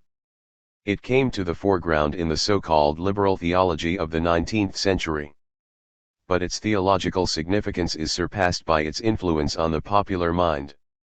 It plays a tremendous role in the piety of daily life, particularly in those groups for whom Christianity has become a system of conventional rules commanded by a divine. 122. Teacher. In educational contexts particularly, one speaks of the teachings of Jesus and makes them the basis for religious instruction. This is not necessarily wrong, because the term teaching of Jesus better used in the singular can cover his prophetic message of the presence of the kingdom of God within himself. Ordinarily, the term is used, mostly in the plural, for doctrinal statements of Jesus about God, man, and, above all, what is demanded of man. If used in this sense, the term the teachings of Jesus makes him into another person, who gives doctrinal and ethical laws. This view is obviously a relapse to the legalistic type of self-salvation, the appearance of the new being in the Christ. It is the replacement of Jesus as the Christ by the religious and moral teacher called Jesus of Nazareth. Against such theology and its popularized application, one must hold to the principle that being precedes speaking. The words of Jesus have the power to create the new being only because Jesus as the Christ is the Word, and only in the power of the new being can his words be transformed into reality. The second expression of the new being in Jesus as the Christ is his deeds. They also have been separated from his being and made into examples to be imitated. He is not considered to be a lawgiver but as himself being the new law. There is much justification for this idea. 1 Jesus as the Christ represents the essential unity between God and man appearing under the conditions of existential estrangement. Every human being is, by this very fact, asked to take on the form of the Christ. Being Christ-like means participating fully in the new being present in him. In this sense the Christ is the new law, and equality with him is implicitly demanded. But if this is interpreted as the command to imitate the Christ, wrong consequences are inescapable. One imitatio Christi is often understood as the attempt to transform one's life into a copy of the life of Jesus, including the concrete traits of the biblical picture. But this contradicts the meaning of these traits as parts of his being within the picture of Jesus the Christ. These traits are supposed to make translucent the new being, which is his being. As such, they point beyond their contingent character and are not instances to imitate. 1 They are used in this way, they lose their transparency and become ritualistic or ascetic prescriptions.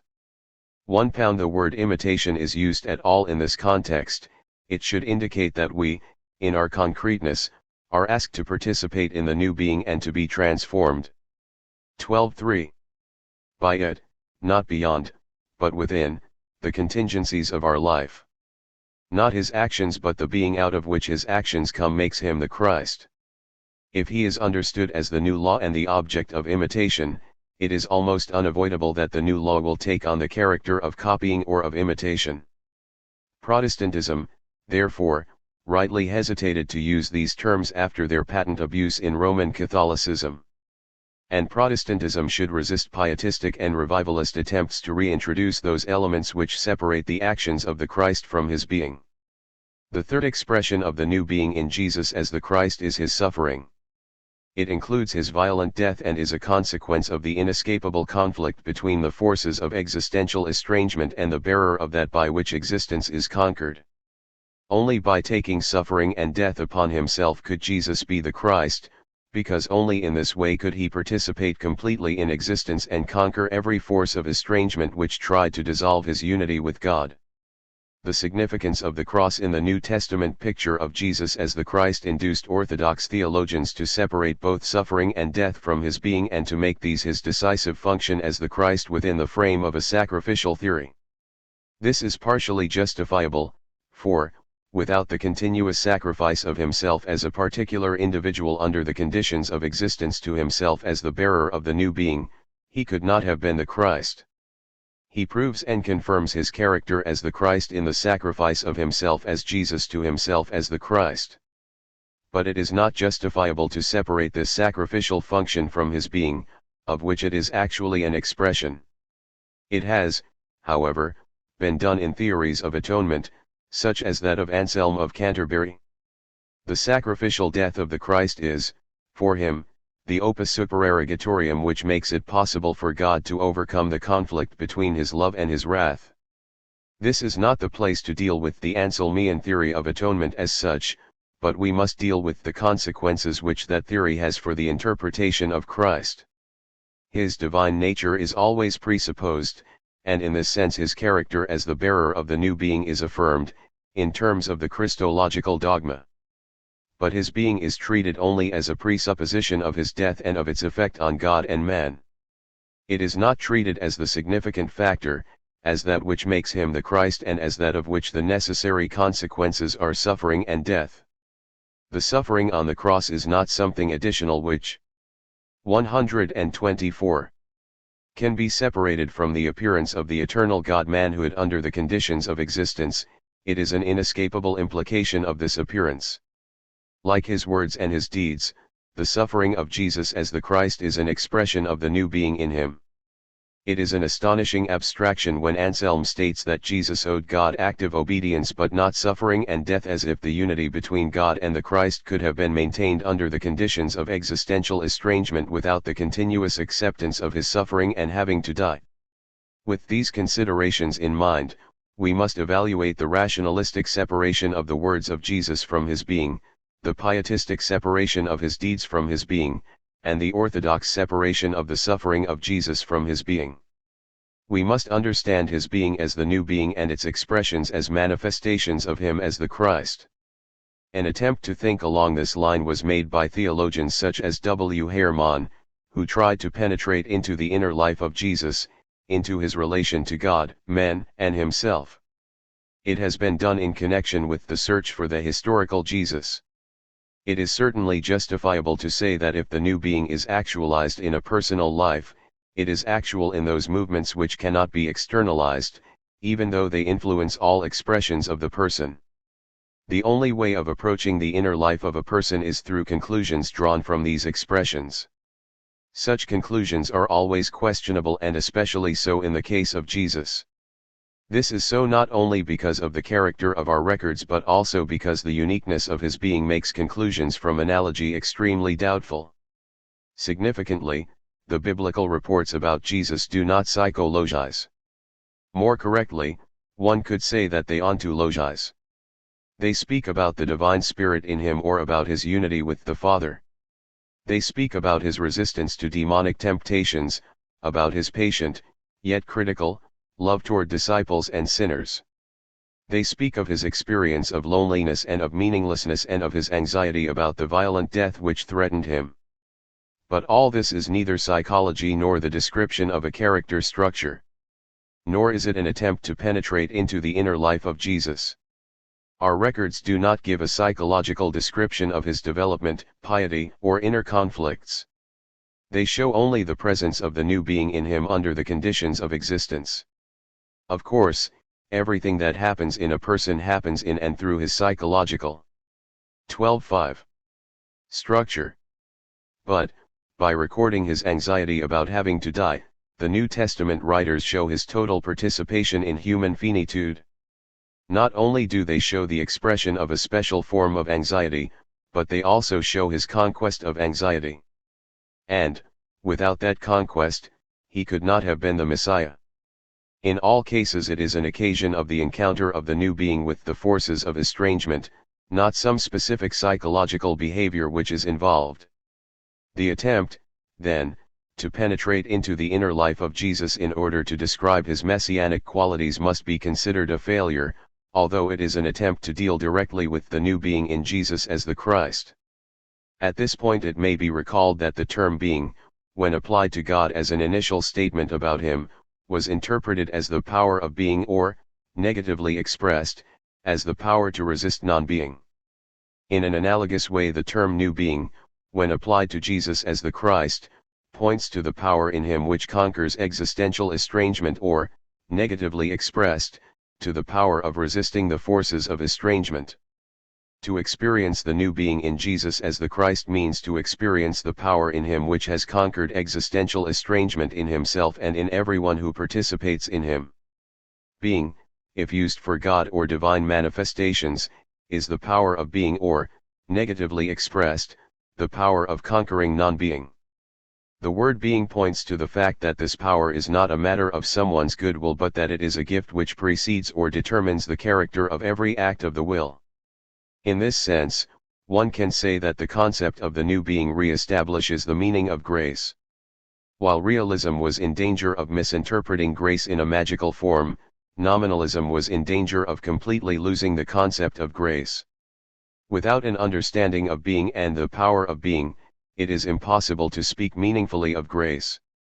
For the new being in Jesus as the Christ as the conquest of estrangement. A. The new being in the Christ and the marks of estrangement in all its concrete details. The biblical picture of Jesus as the Christ confirms his character as the bearer of the new being, or as the one in whom the conflict between the essential unity of God and man's existential estrangement is overcome. Point by point, not only in the gospel records but also in the epistles, this picture of Jesus as the 126. Christ contradicts the marks of estrangement which we have elaborated in the analysis of man's existential predicament. This is not surprising, since the analysis was partly dependent on the confrontation of man's existential predicament with the image of the new being in the Christ. According to the biblical picture of Jesus as the Christ, there are, in spite of all tensions, no traces of estrangement between him and God, and consequently between him and himself and between him and his world, in its essential nature. The paradoxical character of his being consists in the fact that, although he has only finite freedom under the conditions of time and space, he is not estranged from the ground of his being. There are no traces of unbelief, namely, the removal of his personal center from the divine center which is the subject of his infinite concern. Even in the extreme situation of despair about his messianic work, he cries to his God who has forsaken him.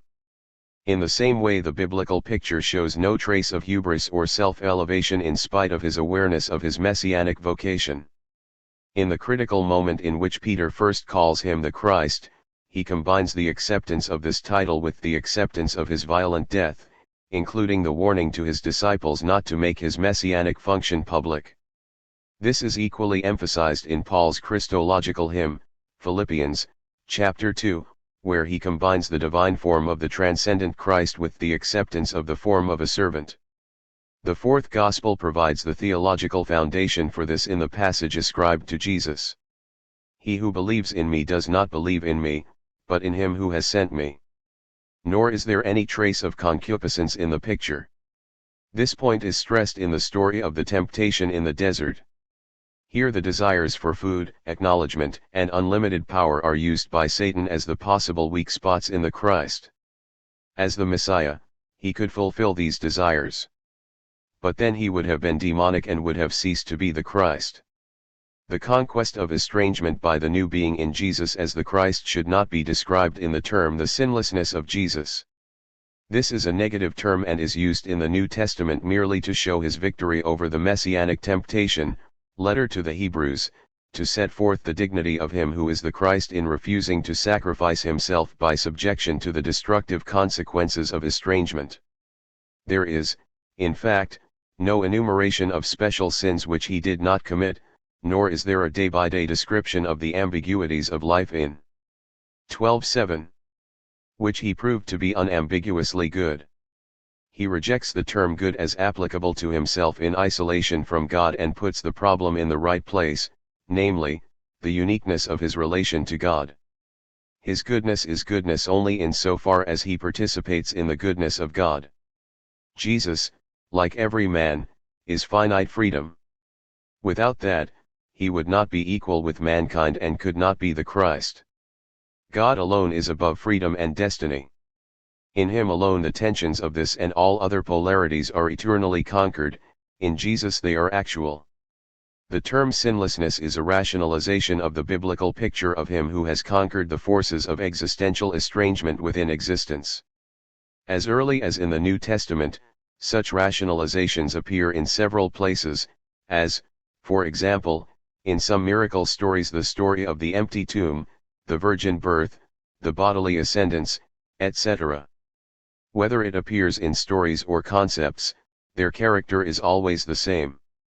Something positive is affirmed concerning the Christ, and, later on, of other biblical figures, and is interpreted in terms of negations which, in principle, are open to empirical verification. In this way a religious statement of existential symbolic character is transformed into a theoretical statement of rational objectifying character. The biblical picture is thoroughly positive in showing a threefold emphasis: first, the complete finitude of the Christ; second, the reality of the temptations growing out of it; third, the victory over these temptations in so far as the defeat in them would have disrupted his relation to God and ruined his messianic vocation. Beyond these 3 points, which are based on the actual experience of the disciples, no inquiry is possible and meaningful, and especially not if sin is used in the singular, as it should be. b. The reality of the temptations of Christ. Since Jesus as the Christ is finite freedom, he also confronts real temptation. Possibility is itself temptation. And Jesus would not represent the essential unity between God and man, eternal God-manhood, without the possibility of real temptation. A monophysitic tendency, which runs through all church history, including theologians and popular Christianity, has tacitly led many to deny that the temptations of the Christ were serious. They could not tolerate the full humanity of Jesus as the Christ, his finite freedom, and, with it, the possibility of defeat in temptation.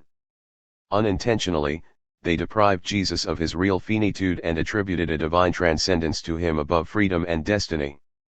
The Church 128 was right, though never fully successful, in resisting the monophysitic distortion of the picture of Jesus as the Christ. However, if one accepts the affirmation that the biblical story points to serious temptations, one must face a problem which is important for the doctrine of man generally, including the doctrine of the transition from essence to existence. Man's fall from dreaming innocence to self-actualization and estrangement poses the same anthropological problem as the victory of Christ over existential estrangement. One must ask, under what conditions is a temptation serious? Is not one of the conditions an actual desire toward that which has the power to tempt? But if there is such a desire, is there not estrangement prior to a decision to succumb or not to succumb to the temptation? There is no doubt that under the conditions of existence this is the human situation. From the very beginning of life our desire pushes ahead, and possibilities appear. These possibilities become temptation if a prohibition, as in the Paradise story, forces one into deliberation and decision. The question, then, is how to evaluate the desire, be it that of Adam with respect to knowledge and power, as in the Paradise story, or be it that of Jesus with respect to glory and power in the temptation story. The answer can be given in terms of our analysis of concupiscence. The difference between the natural self-transcendence, which includes the desire for reunion with everything, and the distorted concupiscence, which does not want reunion with anything but the exploitation of everything through power and pleasure, is one which is decisive for the evaluation of desire in the state of temptation. Without desire, there is no temptation, but the temptation is that desire will become changed into concupiscence.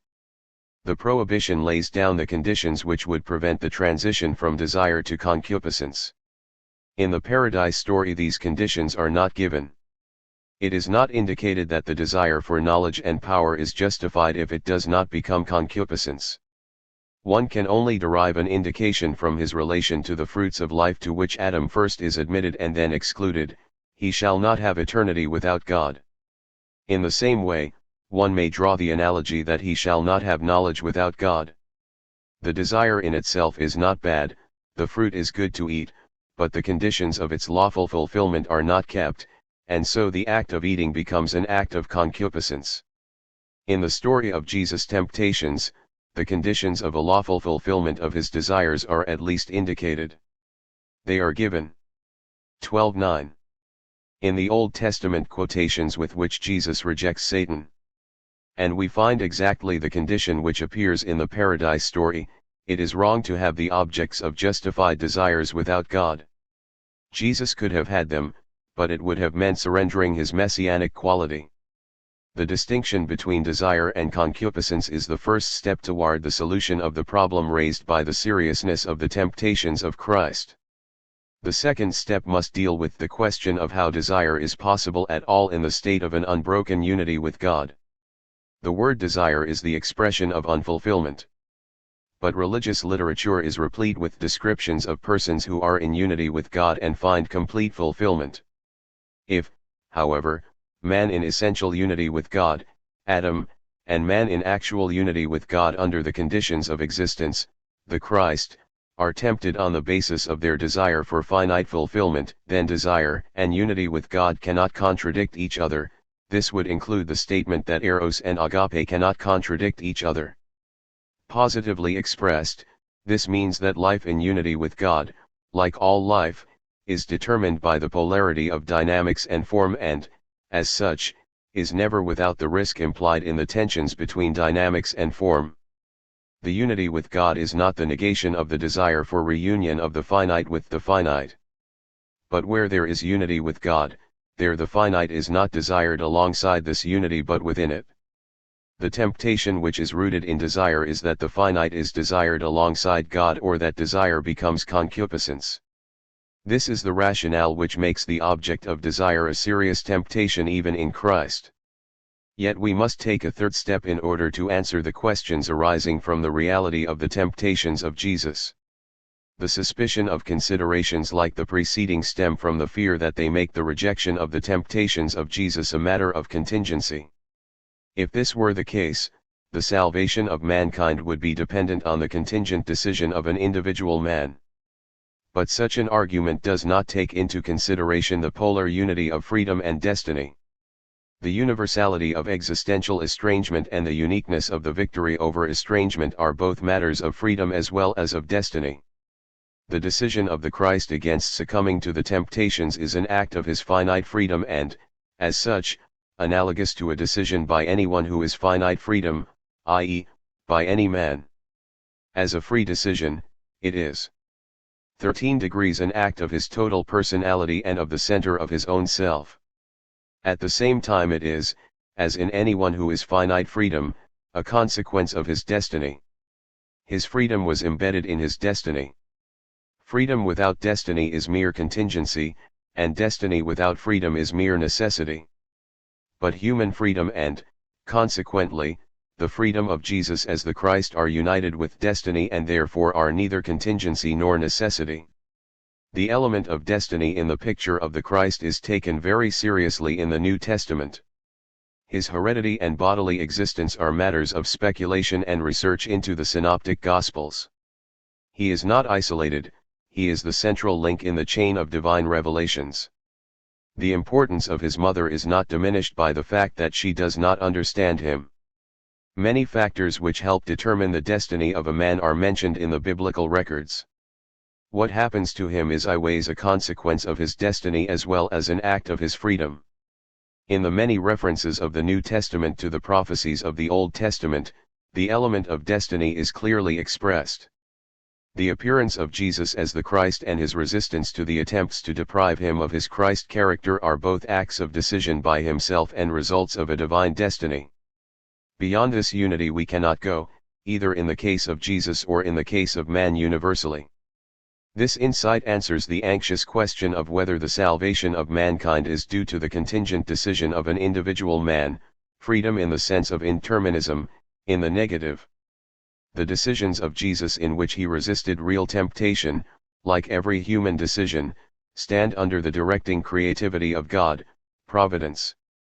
And God's directing creativity in the case of man works through his freedom. Man's destiny is determined by the divine creativity, but through man's self-determination, that is, through his finite freedom. In this respect the history of salvation and the history of the Savior are ultimately determined in the same way as history is generally and as the history of every individual man. This refers also to the state of estrangement in which mankind finds itself. Nobody can seriously defend the absurd idea that the universal cause of the human predicament was contingent upon the wrong decision of an individual man. In the same way the appearance of the Christ is at the same time freedom and destiny and is determined by God's directing creativity. There is no undetermined contingency in the negative and the positive situation of mankind, but 13:1. There is the unity of freedom and destiny under God's directing creativity. C. The marks at his finitude. The seriousness of the temptation of the Christ is based on the fact that he is finite freedom. The degree to which the biblical picture of Jesus as the Christ stresses his finitude is remarkable. As a finite being, he is subject to the contingency of everything that is not by itself but is thrown into existence. He has to die, and he experiences the anxiety of having to die. This anxiety is described by the evangelists in the most vivid way. It is not relieved by the expectation of resurrection after 3 days, or by the ecstasy of a substitutional self-sacrifice, or even by the ideal of the heroism of wise men such as Socrates. Like every man, he experiences the threat of the victory of non-being over being, as, for instance, in the limits of the span of life given to him. As in the case of all finite beings, he experiences the lack of a definite place. From his birth on, he appears strange and homeless in his world. He has bodily, social, and mental insecurity, is subject to want, and is expelled by his nation. In relation to other persons, his finitude is manifest in his loneliness, both in respect to the masses and in respect to his relatives and disciples. He struggles to make them understand, but during his life he never succeeds. His frequent desire for solitude shows that many hours of his daily life were filled with various finite concerns produced by his encounter with the world. At the same time, he is deeply affected by the misery of the masses and of everyone who turns to him. He accepts them, even though he will be rejected by them. He experiences all the tensions which follow from the self-relatedness of every finite person and proves the impossibility of penetrating into the center of anyone else. In relation to reality as such, including things and persons, he is subject to uncertainty in judgment, risks of error, the limits of power, and the vicissitudes of life. The fourth gospel says of him that he is truth, but this does not mean that he has omniscience or absolute certainty. He is the truth in so far as his being the new being in him conquers the untruth of existential estrangement. But being the truth is not the same as knowing the truth about all finite objects and situations. Finitude implies openness to error, and error belongs to the participation of the Christ in man's existential predicament. Error is evident in his ancient conception of the universe, his judgments about men, his interpretation of the historical moment, his eschatological imagination. 13.2. If we finally look at his relation to himself, we can refer again to what was said about the seriousness of his temptations. They presuppose want and desire.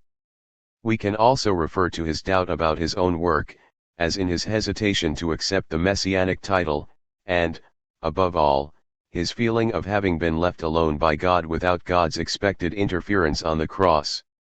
All this belongs to the description of the finitude of Jesus as the Christ and has its place within the totality of his picture. It is one element along with others, but it must be emphasized against those who attribute to him a hidden omnipotence, omniscience, omnipresence, and eternity.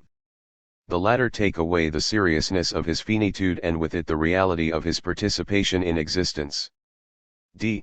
His participation in the tragic element of existence. Every encounter with reality, whether with situations, groups, or individuals, is burdened with practical and theoretical uncertainty. This uncertainty is caused not only by the finitude of the individual but also by the ambiguity of that which a person encounters. Life is marked by ambiguity, and one of the ambiguities is that of greatness and tragedy, which I shall deal with in Volume 3. This raises the question of how the bearer of the new being is involved in the tragic element of life. What is his relation to the ambiguity of tragic guilt? What is his relation to the tragic consequences of his being, including his actions and decisions, for those who are with him or who are against him and for those who are neither one nor the other? The first and historically most important example in this area is the conflict of Jesus with the leaders of his nation. The ordinary Christian view is that their hostility toward him is unambiguously their religious and moral guilt. They decided against him, although they could have decided for him. But this could is just the problem. It removes the tragic element which universally belongs to existence. It places the leaders out of the context of humanity and makes them into representatives of unambiguous evil. But there is no unambiguous evil. This is acknowledged by Jesus when he refers to the traditions and when he expresses that he belongs to the house of Israel. Although continuously persecuted by the Jews, Paul witnesses to their zeal to fulfill the law of God. The Pharisees were the pious ones of their time, and they represented the law of God, the preparatory revelation, without which the final revelation could not have happened. If Christians 133 deny the tragic element in the encounter between Jesus and the Jews, and analogously between Paul and the Jews, they are guilty of a profound injustice. And this injustice early produced a Christian anti-Judaism which is one of the permanent sources of modern anti-Semitism. It is regrettable that even today much Christian instruction is consciously or unconsciously responsible for this kind of anti-Jewish feeling. This can be changed only if we frankly admit that the conflict between Jesus and his enemies was a tragic one. This means that Jesus was involved in the tragic element of guilt, insofar as he made his enemies inescapably guilty. This element of guilt did not touch his personal relation to God. It did not produce estrangement. It did not split his personal center. But it is an expression of his participation in existential estrangement, and its implication, namely, the ambiguity of creation and destruction. It was a profound insight into the tragic element of guilt when Kierkegaard questioned the right of anyone to let himself be killed for the truth. He who does so must know that he becomes tragically responsible for the guilt of those who kill him. Many embarrassing questions have been asked about the relation of Jesus and Judas from the New Testament period on. One of the problems in the stories of the betrayal of Judas is indicated by Jesus himself. On the one hand he asserts the providential necessity, the fulfillment of the prophecies of the deed of Judas, and, on the other hand, he emphasizes the immensity of the personal guilt of Judas. The tragic and the moral elements in the guilt of Judas are equally stated. But, besides this more universal element of tragedy in the guilt of Judas, there is a special one. The betrayal presupposes that Judas belonged to the intimate group of disciples. And this could not have been the case without the will of Jesus. Implicitly, we have already referred to this point when we spoke of the errors in judgment which cannot be separated from finite existence. Explicitly, we must say that, as the story stands in the records, and this is the only question we are dealing with here, the innocent one becomes tragically guilty in respect to the very one who contributes to his own death. One should not try to escape these consequences, if one takes seriously the participation in the ambiguities of life, on the part of him who is the bearer of the new being. If Jesus as the Christ were seen as a God walking on earth, he would be neither finite nor involved in tragedy. His judgment would be ultimate, and that means an unambiguous judgment. But, according to 134 biblical symbolism, this is a matter of his second coming and is therefore connected with the transformation of reality as a whole. The Christ of the biblical picture takes upon himself the consequences of his tragic involvement in existence. The new being in him has eternal significance also for those who caused his death, including Judas. His permanent unity with God, the conquest of existential estrangement in the new being, which is the being of the Christ, does not remove finitude and anxiety, ambiguity and tragedy, but it does have the character of taking the negativities of existence into unbroken unity with God. The anxiety about having to die is not removed, it is taken into participation in the will of God, i.e., in his directing creativity. His homelessness and insecurity with respect to a physical, social, and mental place are not diminished but rather increased to the last moment. Yet they are accepted in the power of a participation in a transcendent place, which in actuality is no place but the eternal ground of every place and of every moment of time. His loneliness and his frustrated attempts in trying to be received by those to whom he came do not suddenly end in a final success, they are taken into the divine acceptance of that which rejects God, into the vertical line of the uniting love which is effective where the horizontal line from being to being is barred. Out of his unity with God he has unity with those who are separated from him and from one another by finite self-relatedness and existential self-seclusion. Both error and doubt equally are not removed but are taken into the participation in the divine life and thus indirectly into the divine omniscience. Both error and truth are taken into the transcendent truth. Therefore, we do not find symptoms of repression of doubt in the picture of Jesus as the Christ.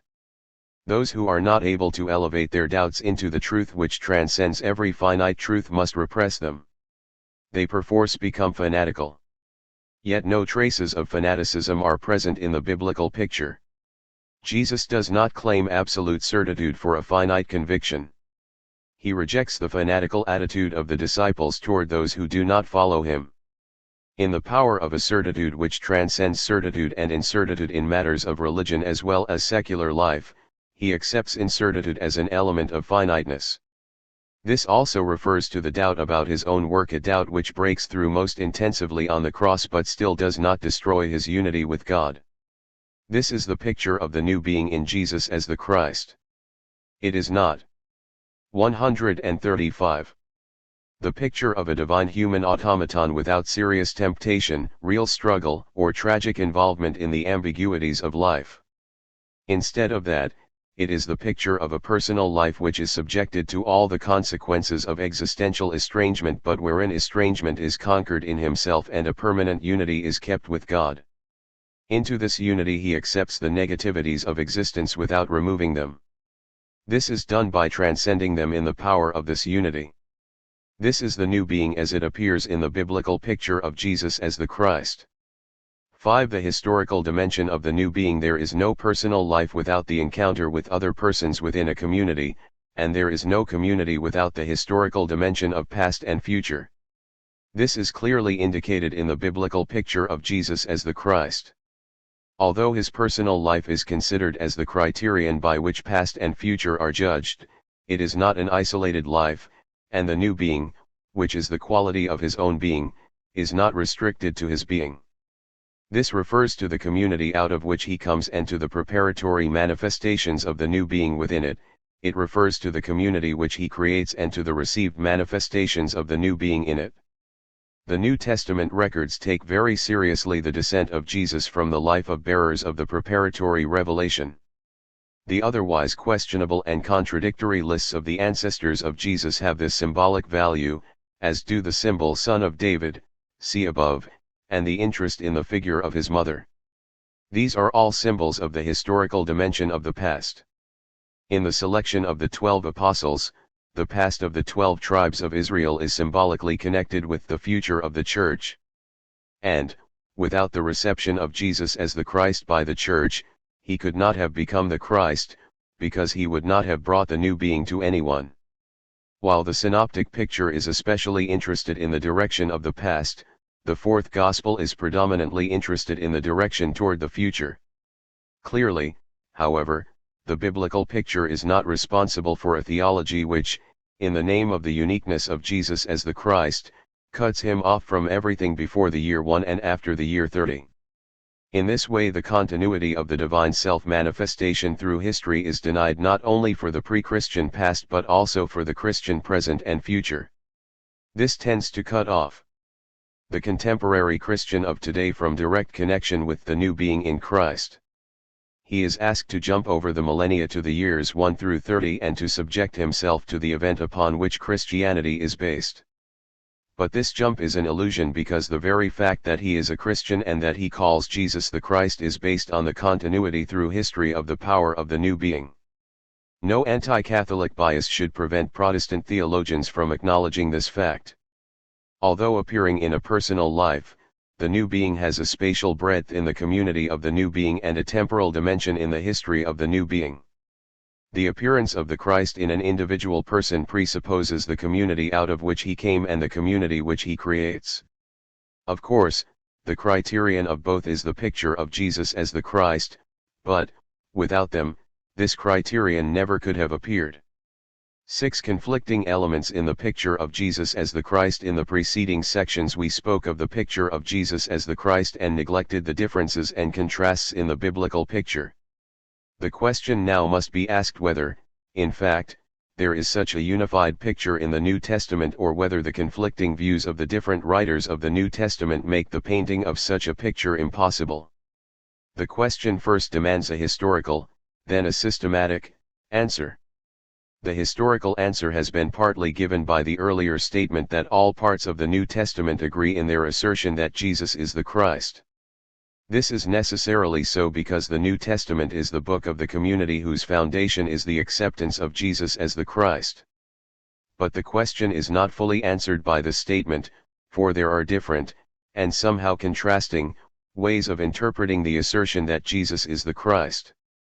One can emphasize the participation of the new being in the conditions of existence or the victory of the new being over the conditions of existence. Obviously, the first is the synoptic, the second the euon emphasis. The question here is not whether one can produce a harmonious historical picture by a combination of both pictures. Historical research has answered this question almost unanimously in the negative. But the question is whether such contrasts, after they have become conscious to the mind of the faithful, can obstruct the impact of the biblical pic. 137. Tour of Jesus as the bearer of the new being. In the case of the contrast between the synoptic emphasis on the participation of Jesus in the negativities of existence and the euon emphasis on the victory of the Christ over these negativities, one can, still in descriptive terms, say that the difference does not lead to an exclusion of the contrasting element. There are stories and symbols of the glory of Jesus as the Christ in the synoptics, and stories and symbols of the suffering of Jesus as the Christ in John. Nevertheless, the systematic question is unavoidable. The same is true of a contrast which largely overlaps that between the general mood of the synoptics and John, namely, that between the kingdom-centered sayings of Jesus in the synoptics and the Christ-centered nature of his sayings in John. The self-consciousness expressed in the two kinds of records seems absolutely contradictory. Here also a preliminary descriptive answer can be given. The synoptics are not without expressions of the messianic self-consciousness of Jesus. Above all, they have no word in which Jesus identifies himself with the estrangement of humanity. He enters it and takes the tragic and self-destructive consequences upon himself, but he does not identify himself with it. Of course, the synoptic Jesus could not speak about himself in the direct and open way in which the euon Christ does. But it belongs to the character of the one whose communion with God is unbroken that he feel the distance between himself and the others in whom this is not the case. Nevertheless, the contrast between the two kinds of speaking is so great that it creates a systematic problem. A third problem appears in both the synoptics and John. It is the way in which Jesus places himself in the eschatological framework. There are differences on this point in the consecutive levels of the synoptic tradition as well as in the fourth gospel. In the synoptics, Jesus sometimes appears merely as the prophetic announcer of the kingdom to come and sometimes as the central figure within the eschatological drama. He has to die and be resurrected for the sins of the people, he fulfills the eschatological prophecies of the Old Testament, he will return on the clouds of the sky and judge the world, he will eat the eschatological meal with his disciples. In John he sometimes repeats these eschatological statements, sometimes he transforms them into statements about eschatological processes which happen in his presence in judgment and salvation. Again one must say that neither in John nor in the synoptics are the contrasts exclusive, but they are strong enough to demand systematic consideration. The astonishing fact that these contrasts have not been felt over hundreds of years is due largely to the predominant influence of the Christ picture of the fourth gospel in association with the crypto-monophysitic trend of the Church. For Luther it is still the main gospel, in spite of his emphasis on the lowliness of the Christ. Like most other Christians, he read the words of the synoptic Jesus Christ as if they were the words of the euon Christ Jesus, in spite of the literal incompatibility. This situation no longer exists, the contrasts are seen by many Christians, and they cannot be asked to close their eyes. The answer is that one must distinguish between the symbolic frame in which the picture of Jesus as the Christ appears and the substance in which the power of the new being is present. We have enumerated and discussed the different symbols in which the fact Jesus was interpreted, of which the Christ is one. These interpretations are not additions to what otherwise is a finished presentation of the picture, they are the all-decisive frame within which the presentation is given. The symbol Son of Man, for example, agrees with the eschatological frame. The symbol of the Messiah agrees with the passages in which the healing and preaching activity of Jesus are reported. The symbol Son of God and the conceptual symbol Logos agree with the Yuan 9 style of speech and action. But in all cases the substance is untouched. It shines through as the power of the new being in a threefold color, first and decisive Ly, as the undisrupted unity of the center of his being with God, second, as the serenity and majesty of him who preserves this unity against all the attacks coming from estranged existence, and, third, as the self-surrendering love which represents and actualizes the divine love in taking the existential self-destruction upon himself. There is no passage in the Gospels or, for that matter, in the epistles which takes away the power of this threefold manifestation of the new being in the biblical picture of Jesus as the Christ. See Valuation of the Christological Dogma 1. The nature and function of the Christological dogma. The Christological problem started with the quest for the new being, i.e., when men became aware of their existential predicament and asked 139. Whether their predicament could be overcome through a new state of reality. In an anticipatory way, the Christological problem appeared in the prophetic and apocalyptic expectations associated with the Messiah or the Son of Man. The foundations for a formulated Christology were provided by the way the writers of the New Testament applied symbols to Jesus, whom they called the Christ. Such symbols have been enumerated in our discussion of historical research into biblical literature. We have discussed the symbols Son of Man, Son of God, the Christ. The Logos in 4 steps, of which the last was the literalistic distortion of these symbols. This danger, which is always present in Christianity, was one of the reasons why the early church began to interpret the Christological symbols in conceptual terms available through the work of Greek philosophy. Better for this purpose than any of the others was the symbol of the Logos, which, by its very nature, is a conceptual symbol having both religious and philosophical roots. Consequently, the Christology of the early church became Logos Christology. It is unfair to criticize the Church Fathers for their use of Greek concepts. There were no other available conceptual expressions of man's cognitive encounter with his world. Whether or not these concepts were adequate to the interpretation of the Christian message remains a permanent question of theology. But it is wrong to reject a priori the use of Greek concepts by the early church. There was no alternative. The dogmatic work of the early church centers in the creation of the Christological dogma. All other doctrinal statements, above all, those concerning God and man, the Spirit, and the Trinity, provide the presuppositions, or are the consequences, of the Christological dogma. The baptismal confession that Jesus is the Christ is the text of which the Christological dogma is the commentary. The basic attacks on the Christian dogma are implicitly or explicitly on the Christological level. Some of them are on its substance, example the baptismal confession, and some of them on its form, as in the use of Greek concepts. In order to judge the dogma rightly, including the attacks upon it, one must understand its nature and significance. Some criticisms of the Christological dogma and of dogma as such, however, would not have arisen if it had been realized that dogmas do not arise for so-called speculative reasons. Although cognitive eros is not excluded from the formation of dogmas, the dogmas are, as Luther said, protective doctrines which are meant to preserve the substance of the Christian message against distortions from outside or inside the Church. If this is understood, and if the use of the dogma for political purposes is acknowledged to be a demonic distortion of its original meaning, one can, without being afraid of authoritarian consequences, attribute a positive meaning to dogma generally and to the Christological dogma in particular. Then two rather different questions should be asked: to what degree did dogma succeed in reaffirming the genuine meaning of the Christian message against actual and threatening distortions? And how successful was the conceptualization of the symbols expressing the Christian message? While the first question can be answered fairly positively, the second one must be answered fairly negatively. The Christological dogma saved the Church, but with very inadequate conceptual tools. The inadequacy of the tools is due partly to the inadequacy of every human concept for expressing the message of the new being in Jesus as the Christ.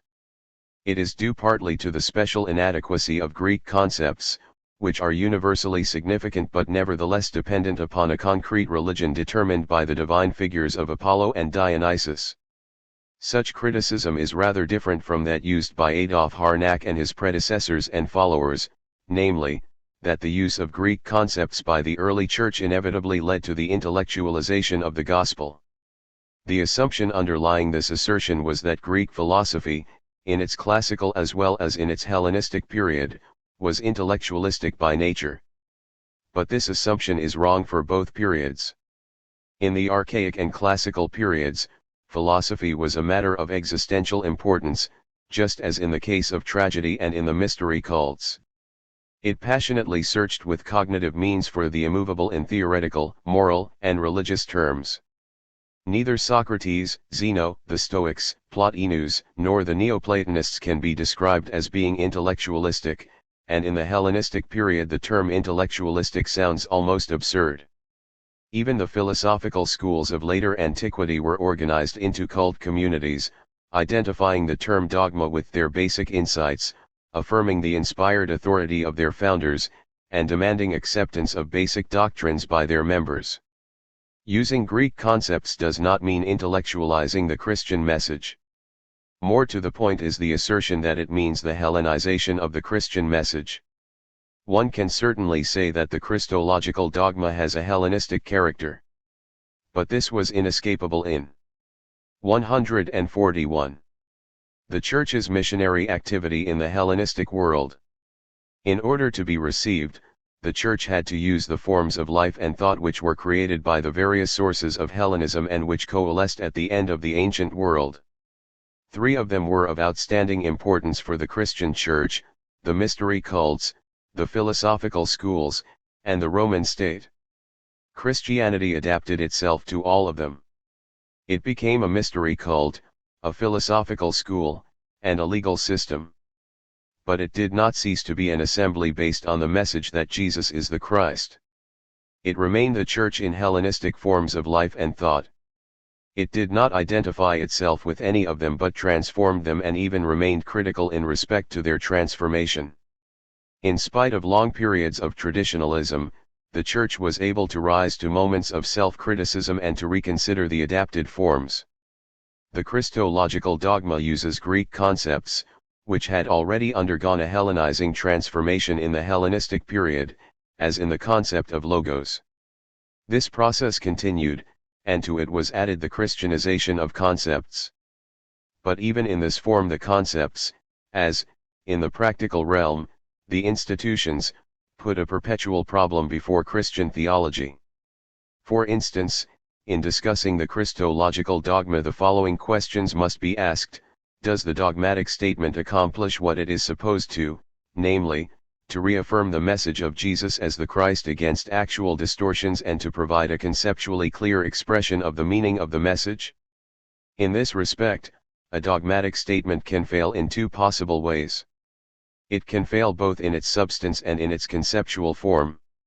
An example of the first failure is the hal-pound monophysitic changes in the Creed of Chalcedon since the middle of the 6th century. In this instance it was not the use of Greek philosophical concepts which caused a distortion of the original message, it was the influence on the councils of a very powerful stream of magic superstitious piety. An example of the inadequacy of the conceptual form is the formula of Chalcedon itself. By intent and design, it was true to the genuine meaning of the Christian message. It saved Christianity from a complete elimination of the picture of Jesus as the Christ, insofar as the participation of the new being in the state of estrangement is concerned. But it did so, and it could not have done otherwise within the conceptual frame used through an accumulation of powerful paradoxa. It was unable to give a constructive interpretation, although this was just the reason for the original of the philosophical concepts. Theology should not assign blame to its necessary conceptual tools when the failure is due to a deteriorized piety, nor should it attribute inadequacies of conceptual tools to a religious weakness. Nor should it try to get rid of all philosophical concepts. That would actually mean getting rid of itself. Theology must be free from and for the concepts it uses. It must be free from a confusion of its conceptual form with its substance, and it must be free to express the substance with every tool which proves to be more adequate than those given by the ecclesiastical tradition. Two dangers and decisions in the development of Christological dogma. The two dangers which threaten every Christological statement are immediate consequences of the assertion that Jesus is the Christ. The attempt to interpret this assertion conceptually can lead to an actual denial of the Christ character of Jesus as the Christ, or it can lead to an actual denial of the Jesus character of Jesus as the Christ. Christology must always find its way on the ridge between these two chasms, and it must know that it will never completely succeed, inasmuch as it touches the divine mystery, which remains mystery even in its manifestation. In traditional terms, the problem has been discussed as the relation of the divine to the human nature in Jesus. Any diminution of the human nature would deprive the Christ of his total participation in the conditions of existence. And any diminution of the divine nature would deprive the Christ of his total victory over existential estrangement. In both cases he could not have created the new being. His being would have been less than the new being.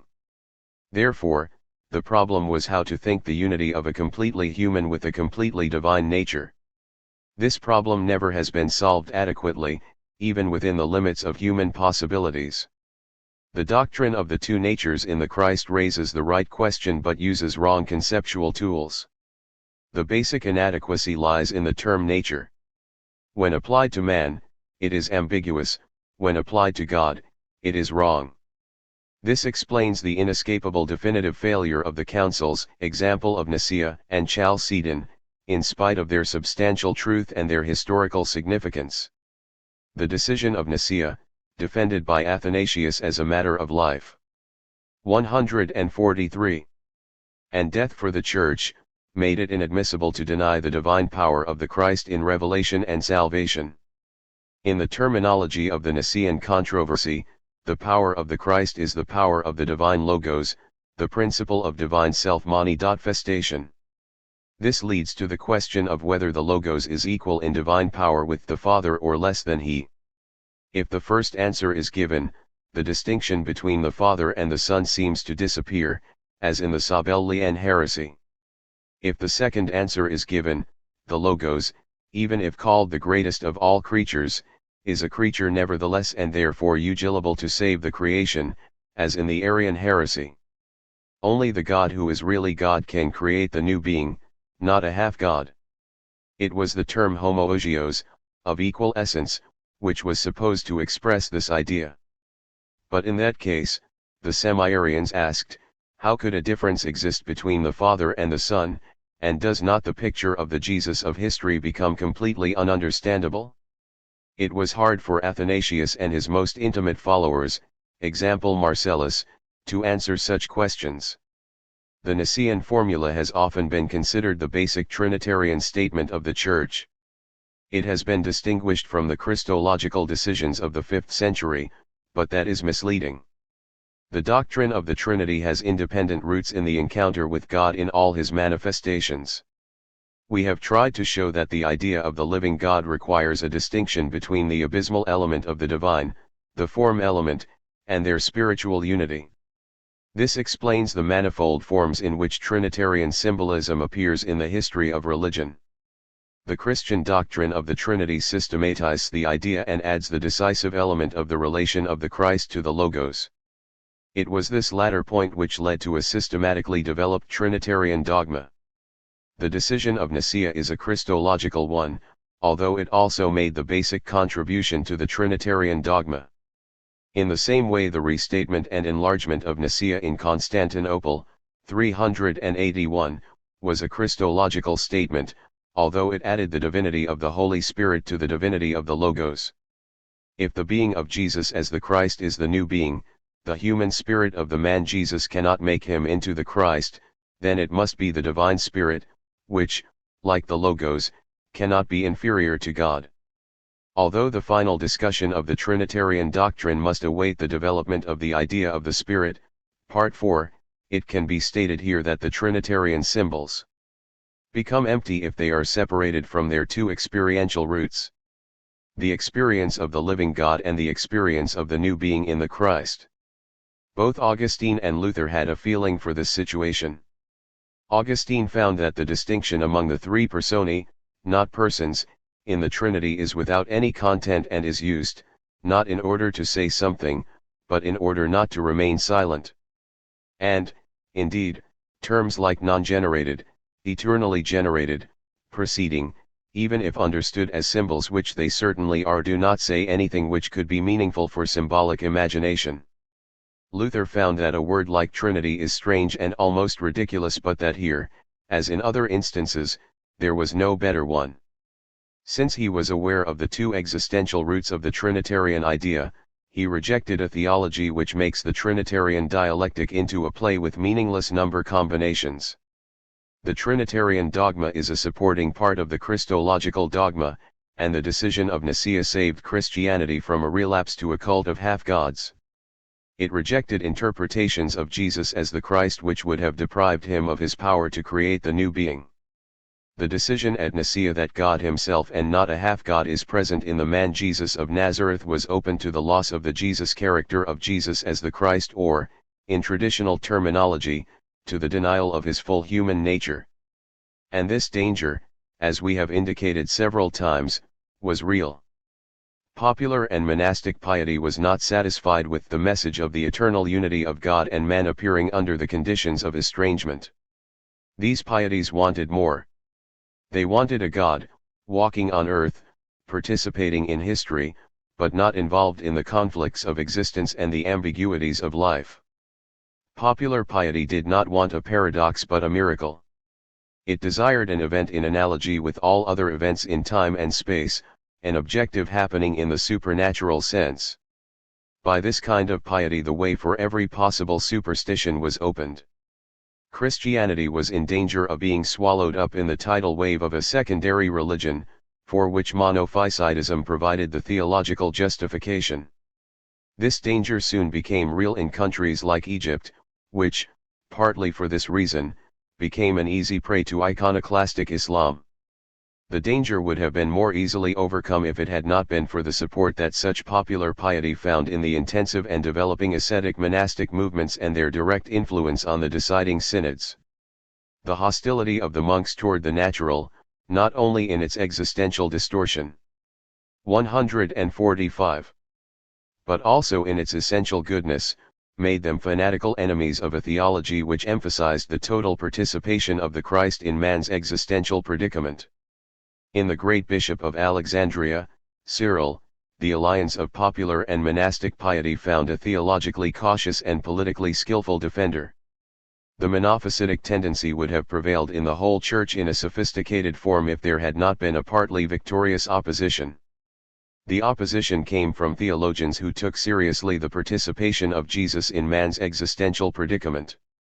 It also came from church leaders like Pope Leo of Rome, who, in the line of his Western tradition, emphasized the historical dynamic character of the new being in the Christ over against its static hierarchical character in the East. This opposition was largely victorious in the Council of Chalcedon in spite of the shortcomings of the Chalcedonian formula. This victory prevented the elimination of the Jesus character of the Christ, in spite of later successful attempts in the East, Constantinople, to restate the decision of Chalcedon along the lines of Cyril. The authority of Chalcedon was too well established and the spirit of Chalcedon was too much in agreement with basic trends of Western piety including later Protestant piety for it to be defeated. In the two great decisions of the early Church, both the Christ character and the Jesus character of the event of Jesus as the Christ were preserved. And this happened in spite of the very inadequate conceptual tools.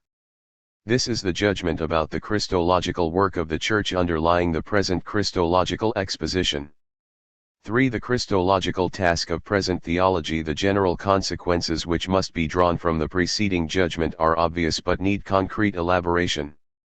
Protestant theology must accept the Catholic tradition insofar as it is based on the substance of the two great decisions of the early Church, Nicaea and Chalcedon. Protestant theology must try to find new forms in which the Christological substance of the past can be expressed. The preceding Christological sections are an attempt to do so. They imply a critical attitude to both the orthodox and the liberal Christologies of the last centuries of Protestant theology.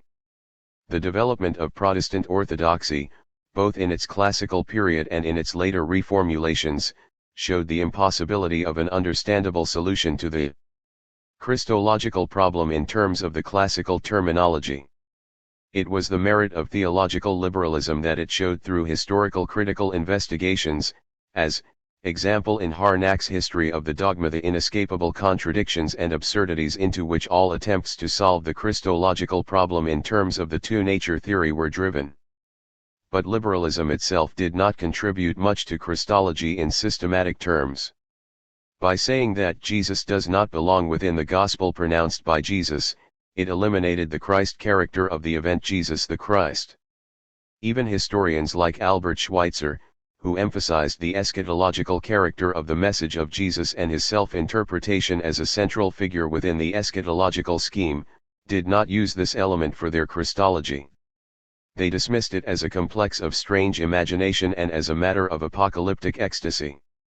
The Christ character of the event was drawn into the Jesus character. It would be unfair, however, to identify liberal theology with Arianism. Its picture of Jesus is not that of a half-God. Rather, it is the picture of a man in whom God was manifest in a unique way. But it is not the picture of a man whose being was the new being and who was able to conquer existential estrangement. Neither the orthodox nor the liberal methods of Protestant theology are adequate for the Christological task which the Protestant Church must now fulfill. The early Church was well aware that Christology is an existentially necessary, though not a theoretically interesting, work of the Church. Its ultimate criterion, therefore, is existential itself. It is soteriological, i.e., determined by the question of salvation. The greater the things we say about the Christ, the greater the salvation we can expect from him. This word of an apostolic father is valid for all Christological thought. Differences, of course, arise if one tries to give a definition of what great means in relation to the Christ. For monophysitic thinking in its nuances from the early Church up to today, great things are said about the Christ if his smallness, namely, his participation in finitude and tragedy, is swallowed up in his greatness, namely, his power of conquering existential estrangement. This emphasis on the divine nature is called a high Christology. But however high the divine predicates may be which are heaped on the Christ, the result is a Christology of low value, because it removes the paradox for the sake of a supernatural miracle. And salvation can be derived only from him who fully participated in man's existential predicament, not from a God. 147. Walking on earth, unequal to us in all respects. The Protestant principle, according to which God is near to the lowest as well as to the highest, and according to which salvation is not the transference of man from the material to a so-called spiritual world, demands a low Christology which actually is the truly high Christology. By this criterion, the preceding Christological attempt should be judged.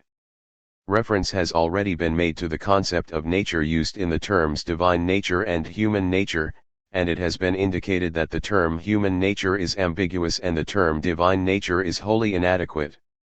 Human nature can mean man's essential or created nature, it can mean man's existential or estranged nature, and it can mean man's nature in the ambiguous unity of the two others. If we apply the term human nature to Jesus as the Christ, we must say that he has a complete human nature in the first sense of the word. Through creation, he is finite freedom, like every human being. With respect to the second meaning of human nature, we must say that he has man's existential nature as a real possibility, but in such a way that temptation, which is the possibility, is always taken into the unity with God. From this it follows that, in the third sense, human nature must be attributed to Jesus in so far as he is involved in the tragic ambiguities of life. Under these circumstances it is imperative to dismiss altogether the term human nature in relation to the Christ and replace it by a description of the dynamics of his life as we have tried to do. In a culture in which nature was the all-embracing concept, the term human nature was adequate. men, gods, and all other beings which constitute the universe belong to nature, to that which grows by itself. If God is understood as he who transcends everything created, qualitatively and infinitely, the term divine nature can mean only that which makes God into God, that which one must think if one thinks of God. In this sense, nature is essence. But God has no essence separated from existence, he is beyond essence and existence. He is what he is, eternally by himself. This could also be called God's essential nature. But then one actually says that it is essential for God that he transcend every essence. A more concrete symbolic expression of this idea is that God is eternally creative, that through himself he creates the world and through the world himself. There is no divine nature which could be abstracted from his eternal creativity. This analysis discloses that the term divine nature is questionable and that it cannot be applied to the Christ in any meaningful way, for the Christ, who is Jesus of Nazareth, is not beyond essence and existence. If he were, he could not be a personal life living in a limited period of time, having been born and having to die, being finite, tempted, and tragically involved in existence. The assertion that Jesus as the Christ is the personal unity of a divine and a human nature must be replaced by the assertion that in Jesus as the Christ the eternal unity of God and man has become historical reality. In his being, the new being is real, and the new being is the re-established unity between God and man. We replace the inadequate concept divine nature by the concepts eternal God-man unity or eternal God-manhood. Such concepts replace a static essence by a dynamic relation. The uniqueness of this relation is in no way reduced by its dynamic character, but, by eliminating the concept of two natures, which lie beside each other like blocks and whose unity cannot be understood at all, we are open to relational concepts which make understandable the dynamic picture of Jesus as the Christ. In both of these terms the word eternal is added to the relational description. Eternal points to the general presupposition of the unique event Jesus as the Christ. This event could not have taken place if there had not been an eternal unity of God and man within the divine life. This unity in a state of pure essentiality or potentiality can become actualized through finite freedom and, in the unique event Jesus as the Christ, became actualized against existential disruption. The character of this unity has been described in the concrete terms of the Gospel stories. Abstract definitions of the nature of this unity are as impossible as psychological investigations into its character. One can only say that it is a community between God and the center of a personal life which determines all utterances of this life and resists the attempts within existential estrangement to disrupt it. The question now arises as to whether the replacement of the two-nature theory by dynamic relational concepts does not remove the important idea of incarnation. Is not a relational concept a return from a Christology of incarnation to a Christology of adoption? First of all, one can answer that both the incarnational and the adoptionist Christologies have biblical roots and, for this and other reasons, a genuine standing in Christian thought. But, beyond this, one must say that 149. Neither of them can be carried out without the other. Adoptionism, the idea that God through his Spirit adopted the man Jesus as his Messiah, leads to the question, why just him? And this question leads back to the polarity of freedom and destiny which created the uninterrupted unity between him and God. The story of the virgin birth traces this unity back to his very beginning and even beyond it to his ancestors. The symbol of his pre-existence gives the eternal dimension, and the doctrine of the Logos, which became historical reality, flesh, points to what has been called incarnation. The incarnational Christology was needed to explain the adoptionist Christology. This was a necessary development. But it is equally necessary, although not always seen, that incarnational Christology needs adoptionist Christology for its fulfillment. The term incarnation in itself is adequate, like the term divine nature, in paganism. Since the gods belong to the universe, they can easily enter all forms of the universe, endless metamorphoses are possible. When Christianity uses the term incarnation, it tries to express the paradox that he who transcends the universe appears in it and under its conditions. In this sense every Christology is an incarnational Christology. But the connotation of the term leads to ideas which can hardly be distinguished from pagan transmutation myths. If the agenito in the Yuan 9 sentence, logos sarx agenito, the word became flesh, is pressed, we are in the midst of a mythology of metamorphosis. And it is natural that the question should arise concerning how something which becomes something else can remain at the same time what it is. Or did the logos otherwise disappear when Jesus of Nazareth was born? Here absurdity replaces thought, and faith is called the acceptance of absurdities. The incarnation of the logos is not metamorphosis but his total manifestation in a personal life. But manifestation in a personal life is a dynamic process involving tensions, risks, dangers, and determination by freedom as well as by destiny. This is the adoption side, without which the incarnation accent would make unreal the living picture of the Christ. He would be deprived of his finite freedom, for a transmuted divine being does not have the freedom to be other than divine. He would be without serious temptation. Protestantism favors the given solution. It does not deny the idea of incarnation, but it removes the pagan connotations and rejects its supernaturalistic interpretation. As Protestantism asserts the justification of the sinner, so it demands a Christology of the participation of the Christ in sinful existence, including, at the same time, its conquest. The Christological paradox and the paradox of the justification of the sinner are one and the same paradox. It is the paradox of God accepting a world which rejects him. Some traits of the Christological position taken here are similar to Schleiermacher's Christology, as developed in his Glaubenslehre. He replaces the two-nature doctrine by a doctrine of a divine-human relation. He speaks of a God consciousness in Jesus, the strength of which surpasses the God consciousness of all other men. He describes Jesus as the Urbild, original image, of what man essentially is and from which he has fallen. The similarity is obvious, but it is not identity. Essential God-manhood points to both sides of the relation, and this in terms of eternity. It is an objective structure and not a state of man. The phrase essential unity between God and man has an ontological character, Schleiermacher's God consciousness has an anthropological character. The term Urbild when used for Jesus as the Christ does not have the decisive implication of the term new being. In Urbild the idealistic transcendence of true humanity over human existence is clearly expressed, while in new being, the participation of him who is also the Urbild, essential man, is decisive.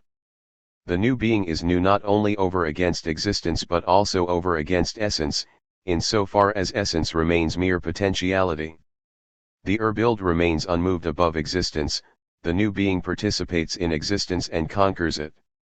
Here again an ontological element makes the difference. But these differences, expressing variant presuppositions and consequences, should not hide the fact that similar problems and solutions arise when Protestant theology takes a path lying between classical and liberal Christology. This is our present situation. In the problems it puts before us, we must seek for solutions. The universal significance of the event Jesus the Christ 1. The uniqueness and the universality of the event Christology is a function of soteriology. The problem of soteriology creates the Christological question and gives direction to the Christological answer. For it is the Christ who brings the new being, who saves men from the old being, that is, from existential estrangement and its self-destructive consequences. This criterion has been presupposed in all the Christological assertions, but we must now consider it directly. We must ask in what sense and in what way Jesus as the Christ is the Savior, or, more precisely, in what way the unique event of Jesus as the Christ has universal significance for every human being and, indirectly, for the universe as well. The biblical picture of Jesus is that of a unique event. Jesus appears as an individual beside others, but unique in his destiny, in every single trait of his character, and in his historical setting. It was just this concreteness and incomparable uniqueness of the real picture which gave Christianity its superiority over mystery cults and Gnostic visions. A real, individual life shines through all his utterances and actions. In comparison, the divine figures of the mystery quits remain abstract, without the fresh colors of a life really lived and without historical destiny and the tensions of finite freedom. The picture of Jesus as the Christ conquered them through the power of a concrete reality. Nevertheless, the New Testament was not interested in telling the story of a uniquely interesting man. It intended to give the picture of the one who is the Christ and who, for this reason, has universal significance. At the same time, the New Testament does not erase the individual traits in the picture of the Christ but relates them rather to his character as the Christ. Every trait in the New Testament records becomes translucent for the new being, which is his being. In every expression of his individuality appears his universal significance. We have distinguished between historical, legendary, and mythical elements in the biblical records. For the purpose of showing the universality of Jesus as the Christ within his individuality, this distinction provides three ways of looking at the biblical materials. The one way is that of historical reports which were chosen according to their value in answering the questions of human existence generally and of the early congregations especially. This produces what has been called the anecdotal character of the gospel stories. The second way emphasizes the universal quality of particular stories through a more or less legendary form. The third way expresses the universal meaning of the whole event of Jesus of Nazareth in symbols and myths. The three ways often overlap, but the third way is decisive for Christological thought. The latter has the character of a direct confession and thereby provides the materials for the creedal expressions of the Christian faith. In order to describe the universal significance of Jesus as the Christ on the basis of the biblical literature, one must hold to the symbols and use the historical and legendary stories only in a corroborative sense. But symbols and myths raise a problem which has come to the fore in the discussion about the demythologization of the New Testament. Although there are some dated features in the discussion, it has significance for the whole of Christian history and for the history of religion generally.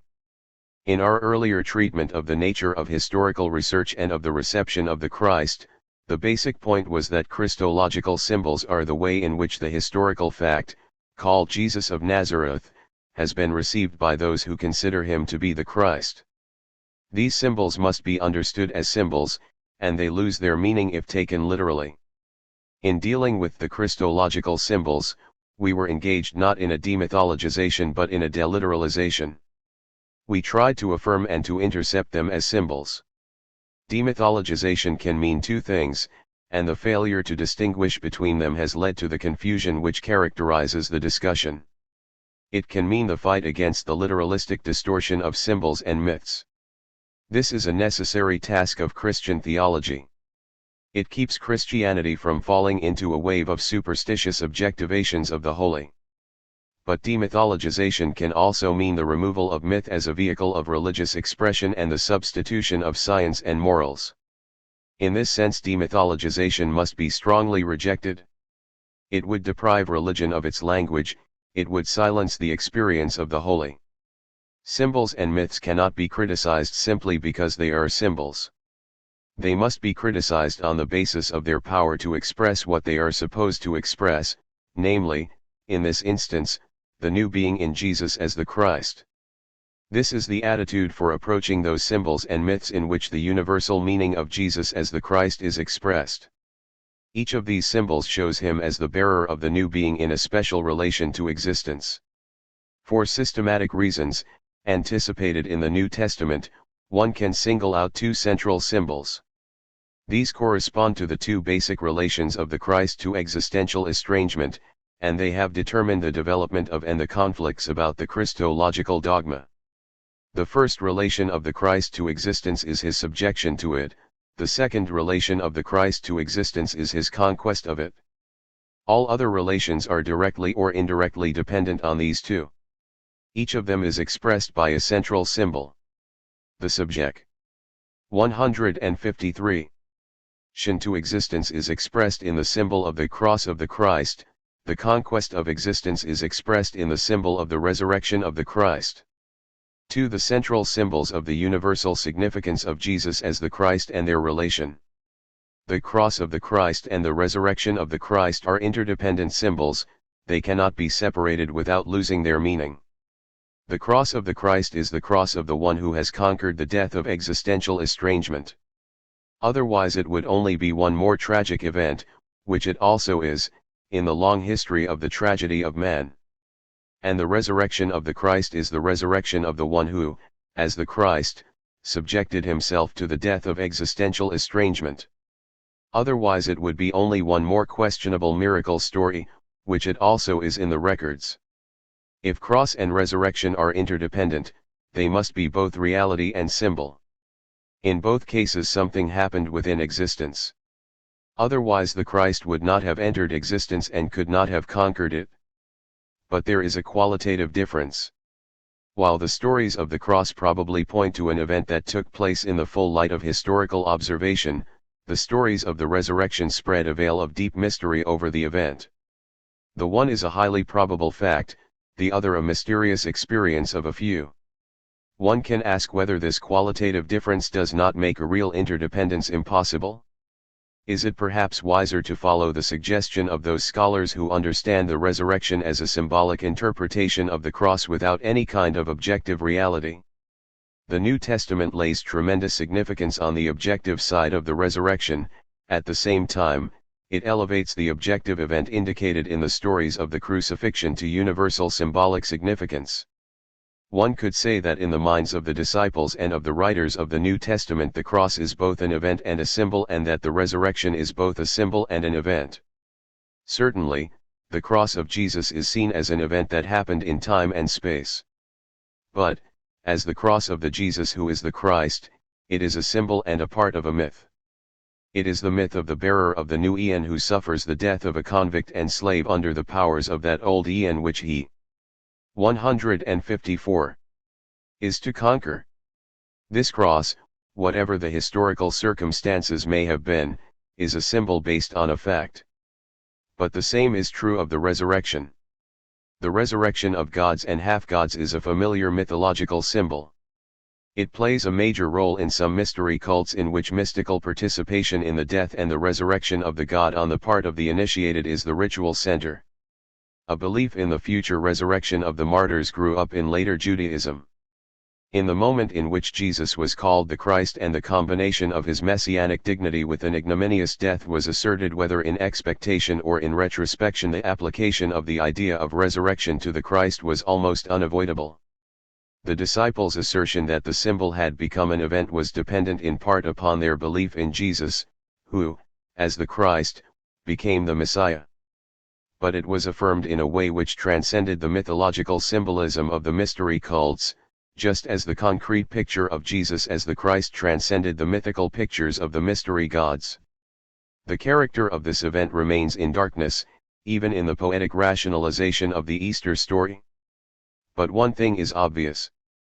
In the days in which the certainty of his resurrection grasped the small, dispersed, and despairing group of his followers, the Church was born, and, since the Christ is not the Christ without the Church, he has become the Christ. The certainty that he who is the bringer of the new eon cannot finally have succumbed to the powers of the old eon made the experience of the resurrection the decisive test of the Christ character of Jesus of Nazareth. A real experience made it possible for the disciples to apply the known symbol of resurrection to Jesus, thus acknowledging him definitely as the Christ. They called this experienced event the resurrection of the Christ, and it was a combination of event and symbol. The attempt has been made to describe both events, the cross and the resurrection, as factual events separated from their symbolic meaning. This is justified, insofar as the significance of both symbols rests on the combination of symbol and fact. Without the factual element, the Christ would not have participated in existence and consequently not have been the Christ. But the desire to isolate the factual from the symbolic element is, as has been shown before, not a primary interest of faith. The results of the research for the purely factual element can never be on the basis of faith or theology. With this in mind, one can say that the historical event underlying 155. The crucifixion story shines with comparative clarity through the different and often contradictory legendary reports. Those who regard the Passion story as cult legend, which is told in various ways, simply agree with the thesis presented about the symbolic character of the cross of the Jesus who is the Christ. The only factual element in it having the immediate certainty of faith is the surrender of him who is called the Christ to the ultimate consequence of existence, namely, death under the conditions of estrangement. Everything else is a matter of historical probability, elaborated out of legendary interpretation. The event which underlies the symbol of the resurrection must be treated in an analogous way. The factual element is a necessary implication of the symbol of the resurrection, as it is of the symbol of the cross. Historical research is justified in trying to elaborate this factual element on the basis of the legendary and mythological material which surrounds it. But historical research can never give more than a probable answer. The faith in the resurrection of the Christ is neither positively nor negatively dependent on it. Faith can give certainty only to the victory of the Christ over the ultimate consequence of the existential estrangement to which he subjected himself. And faith can give this certainty because it is itself based on it. Faith is based on the experience of being grasped by the power of the new being through which the destructive consequences of estrangement are conquered. It is the certainty of one's own victory over the death of existential estrangement which creates the certainty of the resurrection of the Christ as event and symbol, but it is not historical conviction or the acceptance of biblical authority which creates this certainty. Beyond this point there is no certainty but only probability, often very low, sometimes rather high. There are three theories which try to make the event of the resurrection probable. The most primitive theory, and at the same time most beautifully expressed, is the physical one. It is told in the story of the tomb which the women found empty on Easter morning. The sources of this story are rather late and questionable, and there is no indication of it in the earliest tradition concerning the event of the resurrection, namely I Corinthians, chapter 15. Theologically speaking, it is a rationalization of the event, interpreting it with physical categories that identify resurrection with the presence or absence of a physical body. Then, the absurd question arises as to what happened to the molecules which comprise the corpse of Jesus of Nazareth. Then absurdity becomes compounded into blasphemy. A second attempt to penetrate into the factual side of the resurrection event is the spiritualistic one. It uses, above all, the appearances of the resurrected as recorded by Paul. It explains them as manifestations of the soul of the man Jesus to his followers, in analogy to the self-manifestations of the souls of the dead in spiritualistic experiences. Obviously, this is not the resurrection of the Christ but an attempt to prove the general immortality of the soul and the claim that it has the general ability after death to manifest itself to the living. Spiritualistic experiences may or may not be valid. But, even if valid, they cannot explain the factual side of the resurrection of the Christ symbolized as the reappearance of the total personality, which includes the bodily expression of his being. This is so much the case that he can be recognized in a way which is more than the manifestation of a bodiless spirit.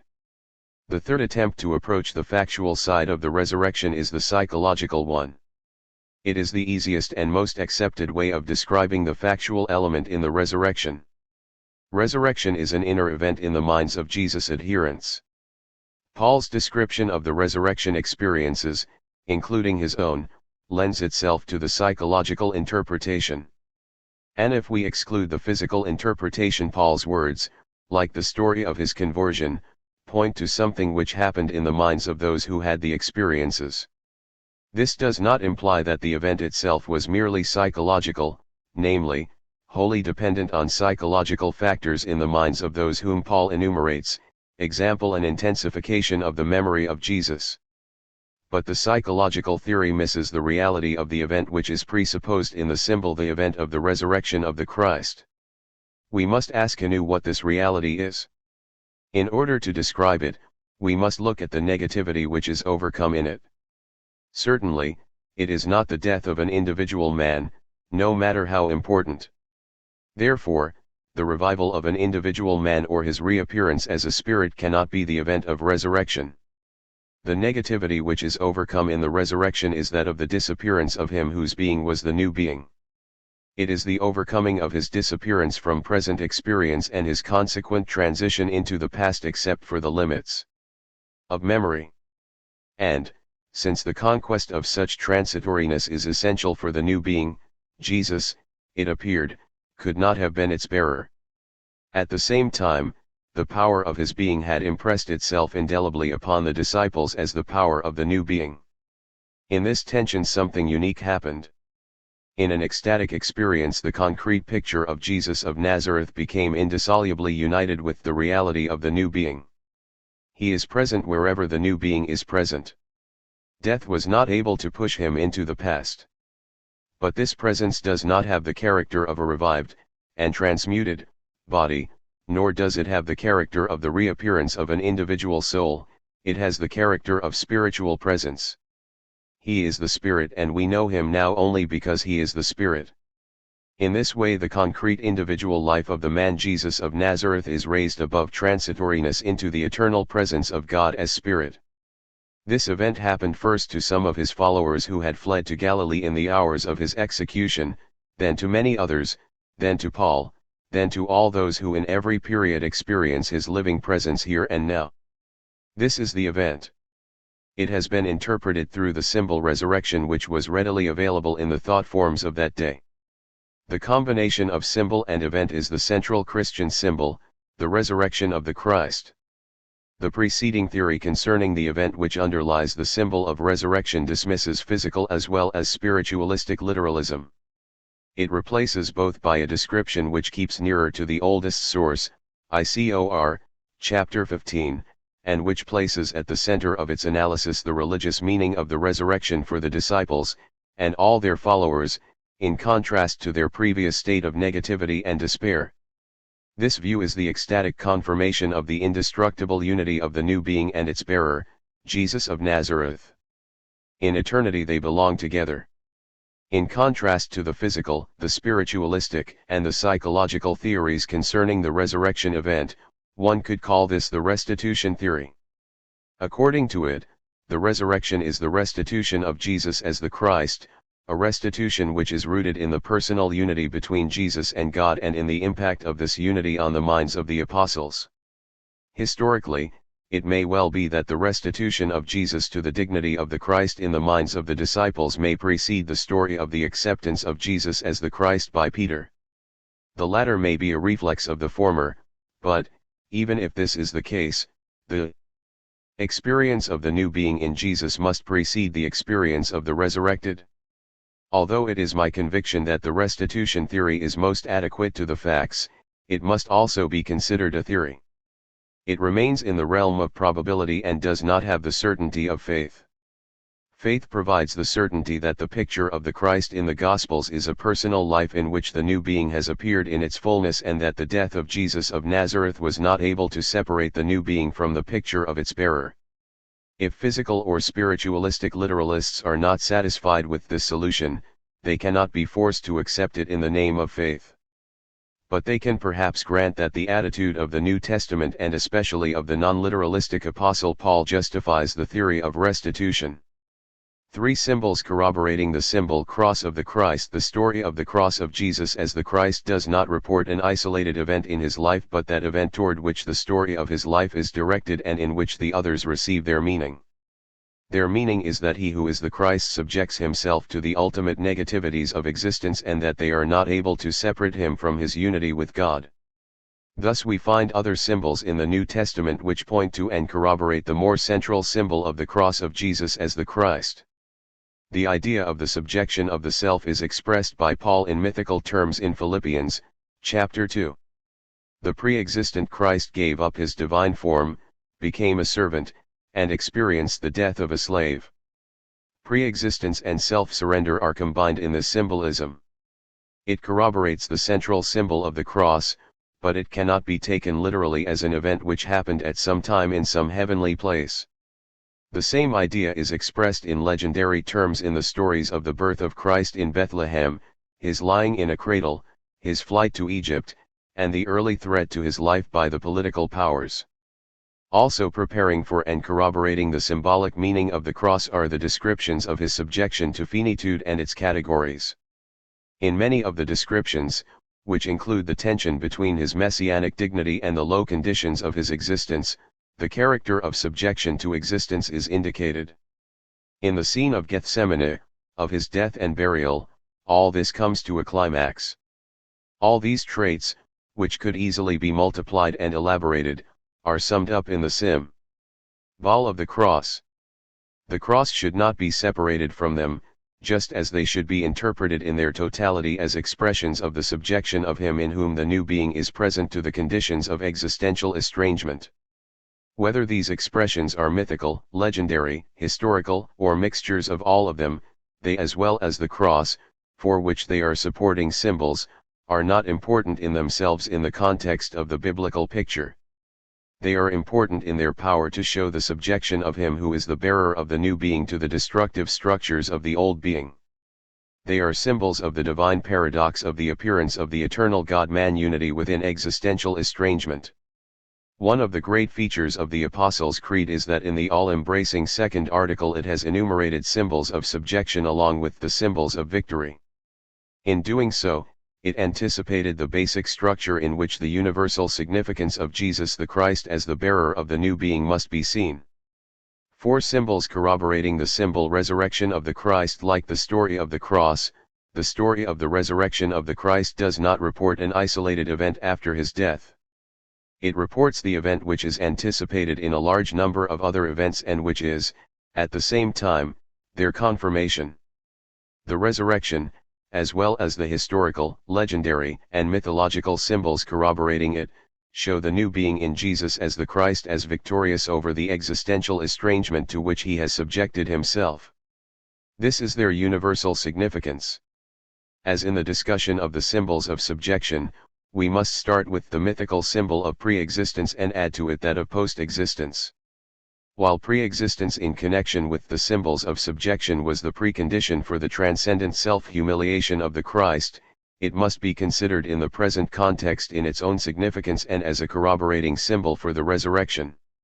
It expresses the eternal root of the new being as it is historically present in the event Jesus the Christ.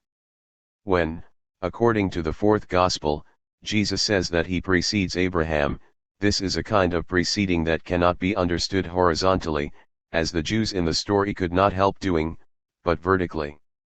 This is also an implication of the Logos doctrine of the fourth Gospel and points to the presence of the eternal principle of the divine self-manifestation in Jesus of Nazareth. The symbol of post-existence corresponds to the symbol of pre-exist. 160. Ins.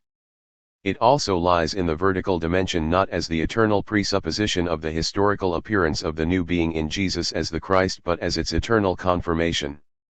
The special symbols, connected with post-existence, will be discussed presently. At this point it seems necessary to warn against a literalism which takes pre-existence and post-existence as stages in a transcendent story of a divine being which descends from and ascends to a heavenly place. Descending and ascending are spatial metaphors indicating the eternal dimension in the subjection of the bearer of the new being to existence and in the victory of the bearer of the new being over existence. While the birth of Jesus in Bethlehem belongs to the symbols corroborating the cross, the story of the virgin birth belongs to the symbols corroborating the resurrection. It expresses the conviction that the divine Spirit who has made the man Jesus of Nazareth into the Messiah has already created him as his vessel, so that the saving appearance of the new being is independent of historical contingencies and dependent on God alone. It is the same motif which led to the Logos Christology, even though it belongs to another line of thought.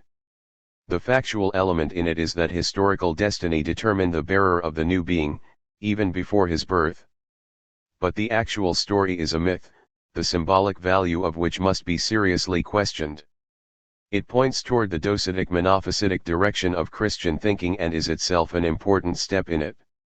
By excluding the participation of a human father in the procreation of the Messiah, it deprives him of full participation in the human predicament. A symbolically clear anticipation of the resurrection is the story of the transfiguration of Jesus and his conversation with Moses and Elijah. The biblical records are full of miracle stories, and some of them are significant in pointing to the appearance of the new state of things. When the disciples of John the Baptist ask him about his messianic character, Jesus points to them as witnessing the coming of the new eon. In all the miracles performed by Jesus, some of the evils of existential self-destruction are conquered. They are not finally conquered, for the people to whom miracles happened were again subject to sickness and death and to the vicissitudes of nature. But what happened to them was a representative anticipation of the victory of the new being over existential self-destruction. This was evident in mental and bodily sickness, in catastrophe and in want, in despair and in meaningless death. 161. The miracles of Jesus would not have had this function, had he done them for the sake of showing his messianic power. That approach was considered by him to be a demonic temptation coming both from his enemies and from Satan. Miracles are performed by him because he fully participates in the misery of the human situation and tries to overcome it wherever the occasion offers itself. In a special way, the healing stories show the superiority of the new being in him over mental possession and its bodily consequences. He appears as the victor over the demons, over the supra-individual structures of destruction. This point was taken up by Paul and the early church. The saving power of the new being is, above all, power over the enslaving structures of evil. In later periods, Christian teaching and preaching often neglected this basic meaning of the miracle stories and instead emphasized their miraculous character. This is one of the unfortunate consequences of the supernaturalistic frame of reference in which traditional theology saw the relation between God and the world. God's presence and power should not be sought in the supernatural interference in the ordinary course of events but in the power of the new being to overcome the self-destructive consequences of existential estrangement in and through the created structures of reality. If taken in this sense, the miracles of Jesus as the Christ belong to the symbols of victory and corroborate the central symbol of resurrection. The concept of miracles in general was discussed in Part I and cannot be repeated here. Here it can only be reported that miracles are described as an ecstatically received understanding of constellations of factors which point to the divine ground of being. This definition was formulated on the basis of the New Testament miracle stories and the judgment about them in the New Testament itself. It is understandable, however, that legendary and mythical elements easily entered into the reports about genuinely experienced miracles. It is even more understandable that, as early as the New Testament, a rationalization took place which expressed itself in the desire to emphasize the antinatural element in the stories instead of their power to point to the presence of the divine power overcoming existential destruction. We must now consider a consistent group of symbols, taken from the rich field of eschatological symbolism, which corroborate the resurrection from the point of view of its consequences for the Christ, his church, and his world. These start with the symbol of the ascension of the Christ. In some ways this is a reduplication of the resurrection, but is distinguished from it because it has a finality which contrasts markedly with the repeated experiences of the resurrected. The finality of his separation from historical existence, indicated in the ascension, is identical with his spiritual presence as the power of the new being but with the concreteness of his personal countenance. It is therefore another symbolic expression of the same event which the resurrection expresses. If taken literally, its spatial symbolism would become absurd. The same is true of the symbol of Christ sitting at the right hand of God. If taken literally, it is absurd and ridiculous, as Luther already felt when he identified the right hand of God with his omnipotence, that is, his power of working everything in everything. The symbol then means that God's creativity is not separated from the new being in Christ but that in its three forms, original, preserving, directing creativity, its final aim is the actualization of the new being as manifest in the Christ. Immediately connected with the participation of the new being in divine creativity is the symbol of his rule over the Church through the Spirit. In fact, the Church takes the criteria of his working in the Church from him, namely, from the being of Jesus as the Christ which is the new being. Another, but intimately connected, expression of the participation of the new being in divine creativity is the symbol of him as the ruler of history. He who is the Christ and has brought the new eon is the ruler of the new eon. History is the creation of the new in every moment. But the ultimately new toward which history moves is the new being. It is the end of history, namely, the end of the preparatory period of history and its aim. If one asks what the event is behind the symbol of the ruling of history in the Christ, the answer can only be that through historical providence the new being is actualized in history, and through history, fragmentarily and under the ambiguities of life, though under the criterion of the being of Jesus as the Christ. The symbol of the Christ as Lord of history means neither external interference by a heavenly being nor fulfillment of the new being in history or its transformation into the kingdom of God, but it does mean the certainty that nothing can happen in history which would make the work of the new being impossible. The more directly eschatological symbols must also be evaluated. One of them, the expectation of a coming period symbolized as a period of 1,000 years, is much neglected in traditional theology. This is 16:3. Partly because it had no prominent place in biblical literature. It is neglected partly because it had been a matter of sharp controversy since the time of the Montanist revolt against ecclesiastical conservatism. It was present still as a problem in the revolt of the radical Franciscans. But it must be taken seriously in theology, because it is decisive for the Christian interpretation of history. In contrast to a final catastrophe in the sense of the apocalyptic visions, the symbol of the 1,000 years reign of the Christ continues the prophetic tradition in which an inner historical fulfillment of history is envisaged. Of course, the symbol does not stand for a complete fulfillment. The demonic power is banned but not eradicated, and it will return. In less mythological language, one could say that the demonic can positively be conquered in a special place and in a special time, but not totally and universally.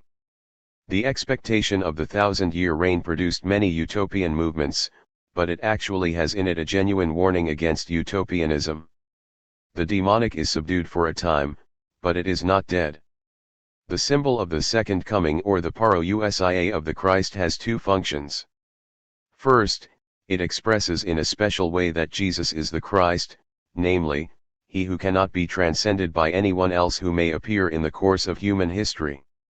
Although this is clearly implicit in the Christological assertion, it must be emphasized especially for those who speak of new superior religious experiences which might occur and who therefore think that one must keep the future open, even in relation to Jesus as the Christ.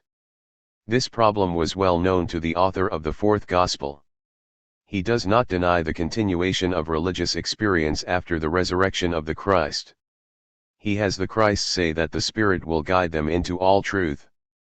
But he immediately warns that what the Spirit shows does not come from the Spirit but from the Christ, who himself has nothing from himself but everything from his Father. The one function of the symbol of the second coming of the Christ is to exclude the expectation of a superior manifestation of the new being. But this is only one function of the symbol's second coming. The other is to give an answer to the Jewish criticism that Jesus could not have been the Messiah, since the new eon has not come and the old state of things remains unchanged. Therefore, the Jewish argument is that we still must wait for the coming of the Messiah. Christianity agrees that we are in a period of waiting. It proves that, with the increase of the power of the kingdom of God, the demonic realm also becomes stronger and more destructive. But, in contrast to Judaism, Christianity asserts that the might of the demonic is broken in principle, in power and beginning, because the Christ has appeared in Jesus of Nazareth, the bearer of the new being. His being is the new being. And the new being, the conquest of the old eon, is in those who participate in him and in the Church insofar as it is based on him as its foundation. The symbol of the second coming of the Christ corroborates the resurrection by placing the Christian in a period between the keroi, the times in which the eternal breaks into the temporal, between an already and a not yet, and subjects him to the infinite tensions of this situation in personal and in historical existence. The ultimate judgment of the world by Christ is one of the most dramatic symbols. It has inspired artists and poets in all generations and has produced profound and often neurotic anxiety in the conscious as well as the unconscious spheres of believers. It has, as Luther tells of his own early experience, corrupted the image of the Christ as healer and savior into the image of a pitiless judge from whom one must ae under the protection of saints, analysts, or skeptics. It is important to realize that in this case the New Testament itself has started to deliteralize, as one should say, instead of demythologize. The fourth gospel does not deny the mythical symbol of the Last Judgment, but it describes the factual side as the crisis which happens to people who encounter the new being and either accept it or reject it. It is an imminent judgment which is always going on in history, even where the name of Jesus is not known but where the power of the new being, which is his being, is present or absent. Matthew, chapter 25. This imminent judgment, since it is going on under the conditions of existence, is subject to the ambiguities of life and therefore demands a symbol of an ultimate separation of the ambiguous elements of reality or their purification and elevation into the transcendent unity of the kingdom of God. This completes our discussion of the symbols which corroborate the central one of the resurrection of the Christ. The symbols have been greatly distorted and consequently were rejected by many because of a literalism which makes them absurd and non-existential. Their power must be re-established by a reinterpretation which unites cosmic and existential qualities and makes it evident that a symbol is based on 16.5 things and events and participates in the power of that which it symbolizes. Therefore, symbols cannot be replaced at will, they must be interpreted as long as they are alive. They may die, and some of the symbols interpreted in the preceding chapters may already be dead. For a long time they have been under justifiable and unjustifiable attacks. The theologian cannot give a judgment concerning the life or death of the symbols he interprets. This judge me.q.t occurs in the consciousness of the living church and has deep roots in the collective unconscious.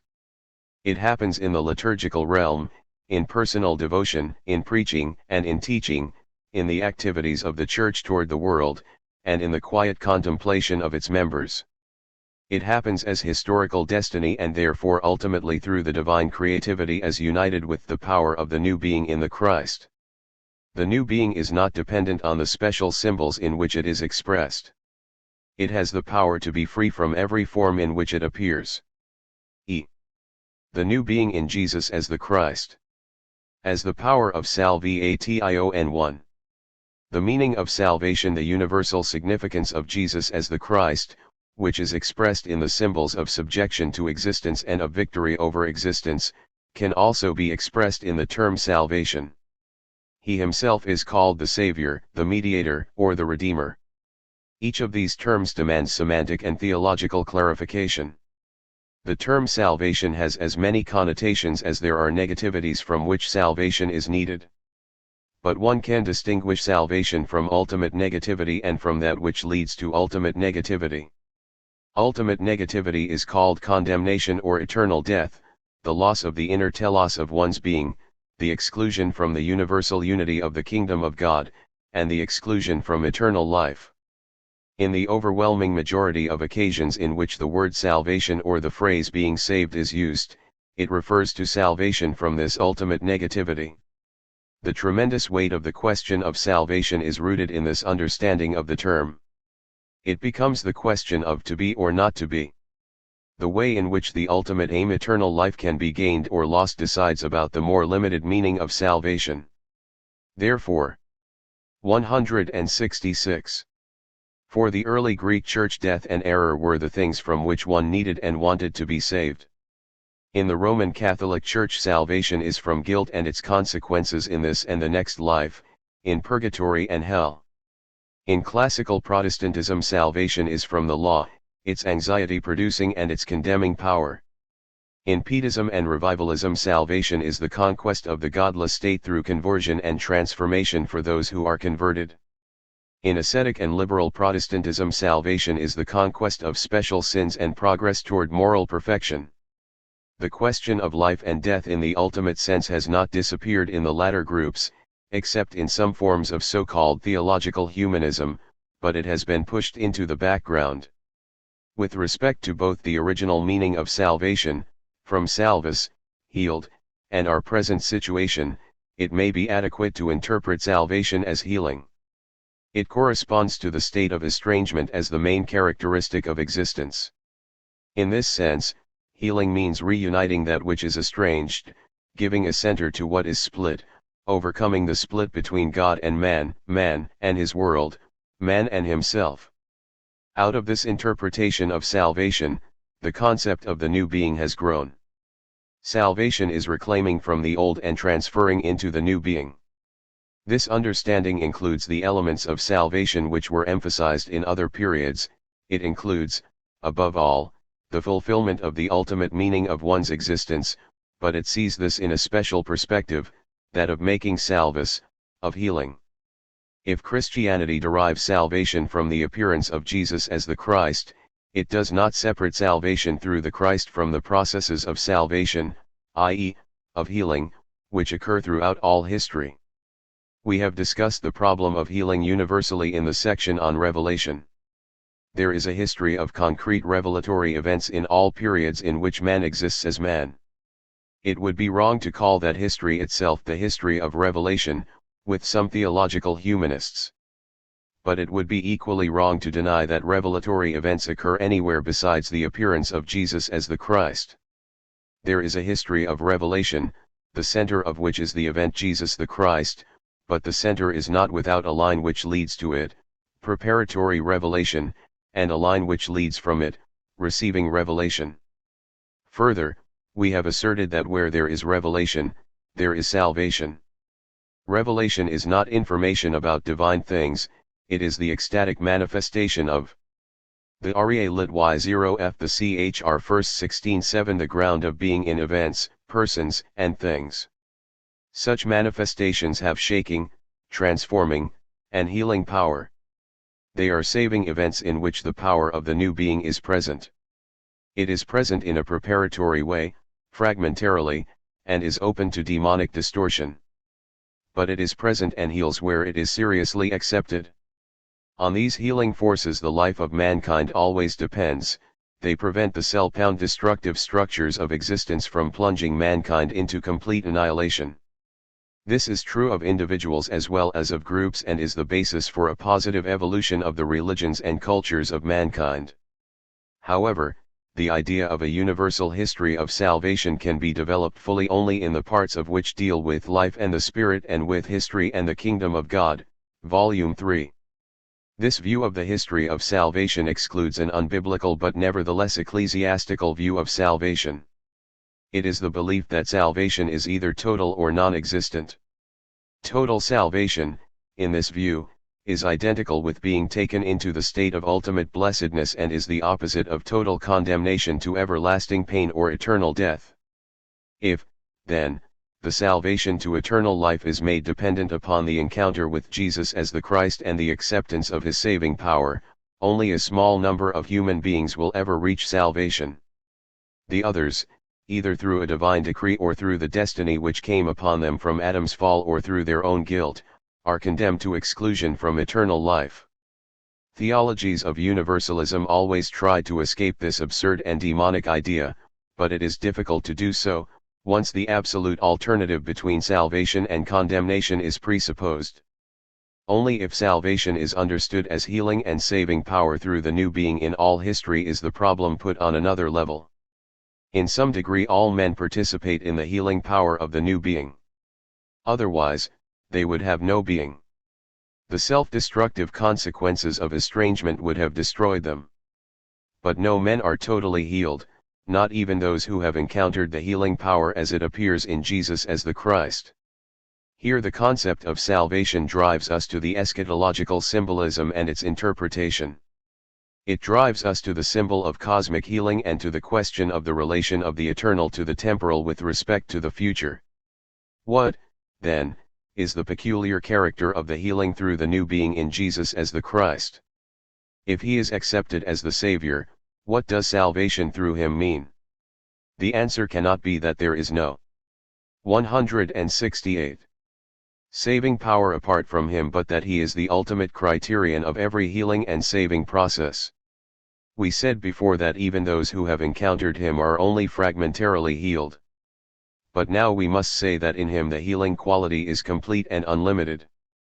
The Christian remains in the state of relativity with respect to salvation. The new being in the Christ transcends every relativity in its quality and power of healing. It is just this that makes him the Christ. Therefore, wherever there is saving power in mankind, it must be judged by the saving power in Jesus as the Christ. To the Christ as the Savior, Mediator, Redeemer, traditional theology distinguished between the person and the work of Christ. The person was the subject matter of Christology, the work was the subject matter of soteriology. This scheme was abandoned in the concept of the new being in Jesus as the Christ and its universal significance. It was a rather unsatisfactory and theologically dangerous scheme. It created the impression that the person of the Christ is a reality in itself without relation to what has made him the Christ, namely, the new being, the power of healing and salvation in him. The correlation with those for whom he became the Christ is missing in this double, but separate, description of person and work. On the other hand, the work was understood as an act of the person who was the Christ, whether or not he had performed his work.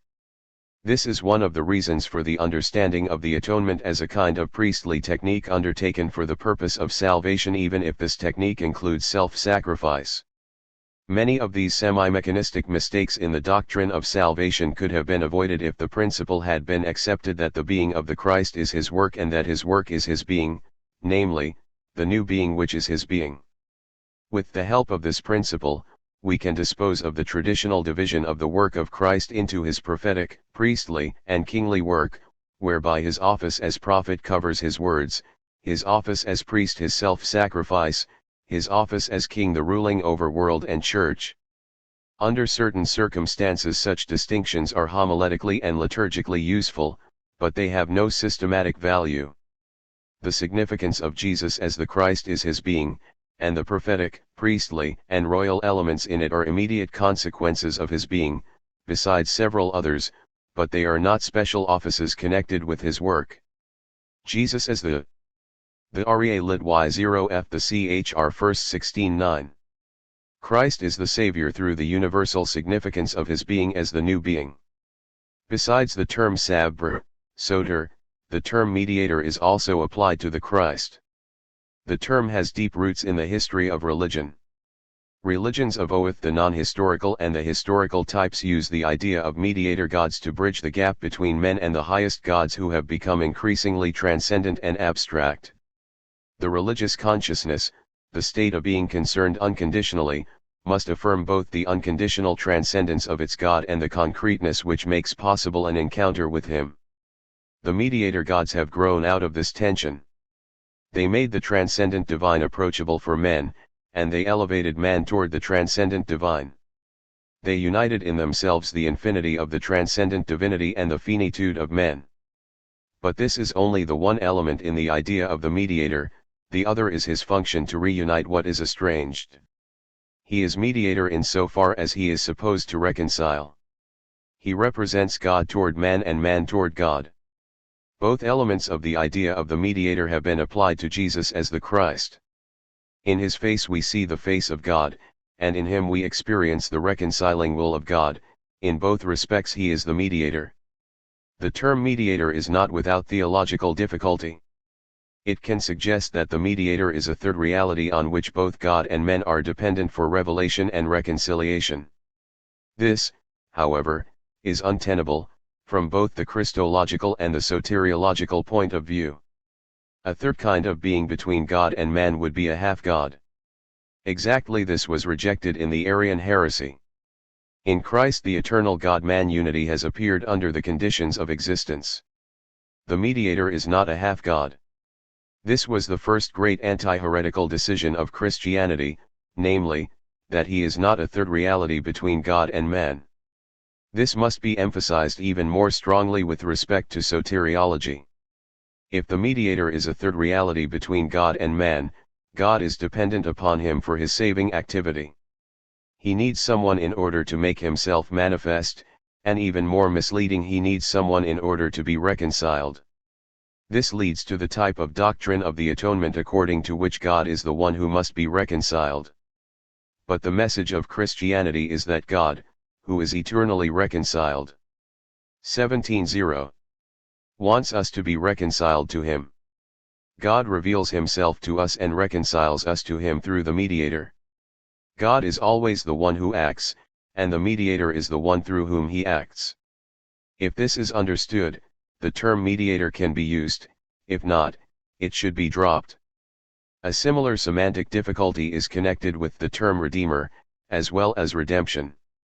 The word, derived from redmir, buying back, introduces the connotation of someone who has men in his power, namely, Satan, to whom a ransom price must be paid for their liberation.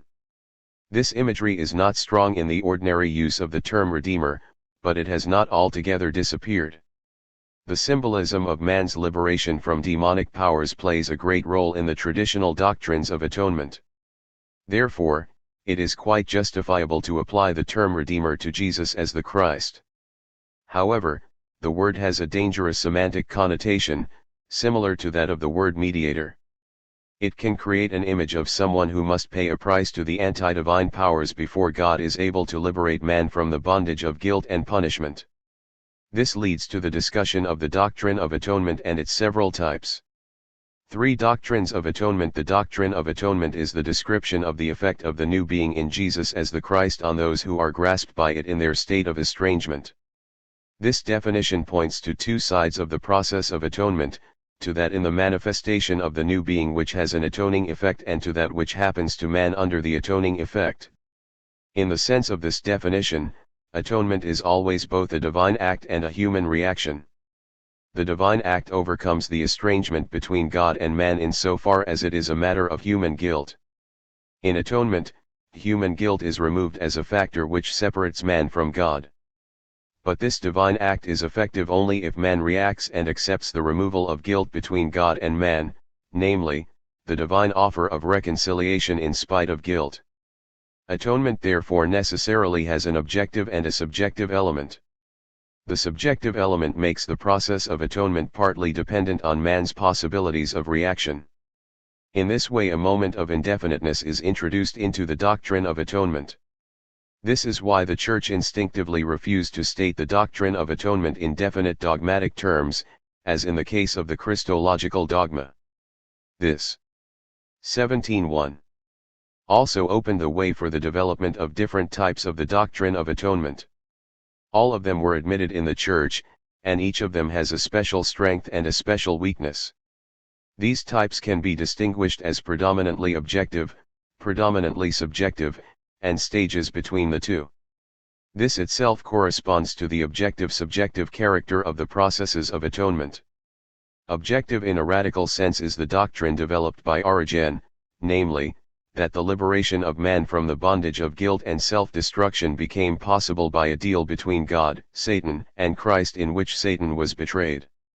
Satan received power over Christ, but he did not have the right to exercise this power over someone who was innocent. His power over Christ and those who are with Christ was therefore broken. This construction of Origen is based on a group of biblical passages in which the victory of the Christ over the demonic powers is expressed. This line of thought has recently been re-emphasized under the title Si Christus Victor, Allen. It seems that, in this formulation of the doctrine of atonement, any relation to man is completely lacking. A cosmic drama, almost a comedy in the case of Origen, happens above man's head, and the report of the drama provides man with the certainty that he is liberated from the demonic power. But this is not the real meaning of the objective type. In Paul's triumphant verses about the victory of the love of God in Christ over all the demonic powers, it is the experience of the love of God which precedes the application of this experience to a symbolism involving demonic powers, consequently, the symbol of the victory of Christ over the demons. Without the experience of the conquest of existential estrangement, the Christus Victor symbol never could have arisen either in Paul or in Origen. But this general consideration is not sufficient to evaluate the objective theory of atonement. One must examine the concrete symbols themselves. The betrayal of Satan has a profound metaphysical dimension. It points to the truth that the negative lives from the positive, which it distorts. If it completely overcame the positive, it would destroy itself. Satan can never keep the Christ, because the Christ represents the positive in existence by representing the new being. The betrayal of Satan is a widespread motif in the history of religion, because Satan, the principle of the negative, has no independent reality. The world into which Christianity came was filled with fear of the demonic powers, considered as both the sources of evil and the tools of punishment, a mythical expression of the self-destructive character of existential estrangement. These demonic powers prevent the soul from being reunited with God. They keep one in bondage and under the control of existential self-destruction. The message of Christianity was one of liberation from this demonic fear. And the process of atonement is that of liberation. But the liberation from the fear of destructive and punishing power is possible only if something happens, not only objectively but also subjectively. The subjective element is the experienced impact of the inner power of him who is externally subdued by the demonic powers. Without the experience of the power of the new being in Jesus as the Christ, his atoning subjection to the forces of existence would not have been able to overcome demonic fear. It is therefore not astonishing that Abelard developed a theory by stressing the subjective side of the processes of atonement, though without denying the objective side. The liberating impression made upon men by the picture of Christ the crucified is the impression of his self-surrendering love. This love awakens in man the answering love which is certain that, in God, love, not wrath, is the last word. But this is not sufficient to take away the anxiety about guilt and the feeling of having to undergo punishment. The violated justice cannot be re-established by the message of the divine love alone. For love becomes weakness and sentimentality if it does not include justice. The message of a divine love which neglects the message of divine justice cannot give man a good conscience. One can refer here to depth psychology, with its practice of making the patient go through the torment of existential insight into his being, though not in a realistic or legalistic sense, before promising any healing. In so far as the predominantly subjective description of the process of atonement misses this point, it could not be accepted as adequate by Christian theology. The fact that Anselm did justice to this psychological situation is the main reason why his doctrine was the most effective one, at least in Western Christianity. In its form it belongs to the predominantly objective type. It starts with the tension in God between his wrath and his love and shows that the work of Christ makes it possible for God to exercise mercy without violating the demands of justice. The infinite worth of the suffering of the Christ gives satisfaction to God and makes unnecessary the punishment of man for the infinite weight of his sin. 173. Only the God-man could do this, because, as man, he could suffer and, as God, he did not have to suffer for his own sins. For the believing Christian, this means that his consciousness of guilt is affirmed in its unconditional character. At the same time he feels the inescapability of that punishment which is nevertheless taken over by the infinite depth and value of the suffering of the Christ. Whenever he prays that God may forgive his sins because of the innocent suffering and death of the Christ, he accepts both the demand that he himself suffer infinite punishment and the message that he is released from guilt and punishment by the substitutional suffering of the Christ. This point gave the Anselmian doctrine its strong psychological effect and kept it alive in spite of its dated legalistic terminology and its quantitative measuring of sin and punishment. The discovery of an often deeply hidden guilt feeling has given us a new key for an explanation of the tremendous effect of the Anselmian theory on personal piety, hymns, liturgies, and much of Christian teaching and preaching. A system of symbols which gives the individual the courage to accept himself in spite of his awareness that he is unacceptable has every chance to be accepted itself. A criticism of the theory has already been made in connection with our discussion of the titles Mediator and Redeemer. We have also referred critically to the legalistic and quantitative categories that Anselm uses in his description of the objective side of the atonement. We must add an even more basic criticism made by Thomas Aquinas that the subjective side of the atoning process is not present at all. Thomas adds the idea of the participation of the Christian in what happens to the head of the Christian body, the Christ. The replacement of the concept of substitution by the concept of participation seems to be a way to a more adequate doctrine of atonement, in which the objective and the subjective sides are balanced. 4 Principles of the Doctrine of Atonement. The implicit and partly explicit criticisms of the basic types of the Doctrine of Atonement make it possible to give principles which should determine the further development of the Doctrine of Atonement, or what may even replace it in future theology. The first and all-decisive principle is that the atoning processes are created by God and God alone. This implies that God, in the removal 174 of the guilt and punishment which stand between him and man, is not dependent on the Christ, but that the Christ, as the bearer of the new being, mediates the reconciling act of God to man. The second principle for a doctrine of atonement is that there are no conflicts in God between his reconciling love and his retributive justice. The justice of God is not a special act of punishment calculated according to the guilt of the sinner. But the justice of God is the act through which he lets the self-destructive consequences of existential estrangement go their way. He cannot remove them because they belong to the structure of being itself, and God would cease to be God, the only thing which is impossible for him if he removed these consequences. Above all, he would cease to be love, for justice is the structural form of love, without which it would be sheer sentimentality. The exercise of justice is the working of his love, resisting and breaking what is against love. Therefore, there can be no conflict in God between love and justice. The third principle for a doctrine of atonement is that the divine removal of guilt and punishment is not an act of overlooking the reality and depth of existential estrangement. Such thinking is often found in liberal humanism and is supported by them by comparing the divine and human forgiveness in the Lord's Prayer. This comparison, like all comparisons between divine and human things, example in the parables of Jesus, is valid to a point but is wrong if driven beyond it. While the point of analogy is obvious, community in spite of trespasses, the difference must be clearly stated. In all human relations, he who forgives is himself guilty, not only generally, but in the concrete situation in which he forgives. Human forgiveness should always be mutual, even if it is not outspokenly acknowledged. But God represents the order of being which is violated by reparation from God. His forgiveness is no private matter. The fourth principle for a doctrine of atonement is that God's atoning activity must be understood as his participation in existential estrangement and its self-destructive consequences. He cannot remove these consequences, they are implied in his justice. But he can take them upon himself by participating in them and transforming them for those who participate in his participation. Here we are in the very heart of the doctrine of atonement and of God's acting with man and his world. The problem, of course, is, what does it mean that God 175 takes the suffering of the world upon himself by participating in existential estrangement?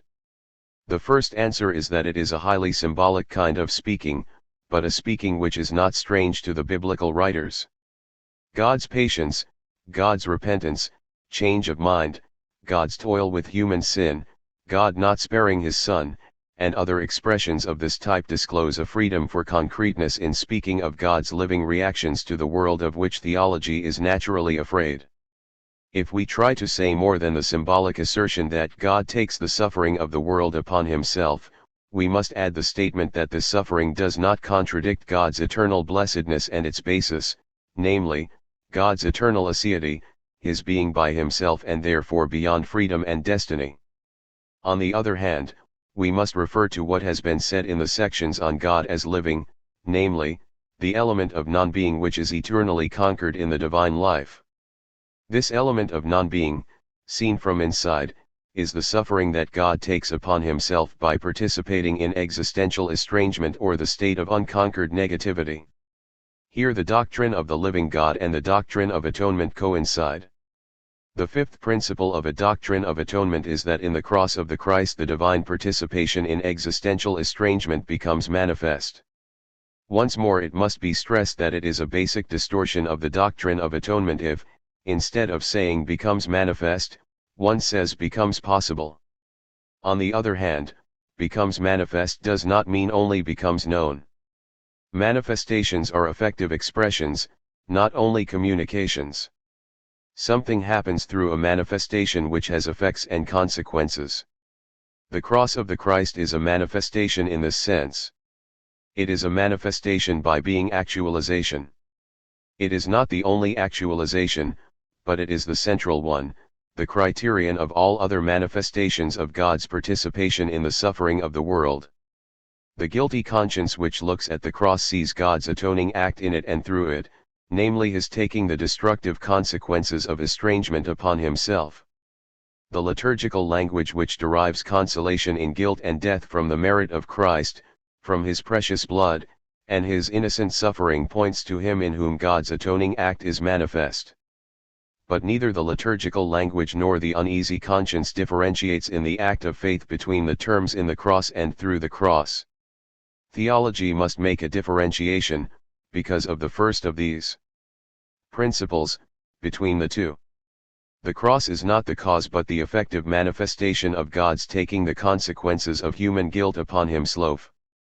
And, since the atoning process includes the subjective side, namely, the experience of man that God is eternally reconciled, one can say that atonement is actualized through the cross of the Christ.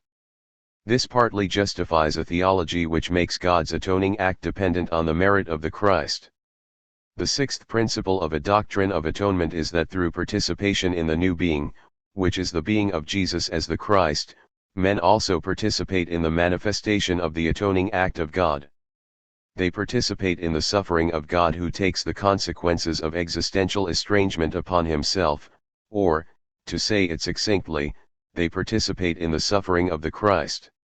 From this follows an evaluation of the term substitutional suffering. It is a rather unfortunate term and should not be used in theology. God participates in the suffering of existential estrangement, but his suffering is not a substitute for the suffering of the creature.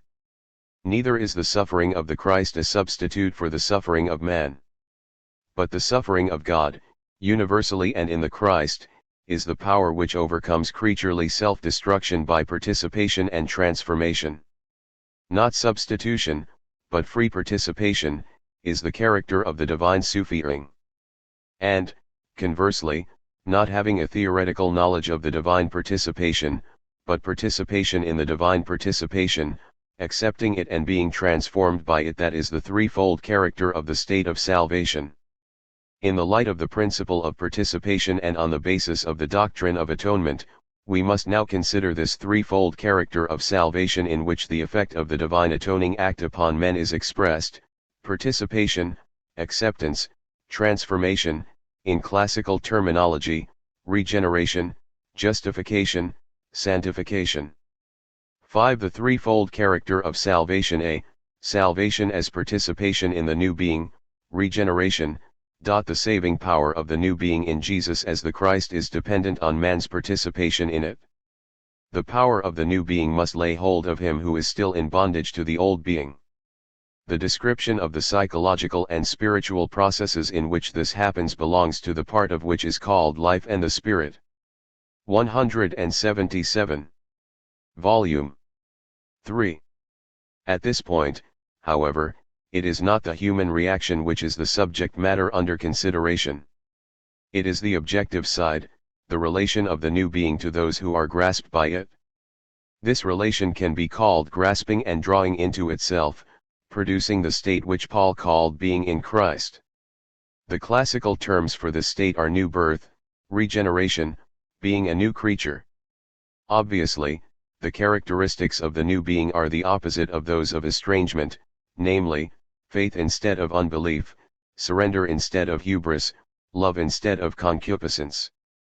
According to the usual terminology, these are only subjective processes, the work of the divine Spirit in the individual soul. But this is not the only way in which pre-New Testament and New Testament sources use the term regeneration.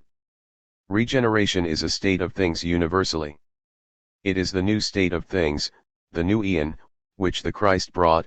The individual enters it, and in so doing he himself participates in it and is reborn through participation. The objective reality of the new being precedes subjective participation in it. The message of conversion is, first, the message of a new reality to which one is asked to turn. In the light of it, one is to move away from the old reality, the state of existential estrangement in which one has lived. Regeneration and conversion understood in this way, have little in common with the attempt to create emotional reactions in appealing to an individual in his subjectivity. Regeneration is the state of having been drawn into the new reality manifest in Jesus as the Christ. The subjective consequences are fragmentary and ambiguous and not the basis for claiming participation in the Christ. But the faith which accepts Jesus as the bearer of the new being is this basis. This leads to the second relation which the new being has to those who are grasped by it. b. Salvation as acceptance of the new being, justification. The priority of justification or regeneration was discussed in the process of salvation. The Lutheran emphasis is upon justification, the Pietistic and Methodistic upon regeneration. A decision between them is dependent partly on the way one defines the terms but partly also on different religious experiences. Regeneration can be defined as actual transformation. If this is done, it is identical with sanctification and must definitely be put in the second place. The meaning of the atoning act of God is that man's salvation is not dependent on the state of his development. But regeneration can also be defined as in this system, namely, as participation in the new being, in its objective power, however fragmentary this may be. If defined in this way, regeneration precedes justification, for justification presupposes faith, the state of being grasped by the divine presence. Faith, justifying faith, is not a human act, although it happens in man. Faith is the work of the divine Spirit, the power which creates the new being, in the Christ, in individuals, in the Church. It was a pitfall in Protestant theology when Melanchthon placed the reception of the divine Spirit after the act of faith. In this moment faith became an intellectual work of man, made possible without participation in the new being. For these reasons, one should put regeneration, defined in the sense of participation in the new being, before justification.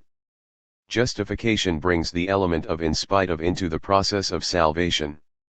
It is the immediate consequence of the doctrine of atonement, and it is the heart and center of salvation. Like regeneration, justification is first an objective event and then a subjective reception.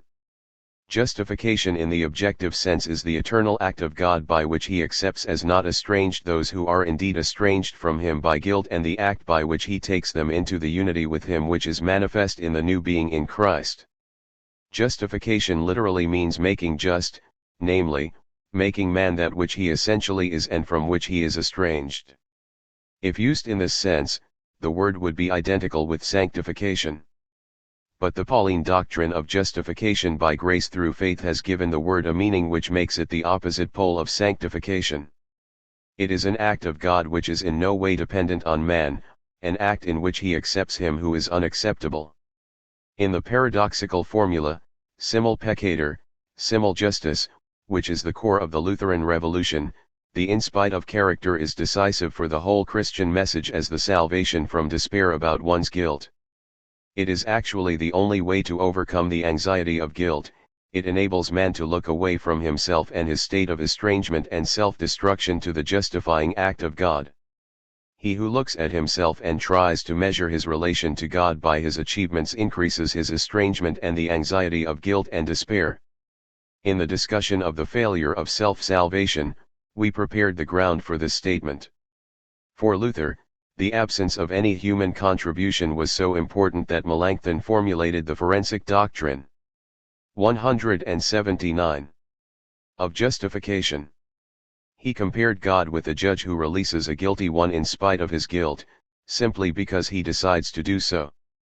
But this is a way of stating a doctrine of justification which leaves out of consideration the subjective side, namely, the acceptance. Indeed, there is nothing in man which enables God to accept him. But man must accept just this. He must accept that he is accepted, he must accept acceptance. And the question is how this is possible in spite of the guilt which makes him hostile to God. The traditional answer is because of Christ. This answer has been interpreted in the preceding sections. It means that one is drawn into the power of the new being in Christ, which makes faith possible, that it is the state of unity between God and man, no matter how fragmentarily realized. Accepting that one is accepted is the paradox of salvation, without which there would be no salvation but only despair. A word must be said about the expression justification by grace through faith. It is often used in the abbreviated form of justification by faith. But this is extremely misleading, for it gives the impression that faith is an act of man by which he merits justification. This is a total and disastrous distortion of the doctrine of justification. The cause is God alone, by grace, but the faith that one is accepted is the channel through which grace is mediated to man, through faith. The articulus stantis et cadentis ecclesiae must be kept clear, even in the formulation of justification by grace through faith. See, salvation as transformation by the new being, sanctification, as a divine act, regeneration and justification are one. Both describe the reunion of what is estranged. Regeneration as the actual reunion, justification as the paradoxical character of this reunion, both as accepting the unacceptable. Sanctification is distinguished from both of them as a process is distinguished from the event in which it is initiated. The sharp distinction in the Reformation between sanctification and justification is not rooted in the original meaning of the words. Justification literally means making just, and, on the other hand, sanctification mean being received into the community of the Sanat, namely, into the community of those who are grasped by the power of the new being. The differentiation between the terms is not due to their literal meaning but to events of church history, such as the resurgence of Paulinism in the Reformation. Sanctification is the process in which the power of the new being 180 transforms personality and community, inside and outside the church. Both the individual Christian and the church, both the religious and the secular realm, are objects of the sanctifying work of the divine Spirit, who is the actuality of the new being. But these considerations transcend the frame of this part of. They belong to what will be discussed in the fourth and fifth parts of the system Life and the Spirit, History and the Kingdom of God. This concludes the third part, Existence and the Christ. Actually, however, neither the doctrine of man nor the doctrine of the Christ is brought to an end within this part. Man is not only determined by essential goodness and by existential estrangement, he is also determined by the ambiguities of life and history. Without an analysis of these characteristics of his being, everything so far remains abstract.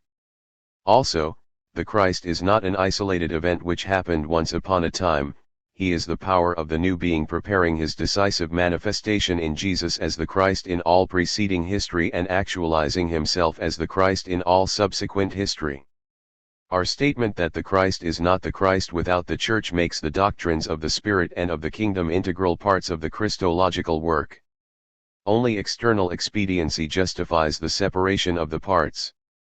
It is the hope that some of the problems which remain open in this part will find answers in the subsequent parts.